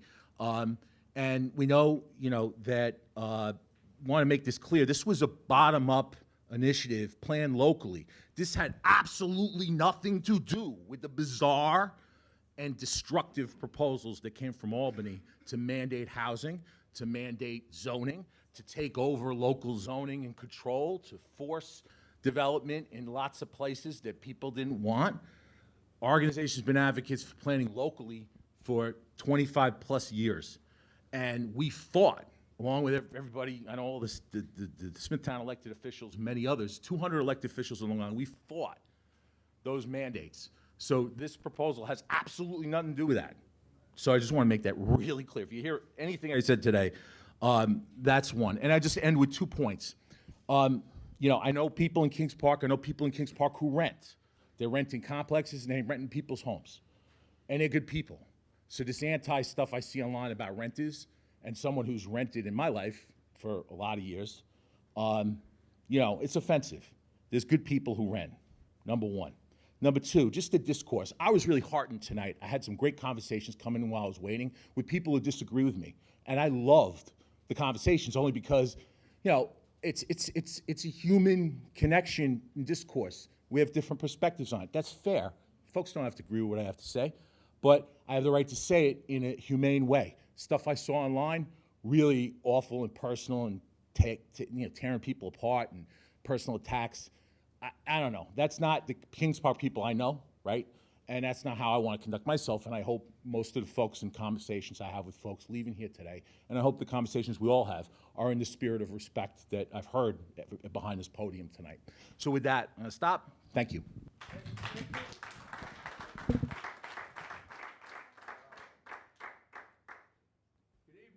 Good evening.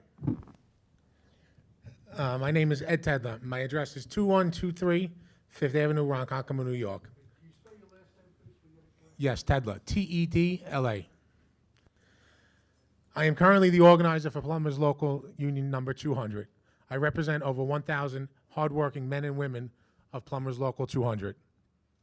I would like to thank the Town of Smithtown ZBA Board for letting me speak here tonight on this very important project for the future of the hamlet of Kings Park. I am here to speak about a great project called Cornerstone at Kings Park. This project is necessary for the downtown revitalization of Kings Park for our young, middle-aged, and seniors to live, work, and play near mass transit. I would like to commend Supervisor Wareheim and all of the council people for their vision for the future of Kings Park.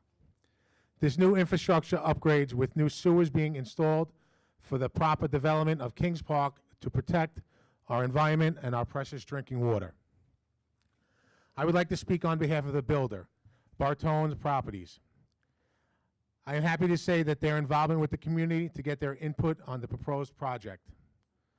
I've recently seen on News 12 of a diner in Kings Park closing after 40 years. This project and building will help small local businesses in the future. Thank you and good night.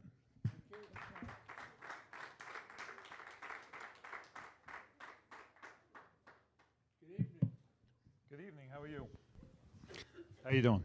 My name's Don Brown. I'm a local business owner. I've been in Kings Park 54 years.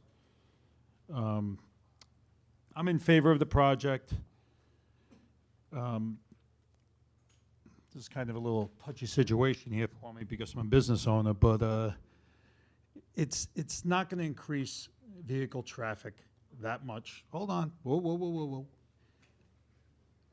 Let's be realistic. When the Psych Center was open, you would have 3,000 employees drive to work at 7, 8 in the morning, whatever time it was, and you'd have 3,000 cars pull out of here. It's not going to, our biggest traffic problem is Main Street. These apartments aren't going to affect Main Street. People are going to make a right on Pulaski, make the left, and go into the back of the shopping center by TJ Maxx. Or they're going to come down Indian Head Road, or they're going to take a train to work. It's not going to affect Main Street. We don't have traffic problems over by Indian Head Road, really. And look, let's be realistic. If I'm coming down Indian Head Road and I live there, I'm making a left and I'm going through the TJ Maxx parking lot, which is completely empty because they have no customer base. We have no customer base because there's not enough people in this town to support the businesses in this town. I'm in business. If anybody here else is in business and they say that their business is thriving in this town, get online. Because it's not true. It's not true. They can say whatever they want. They can say whatever they want. We are the only town on the North Shore of Long Island that looks the way it does. You show me a town on 25A in Nassau and Suffolk County that looks like our town. My friend is over here. He hasn't been through our town in 34 years, all right? Someone passed away, he came to visit. First time in 34 years. He left this town after high school in 1988. We were driving through today, mark my words, and he's like, holy, I can't believe this town still looks like this. Same sidewalks, same curbs, crappy lines up in the things, siding all crooked. It looks like hell. Tony and all these guys put this revitalization program together, but it will not succeed without some type of good income population. There's good income population and there's bad income population. This is good income population. And I'm not going to benefit from this place. Somebody from there would have to drive to my business anyway. So I'm not benefiting from this. If Tony wanted, Tony could literally knock down more of the building and put up even more apartments, if that's what the case was. Everyone's complaining about, oh, the lights in our window. These are people that don't want it. You're not going to live there, so what do you care about headlights in your window? Oh, hold on. I just want to point out the elevation of the building. Okay, here's the elevation of the building. It appears that you have to walk up about 8 steps. So how are headlights in your window? This is just noise. It's just noise. Let me keep going. A couple more things and then I'll let you go home. The average homeowner in our town, their property values will increase 10 to 15% minimum just because of the town revitalization program. Because that's what's going to create the demand to want to live in this town. You have people come to this town. This mic is terrible. You have people come to this town. Oh, Jesus Christ, what is it with this thing? You have people come to look at houses in this town, and they're like, are you kidding me? That's your town? I'm like, look, believe me, it's a great town. It's a great town. They're like, Brown, half the stores are closed. We have stores and shopping centers that have been closed for 8 years. 8 years they're closed. Half the stores are closed. We have Hash, right? Everyone complains, oh, Hash is terrible. Yeah, it sucks. Who wants a store that says Hash on it, right? But nobody else wants to rent the store because there's no reason for a legitimate business to really want to come into this town. All right? It's no longer 50 units in a parking lot.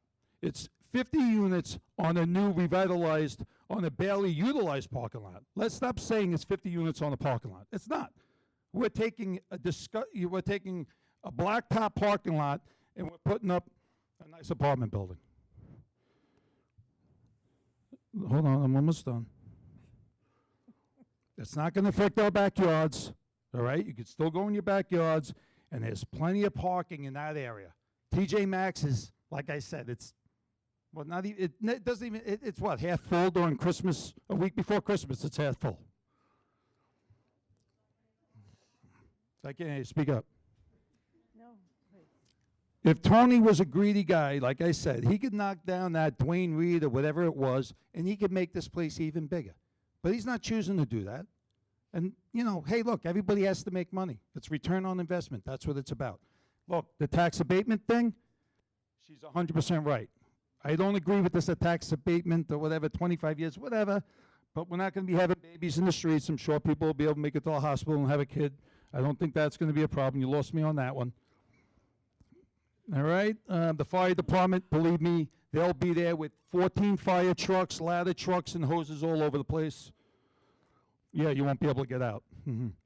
Yeah, I know. People are dying, by the way, in these 3-story fires. Show me one person that's died on Long Island in a 3-story building. You got sprinkler heads all over the place. All right, that's all really I got to say. Guys, you know, we could, and ladies, I'm sorry, we could stay with the town looking the way it does, but we can do this whole revitalization. If we don't have people that want to move into the town locally, you're not going to be able to support the businesses. Not going to be, and I'm one of the successful ones, and I don't make any money. I'm selling them. I'm done. Good luck.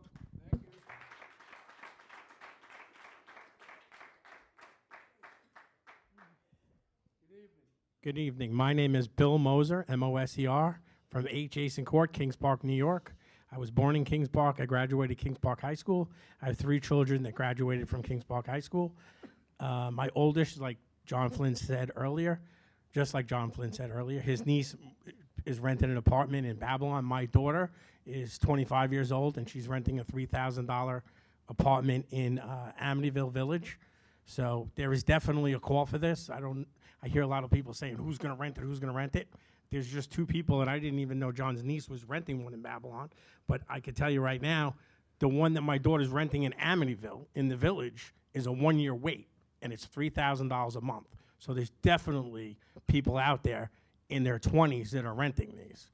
So that's all I wanted to say, and I think it's positive that you're bringing more people to the downtown. Like my daughter and her boyfriend, they're going to spend money there. If this was here, instead it's in Amityville. So now she would have absolutely rented this in Kings Park because she's from Kings Park, and she's doing the same thing. She's renting in Amityville, and she's buying a house in either Fort Salonga or Kings Park in a year or 2. So they would have stayed here without a doubt. So I think I'm here to support it 100%. I think I would definitely revitalize the downtown, because these kids are going to spend money, and they're not going to get in a car, and they're not going to drive anywhere. They're going to walk. So that's all I have to say. Thank you. I appreciate it.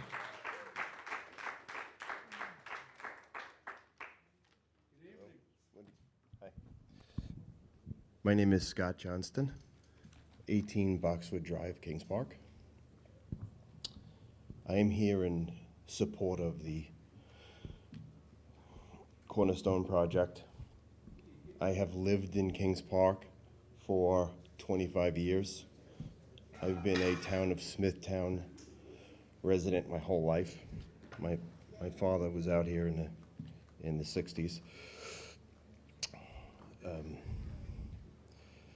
I feel the project is good, and in reference to some of the previous speakers, I lost one daughter already to this from the town. She's in Rochester now, so she's laid down roots and she's not coming back. And I have one son who's still in Kings Park who would like to stay local, but it's difficult. And this type of development is a starter development for younger people, and they grow out of it. And then they move to the houses that most of us most likely live in. So I'm in support of this project. There's a lot of infrastructure being done now, and this is a good first step to support that and bring other investment into our town. So that's all I really have to say. I hope it is approved. Thank you.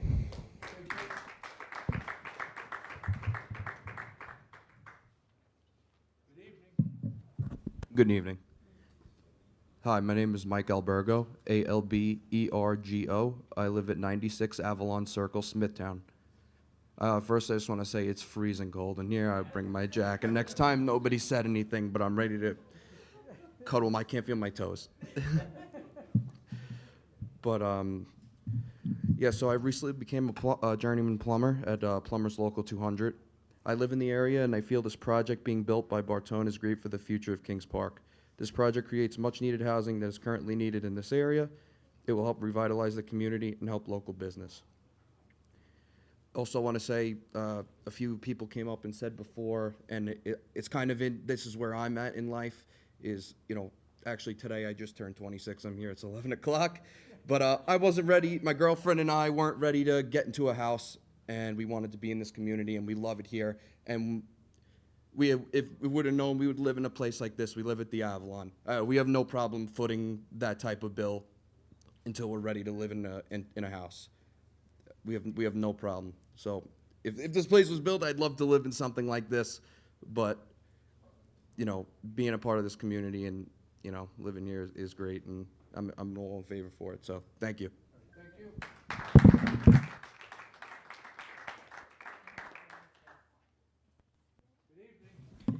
Good evening. My name is Mary Austin, Austin. I live at 148 Lake Bridge Drive North in Kings Park. And no disrespect to the woman before, but I have never had any headlights shine in my window. Yeah, I am not in favor of the project as proposed, because I just think it's too big for the land. I think something that would be a little smaller, and I'm glad that woman asked the question about the taxes, because 3 years of tax rebates and then not having to pay any taxes after 25 years it would be nice if they can continue paying taxes and maybe have 1 year of tax abatement and then have the taxes help revitalize Main Street. How could you revitalize Main Street if you're not putting any money into it? So anyway, those are my thoughts on this matter. Thank you very much.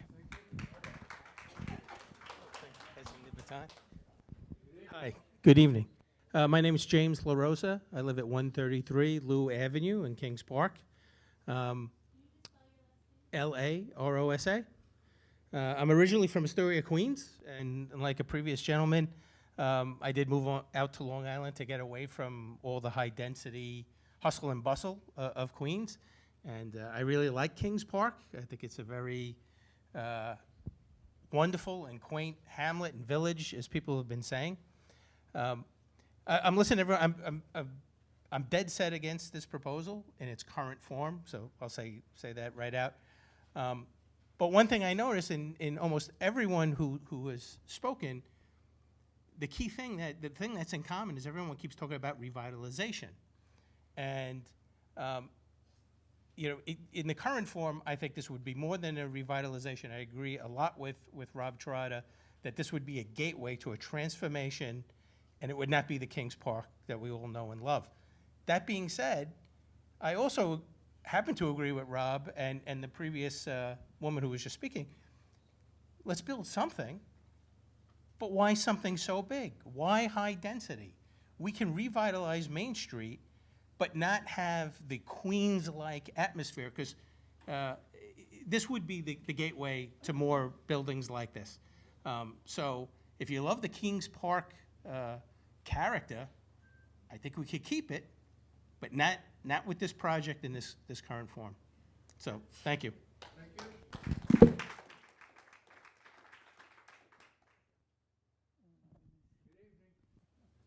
Good evening. Hi, Karen LaRosa, married to James LaRosa at 133 Lou Avenue, Kings Park.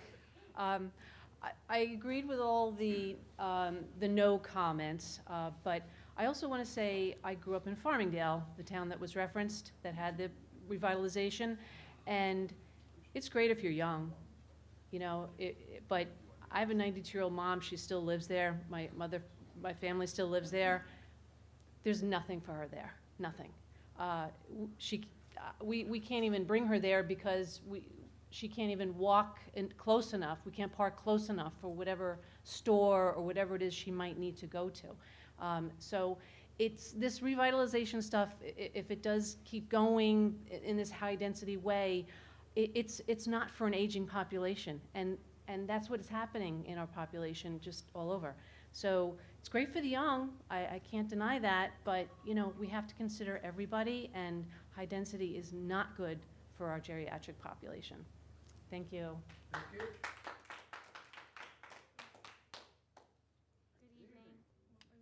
Good evening. My name is Jillian Falzone. I live at 553 Meadow Road, Kings Park, the opposite side of Meadow Road. I am a new resident. I've been here since February of 2022. I'm a newlywed. Me and my husband bought our house. We lived in Comac in a basement apartment. Conditions were not the greatest. I am for this project. I believe that if I had the opportunity to live in Kings Park in an apartment like this, it would have been very beneficial to us. Disclosure, I am involved with the Kings Park Chamber. Tony Tanzi has been nothing but supportive to me and my husband. Everybody in the chamber has been supportive. I just don't think that the comments that are being spoken about other people, that's not something as a young person I want to see or hear about. Everybody's entitled to their own opinion. I see both sides of it. I see everything. But I do believe that this project should go through. I would love to see the town. I'm on Meadow Road. If I could walk somewhere, if I could walk to go to eat, I mean, we can now, but to see businesses, to see Professor's Diner go out. I always say, oh, if you want to know anything about Kings Park, go to Professor's Diner.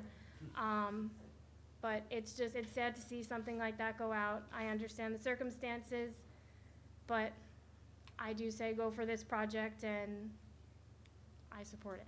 Thank you.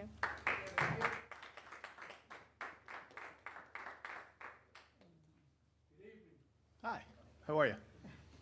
Kevin McDonald, 36 Hilden Street, Kings Park. I would just ask the board not to make up their mind about all of this without hearing from more people. This part of the program did not start till 9 o'clock. There were people out in the hallway that never even got in here.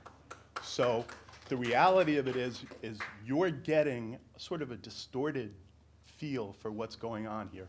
You've had a lot of people come in here supporting the project, plumbers, construction people. I get it.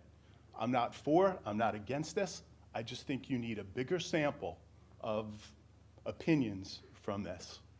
I think you've gotten a version of this. You need to hear the whole story, and you need to hear from more people.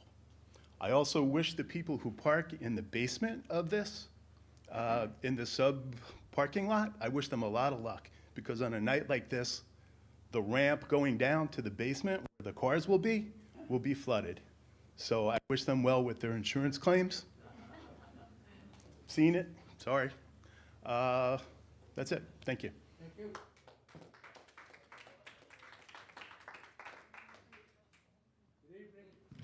Good evening. Mr. Chairman, members of the board, my name is Joe Squitrini, spelled S-Q-U-I-C-C-I-A-R-I-N-I. I reside at 147 Bishop Lane, Holbrook, New York. I'm a business agent for Plumbers Local 200. I represent 1,100 hardworking men and women of Plumbers Local 200 and their families.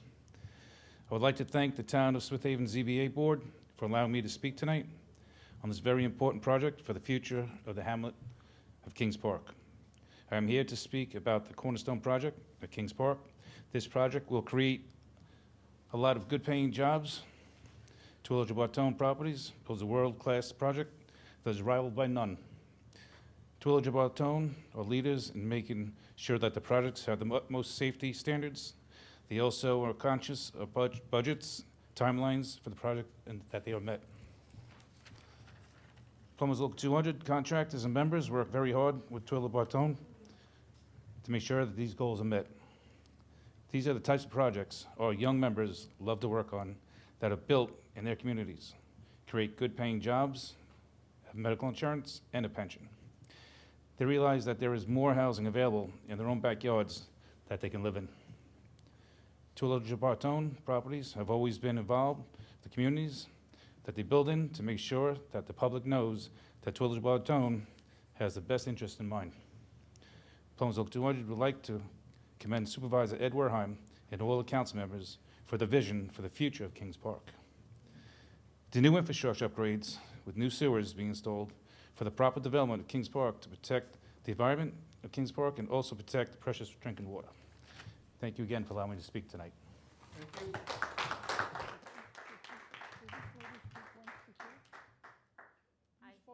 I did speak, but I forgot something. I don't know if I'm allowed.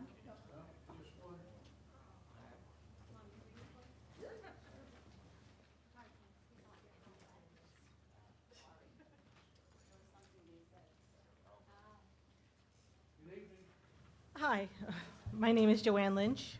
I live at 22 Lordley Court, Kings Park, New York.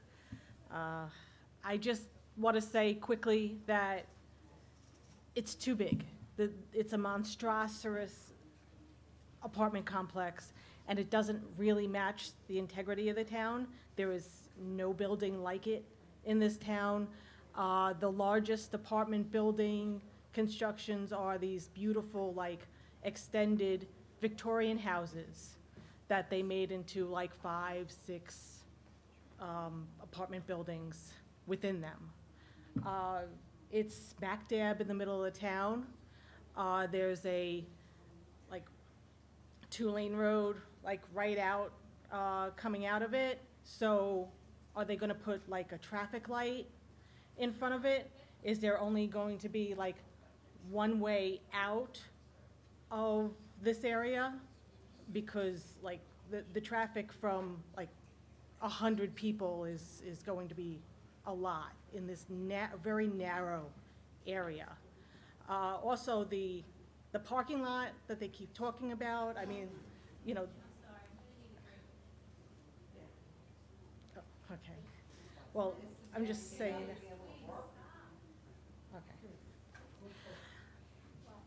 It's smack dab in the middle of our main hub of a town.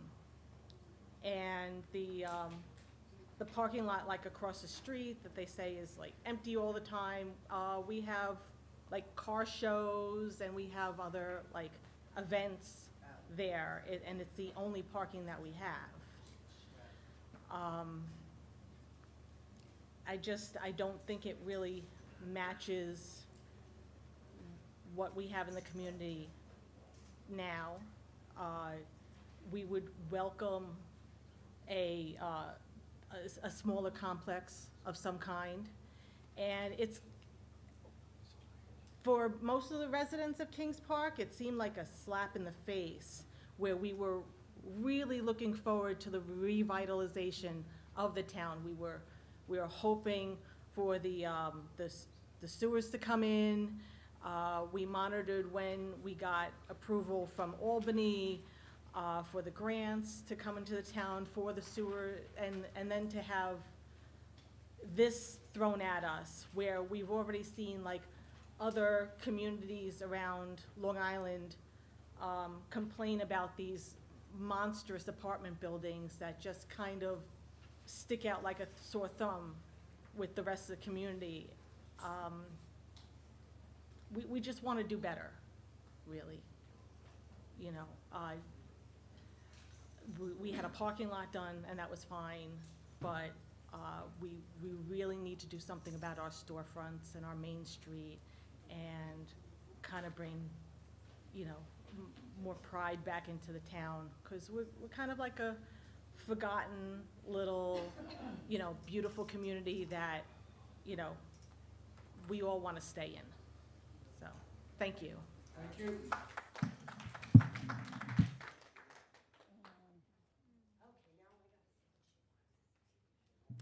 Hello. Good evening. How are you? My name is Linda Brady, B-R-A-D-Y. I was born in Kings Park, so for 59 years I've lived there. And it's always been the quaint little town that I'm used to. And the fact, even the thought of putting apartments in that small spot, I don't know, I guess people don't agree with it, but if you know the area and if you actually picture a building in it, it looks ridiculous. It's so out of sort for our town. Again, I'm not against improving, making housing. I have a 29-year-old son. He has a great job. He's a CPA, makes good money. I asked his opinion. Would you want to, you know, because there's a lack of housing, as they're saying, would you want to live in these apartments?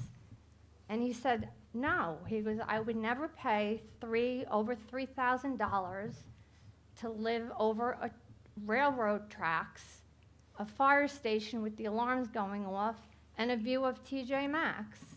So it's not, I don't think it's the place for the apartment. And I don't get the correlation of putting apartments, how that's going to revitalize Main Street. Just because you're putting apartments in, all of a sudden, everyone's going to be running to go out to dinner. There's nothing to go, there's 3 restaurants. So you don't care about the residents that are there now to maybe want to go out to dinner? It's only the new people that are going to come in? Why don't they think about cleaning up Main Street, making the storefronts nicer, and people that are already residing in Kings Park will take advantage of that. We have nowhere to go there. There's no stores. There's a few pizza parlors, a tattoo shop, nail shops. There's like 2 restaurants. I'm like, so the fact that they're saying the apartments is going to bring these people out, I don't get the correlation of that. How those storefronts are all of a sudden going to be leased out. Because 50 apartments, what, we don't matter? They don't want to make it better for us to go out? And maybe we would go to Main Street? That's what I don't understand on this whole project of how apartments, how they're correlating it to making Main Street better. Because if you look at Main Street and maybe you fix the storefronts first, made it more desirable to look at, people from the town would take advantage of that. But there's nothing there to take advantage of. They're all vacant. And why is that? Because they look like dumps. And I think that should be factored into it first. Because I'll tell you right now, if I was going to look at one of these luxury apartments and I was driving down Main Street to get to that apartment and I saw Main Street, I'd be like, forget it, turn the car around. This isn't a luxury area. So I think Main Street needs to be addressed before we even think of building any apartments. And this, again, I asked my son, I have 2 sons, they said absolutely not. And they have well-paying jobs, they're young, and they wouldn't pay that to live in the area. And again, it's too small of an area. I'm there every single night in that parking lot. And I also would like to know, did they do a traffic study? Because I haven't had an experience last week, and if I can say, as I'm there every night, and there I saw 2 trucks saying traffic surveyors. So me being nosy as I am, I asked them one of the gentlemen was sitting on pallets in the parking lot, and I said, oh, what are you doing? And he's like, I'm surveying the traffic, they're building something, which obviously I knew was the apartments. He had a clipboard and a pen and was checking if a car came in the parking lot. This isn't the 1900s. If that's how they're evaluating the traffic, I'm sorry, I practically had to wake him up because he was sitting on the pallets that's not an accurate traffic survey, but I'm not sure that's exactly all they do. I guess they would know more, but that's what I witnessed, and I personally spoke to the gentleman, and he had a clipboard and a pen. That's how you evaluate traffic, and he wasn't even really paying attention because I alarmed him when I came up to him, so obviously he wasn't looking. So I just think if you consider this, again, as they said, no one ever leaves it. They call Kings Park the cult because we all stay and we never leave. And I think if it starts to turn into apartments, and again, they're going to be built and built and built, we are going to leave. Because I've already said it. If this is built, and I've been here 59 years, I'm out of here. And I don't want to live. If I want to live in a city, I'll go to a city. I don't want to live in a city, so I'll move somewhere where there's not. And I just hope that they factor in that it is too big of an apartment to put in that parking lot. It's a ridiculous spot, if I have to be blunt about it, but that's just, I'm not for it. I mean, I'm not for progress and changes. I'm not saying that at all, but I think we need to start with Main Street. Because I don't think an apartment is going to make people flood out to Main Street. I could be wrong. I'm not an expert in this, but I could be wrong on that. But make it where we want to go. People that have been loyal to the town for as long as I have, and even older people than me. Why can't you make it more appealing for us to maybe want to go walk on Main Street? We're forgotten about, we don't care about you anymore, let's bring in the young and get you guys, say, who cares what you want? That's kind of how we feel, like someone said, a slap in the face. And that's all I want to say, and I appreciate you for listening, but I'm just not for it. I'm for improvement, but not in that particular form. Thank you. Thank you very much.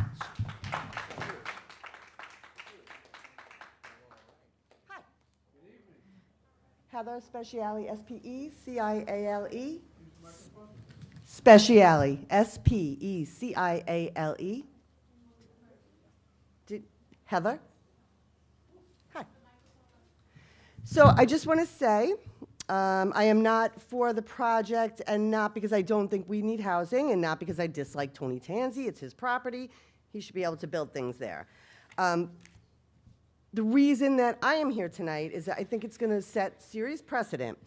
So we have these pictures from your master plan. I'd also like to say I think we've spent more on the master plan and all this development than we are ever getting back from the state. Just saying. But this one here shows all the housing. Would you like to see it? We have it. You do, right? And this one here shows the core, and so now the core can go up to 3 stories, and everything in the core can go up to 3 stories.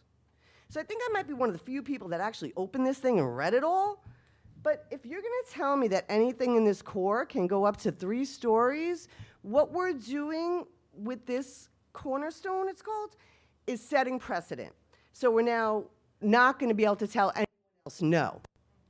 That is the biggest problem. In your first one, you showed actually housing on the Long Island Railroad parking lot. That's insanity. So that's both sides of the Long Island Railroad. So we see what you're doing here. By the way, Professors is going out because the guy is retiring, not because there's not enough business. So it's like sad that you guys are using all these things that are not really things to deceive people. It's horrible. So what my friend Kim wanted to say was, you're denying a permit for somebody to expand from 30 to 36% increase, yet he wants a 67% increase. Let's see, right, Kim? Is that what you told me? Yes. What? They said they could not approve a 30 to 36% increase for the gross floor area of a residential property. But he wants to make a 67% change in his variance. So what's good for the goose is not good for the gander? That seems like not really fair, I think. I think that we do need housing, just not this much on this little spot. We don't kind of want it, Queens. You know, again, I like Tony. I think he's all right. I think he should be able to. Also think, if he actually just put one floor on top of Rite Aid, I think people would be less offended. And he could still have his 50 apartments. Go right ahead. Leave the rest of the parking alone. Stop trying to change the face of the community. But you're talking about a lot of apartments in a little spot, and you're not going to be able to tell the next person no. You're setting precedent. So that's what I think. And I think Kim thinks that too. Thanks.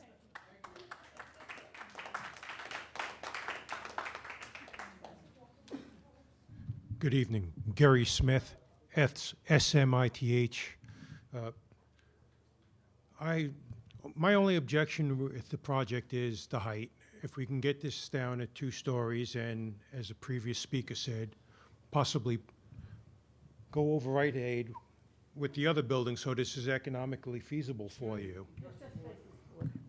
To make this project economically feasible, if they have to have a certain number of units, if we can build over Rite Aid, which is in bankruptcy, that'll help bring some people to buy from the local shops that will remain there.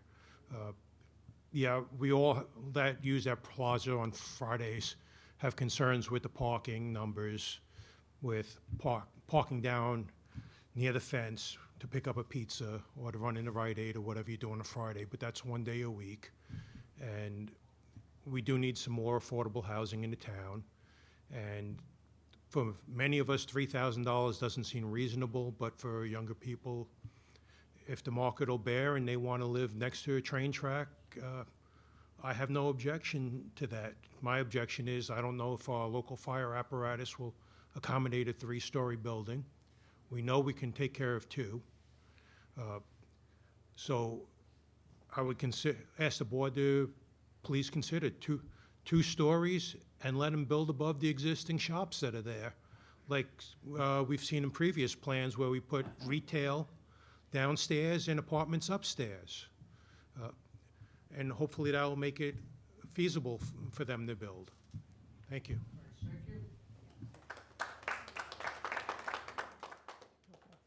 Anyone else? Anyone else? Okay. All right, once they call the applicant back, that's it. All right.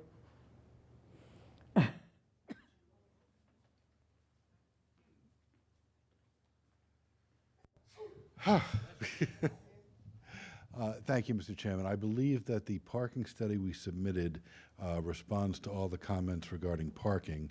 The school children study that we submitted responds to that. The Kings Park community report responds to the density and the height. I think other than that, we would rest on our presentation. All right, Thank you, thank you. Thank you. Okay. can I have a motion to close the application, please? So moved. Motion has been made to close the application. It's been seconded. All in favor? Aye. Motion carried. First case tonight was case 19142. Bilkis Almani. Case 19142, I'll make a motion to approve as presented with the condition that the fence encroachment is brought into compliance. Second. Motion has been made to approve as presented. It's been seconded. All in favor? Aye. Motion carried 5-0. Next case is case 19143, Gennaro Scapati. Case 19143, I'll make a motion to approve as presented. Motion has been made to approve as presented. It's been seconded. All in favor? Aye. Motion carried 5-0.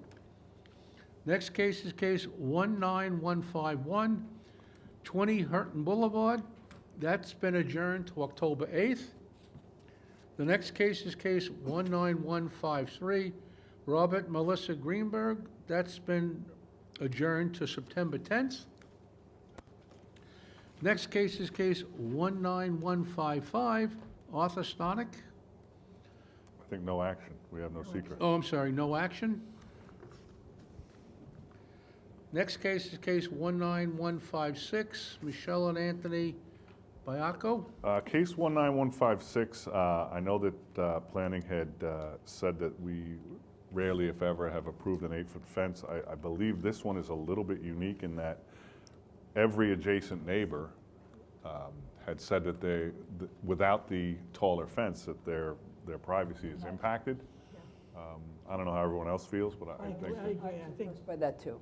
What's that? I I'm was sorry. impressed by that too. Yeah. Both of them said, please don't undo this. I think, well, we had letters from 3, and when I looked at the survey, they were from the 3 neighboring right. parcels that actually touched that yard, so. But it was self-created because he raised the level of his property up so much. No, but the person had said it was from the previous. No, Oh, they said the trees that were there that they took down used to block the view. well, what he could do is cut back 3 feet of the pavers in his backyard. 4 feet. 4 feet? If you want to do a proper buffer, the And width, put- it's got to be at least 4 feet. put He has planters in front of a 64% 6-foot paving fence. in the rear yard. That's a lot of paving.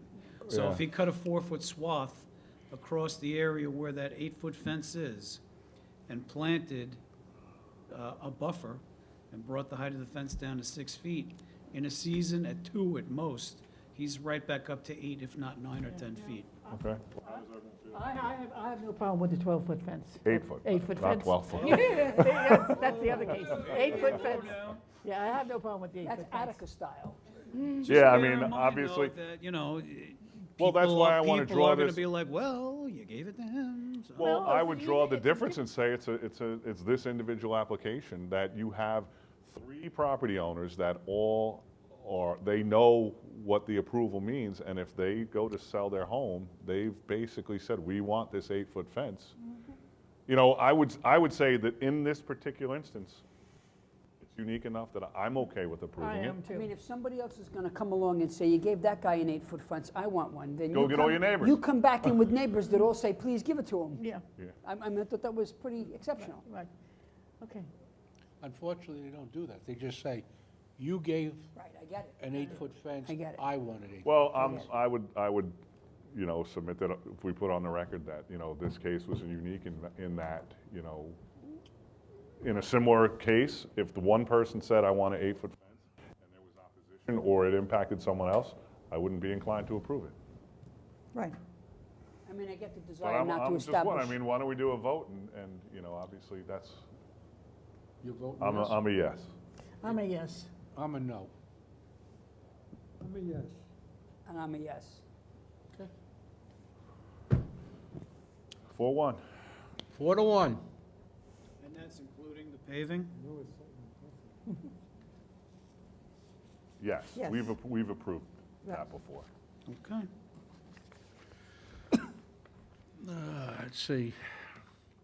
Next case is case 19157, Eric and Nicole Vandermolen. No action?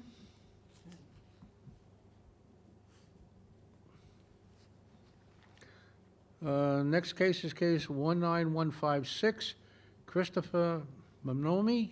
No action? I think it's 9. 59, 19159, sorry. No action? Next case is case 19163, Steven Sensmeyer. Are you? Case 19163, that was the one where there was that drainage issue at the rear of the retaining wall. Right. Was everyone okay with putting a condition on it that they come up with a solution that's inspected by the town Yes. inspector? Okay. Right. So I'll make a motion to approve with the condition that the architect come up with a way to mitigate the drainage issue in the retaining wall, and it gets approved, inspected by the town prior to sign off. Was that Carmine's case? Yes. I get, we'll work something out with him. Second? Motion has been made to approve with conditions. It's been seconded. All in favor? Aye. Motion carried 5-0. I think Carmine had no problem with that. Yeah. It's good. Next case is case 19162, no action.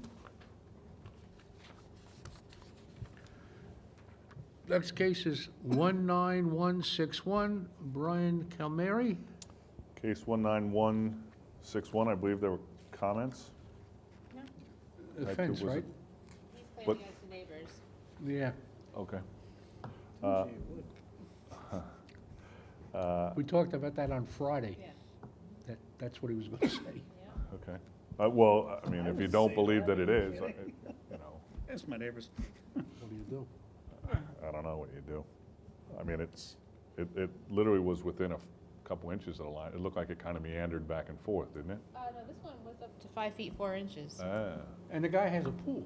Yeah. So if he took that fence and moved it back to the Oh, is that the front- one that had it kind of made a Yes. left turn and it was the back Yeah. corner? But that was the parcel on the opposite street. It's the back fence of the, No. I think, do you have that, can you pull that survey? No, it went like this, out, and then up. I know, but I think it's, Paul, could you pull that survey? It looked to me like that may have been 19161. One,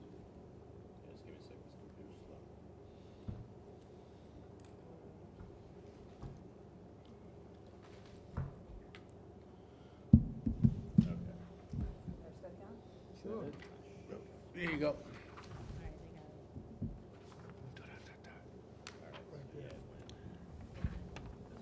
For some reason, I thought that this might have been, see how this fence was right here? I think Is that's that the a opposite. fence? Is that- This is a fence, that's a fence. See how it goes across?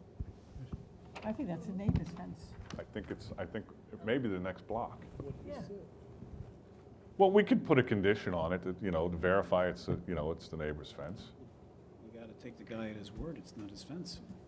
We do have to take him at his word. Tony, are you talking about this part? You see how there's a fence, no, further down, you see the red line? You see how there's a line of fence posts? You see how that looks like it's two backyards coming together? It just looks like there's two sections. It does of look like fence. it's a neighbor's fence to Two me. sections of fence and then a red line. Yeah. This is at the northwest corner we're talking. Yeah. Right, absolutely. All right, so 19161, I'll make a motion to approve as presented. We'll take him at his word. Okay. Motion has been made to approve as presented. It's been seconded. All in favor? Aye. Motion carried 5-0. Next case is case 19161, Stewart Petit. No action. 164. 6-4. 6-4. Jesus. It's late. Yeah. Next case is case 19149, Myra Properties. We need a sequel. Secret? Second? Motion has been made to adopt a sequel. It's been seconded. All in favor? Aye. Sequel adopted 5-0. Now on the merits. On the merits, I'll make a motion to approve as presented. Second? Motion has been made to approve as presented. It's been seconded. All in favor? Aye. Motion carried 5-0. Next case is case 19152, 100 Engineers Road. Case 19152, I'll make a motion to approve as presented. Second? Motion has been made to approve as presented. It's been seconded. All in favor? Aye. Motion carried, 5-0.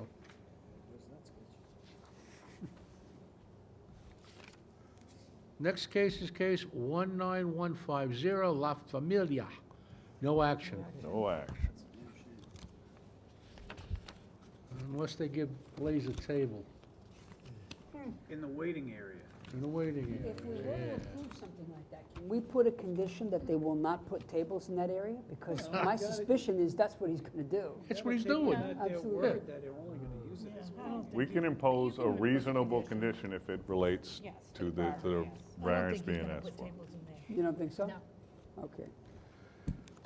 Okay, next case is case 19154, 133B Old Northport Road LLC.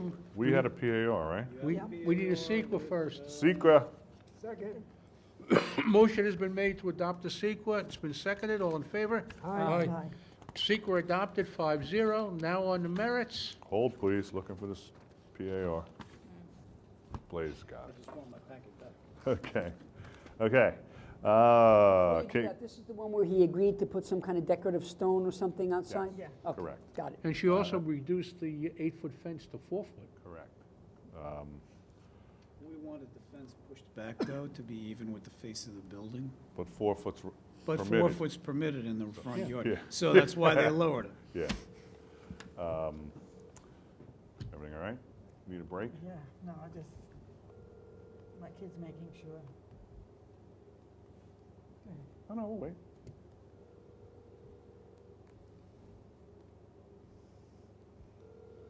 Let me just, We'll wait for you, Adrian.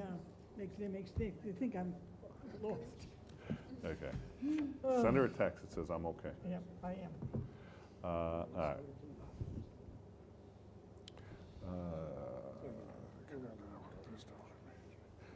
I didn't have supper. I was gonna stop and pick something up on the way home. Ain't nothing to be open. So do we need, we don't need to reference Because they could talk about it. anything specific? We're just going to let Board of Site Plan Review determine the, Yes, so the conditions are that, Yeah. those are the conditions we recommend, but that it should be subject to Board of Site Plan review approval. Okay. So, which is the one, all right, so I'll make a motion that we approve all of the requests except for the variance to increase the maximum height of a fence in the required front yard from 4 foot to 8 foot, which will deny without prejudice, and with the conditions that the applicant shall revise the architectural plans to provide architectural features to the front and sides of the proposed steel warehouse building as required by the Board of Site Plan Review, and the applicant shall install landscaping in the front and side yards as required by the Board of Site Plan Review. Second. Motion has been made to approve with conditions. It's been seconded. All in favor? Aye. Motion carried, 5-0. Next case is case 19158. Bless you. Secret. SCC, doing business as Kia. And no PAR because this is, There was no PAR, it's not a special exception. We have concerns about the buffer to the north.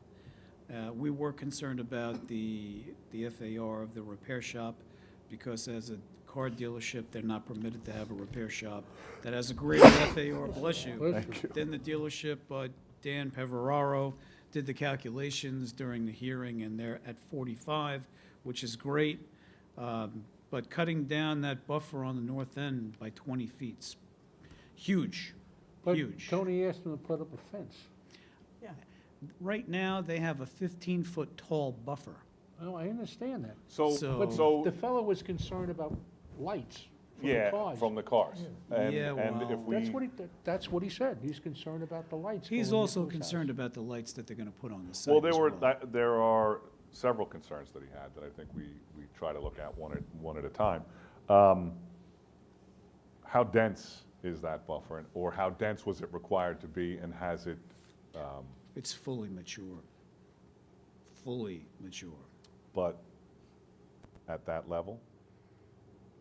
At the level of, So it's a 50-foot buffer right now. Mhm. They're talking about encroaching 20 20 feet, feet. which is the minimum New York State requires for fire access. My question would be, is all of that buffer in the front where they would be removing it, or is it the last 30 feet of it where? the buffer that was required to be planted, which is now matured, is in that first 20 feet. So they'd be going in and ripping out the buffer that was conditioned as part of the previous approval. So, does it make sense that we condition a new buffer, replanting the last 30 feet more densely than was previously required, and the installation of a 6-foot fence with slats that becomes opaque, so that they don't get the light? This is where we could use an 8-foot fence, actually, when you stop and think about it. But is 6 foot well, what is the commercial requirement? 6 feet. 6 foot, same as residential. Does the board want to have planning maybe look at the buffer, or do you? Do you? This was of the, This is off the application, right? it was the ones that the guy submitted. Yeah. And never asked us. So the person that got up and spoke, Joe Rosendi, Mhm. who was the neighbor to the north, Mhm. he submitted photographs that we thought that he was going to ask us to put up on the screen, which he never did. But if you look at these photos, you're looking at the buffer on the north end. Yeah. That's what it looks like. Is the buffer equally dense as you travel back? Because if it's, So the buffer is equally dense the way you see it for about 20 feet, and then you're going up a grade, and that's all natural. Trees, undergrowth, whatever else was there that wasn't removed when they developed the site. Got it. So, in looking at the application, I felt that the explanation that they're putting the building, and that becomes a buffer from Jericho, will have a positive effect, but the impact is now gonna be the cars using that Yeah. drive aisle. Yep. So, if we're able to buffer him with a fence, or a fence and additional buffer plantings, he's, I think he's almost better off than now, no? I guess we'd have to ask him, see what I'm he not had to gonna say. ask. I mean, I What can't. is, how does the I rest of the can't- board, how does the rest of the board I'm feel? not unsympathetic to the man's concern. Yeah. But I had the same issue when I sat on the planning board, where somebody came up and there's a car wash on the way west end of town, and there's a gas station. And the homeowner came in and he complained because the car wash hadn't operated for several years, and he liked that. But he bought a house next to a commercial property Yeah. off of a heavily traveled road. These people bought homes right behind an auto dealer on a heavily traveled road. I don't want to make their lives miserable, and I'll do what we can to accommodate them, but let's remember, they paid They less did, for but these. the requirement is a 50-foot buffer I that get we that, will be I get taking that. away some of, so if we can do something to But if we mitigate put, the if impact. we put the fence up and we Mhm. put the slats to make it opaque and we increase the density, aren't we kind of making them whole? I think we're imposing reasonable conditions. Right. That will mitigate the concerns, at least mine. I don't know about everyone else. When you travel further into the buffer, because I didn't physically inspect, you're saying it's at a higher elevation at the rear? The rear of the property, when you're looking at it to the north, Right. has a rise. Okay. So you're And- going upgrade. But you still have the plantings there, trees, whatever was naturally there. Yes. So if it was natural, it's probably not very, very dense. So maybe he can make that a little bit more dense. So does everyone feel like we have enough information to make a decision, or do you want to? How do you make it more dense? What would you plant? Well, Leland cypress, 6-foot Leland cypress, 5 foot on center, that'll, in 5 years be 12 feet high. But I do think we should put a fence. I think so. I would go along with that, too. Yep. Anyone else? Yeah. Yeah? Okay, well, we did seeker already? We did. 19158 on the merits. I'll make a motion to approve as presented with the conditions that, one, a dense evergreen buffer be planted 6 foot on center, or as per the planning director, along the north property line to mitigate the reduction of the buffer. And 2, all site lighting shall be oriented, all site lighting that's located on the north side of the parcel shall be oriented so that the lighting is faced away from the residences and towards the property.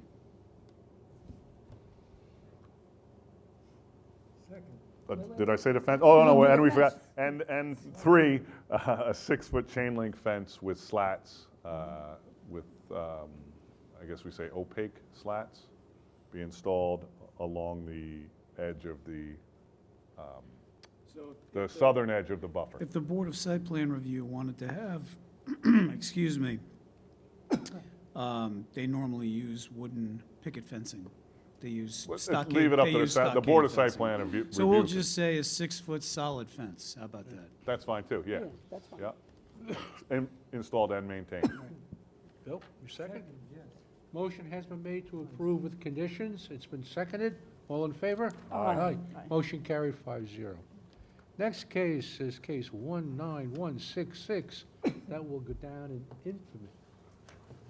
That's what Trotter said. Honestly, I think we've had more speakers at one. No discussion, because I'm here, otherwise I'm leaving. So All just right. tell me what you want me to do. No action. No action. No action. All right, in the back of the page. Next case is case 19017, Stella Salamanda. And Rome, So that was 1024? I think we're just waiting for the So it sequence. was an application for regrading on a residential lot in Fort Salonga. Yeah, that's the one we looked at. Yes. Isn't that the one where Steve said to the woman, didn't you clear your land to build your house?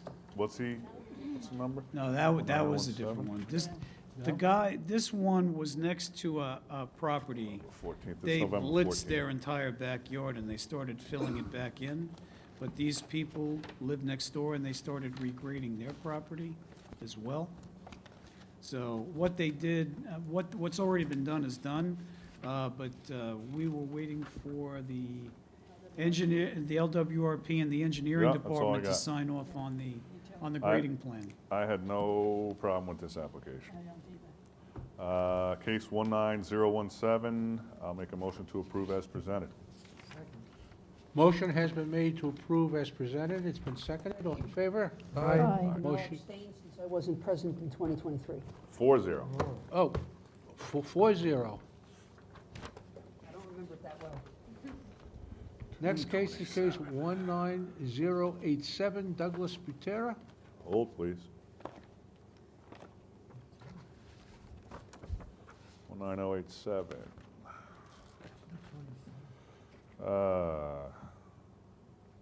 We have one update. We were waiting on Seeker for Health Department. So the application materials show that the current septic system was failing and is going to be abandoned in conformance with Department of Health standards. And the applicant has since submitted an application to the Department of Health and received a permit for approval of construction to install an IA system for only 4 bedrooms. And does the application show 4 bedrooms? Yes. Okay. Do you guys want to discuss this one? I see that we're going, no? All right, case 19017, what am I missing?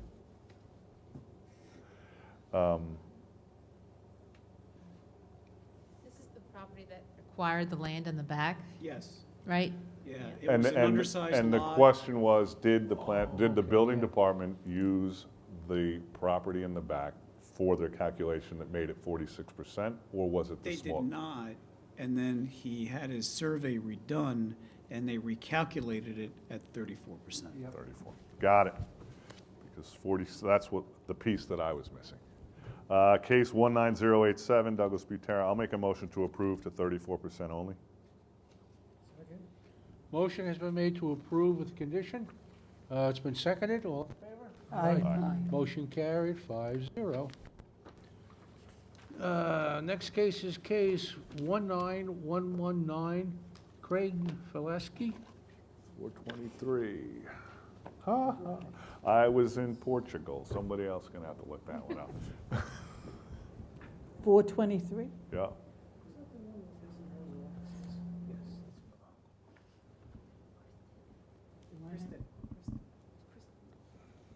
Is there any discussion on this one? Is there any, were you waiting for anything?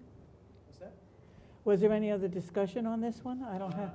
I think the only issue with it was that DEW was concerned about Health Department, Okay.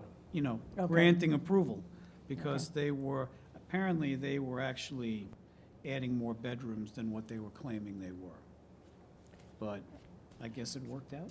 They've applied for an application, so we're okay with that. Okay. Okay, on case 19119, I make a motion to approve this application as presented. Second. Motion has been made to approve as presented. It's been seconded. All in favor? Aye. Carried 4-0. Next case is case 19123. Secret? We need a sequel?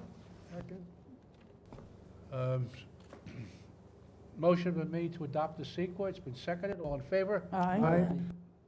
Sequel adopted 5-0. Now on the merits. So this was a PAR.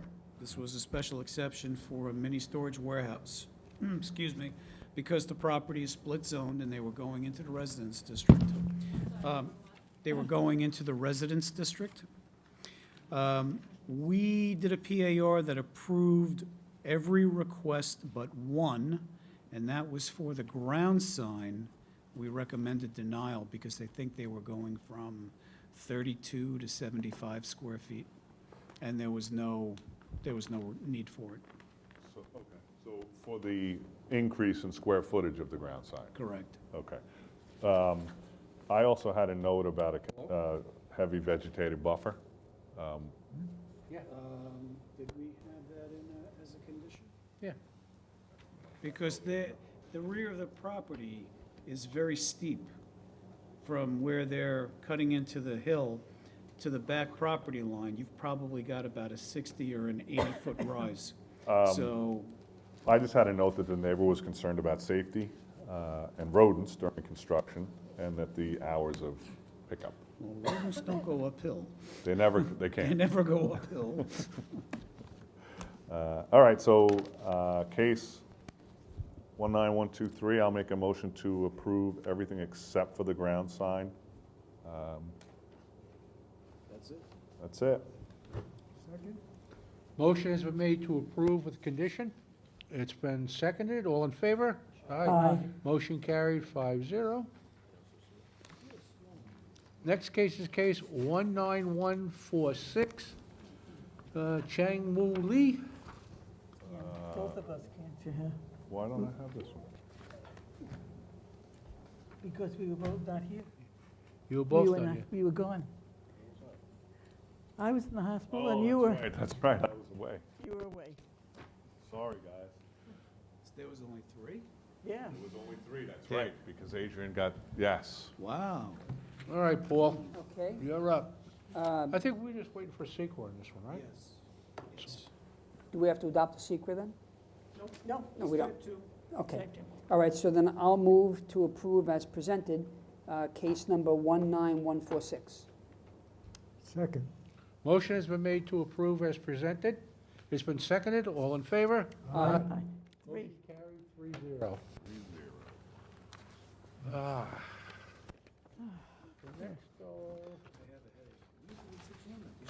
Let's see, next case is case 18346, Safeguard Properties LLC. They're looking for an extension of time. I'll make a motion, we grant them an extension of time. Motion's been made to grant the extension of time. Been seconded, all in favor? Aye. I will abstain, given it's 2020. 5-0? 4-0. Oh, 4-0.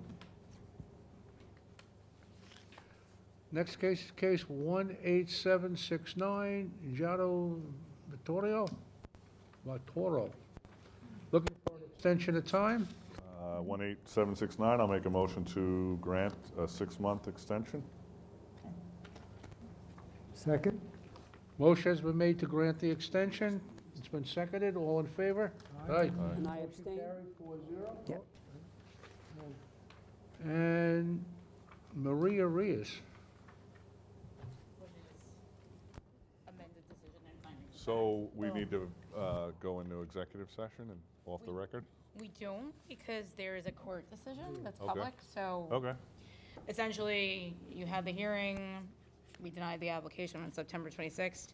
There was an Article 78 proceeding that followed in Supreme Court, and the court reversed and annulled the board's decision and reversed and annulled the board's decision and remitted it back to the board to issue a revised decision together with findings of fact and corresponding conclusions. So we have prepared revised findings of fact and an amended decision that essentially elaborates your findings a little bit more in detail. So what we would need to do is you need a motion to reopen first, and then a motion to adopt the amended decision and finding of facts. So our request to reopen has to be a 5-0? Yep. Okay, so case number, 18680, I'll make a motion to reopen. Motion has been made to reopen. It's been seconded. All in favor? Aye. 5-0. Reopen because I wasn't there present? You weren't here, right? Right, but can I vote to reopen it? Yes, Okay, you so can. then I'll join in the vote. Okay, 5-0 to reopen. On the, as per the court's decision, I'll make a motion to adopt the new amended findings and decision? Amended decision and findings of fact. Amended decision and findings of fact. You mean, read that. The motion has been made to adopt the amended decision and Findings. adopt the findings. It's been seconded. All in favor? Aye. Aye. Motion carried, 5-0.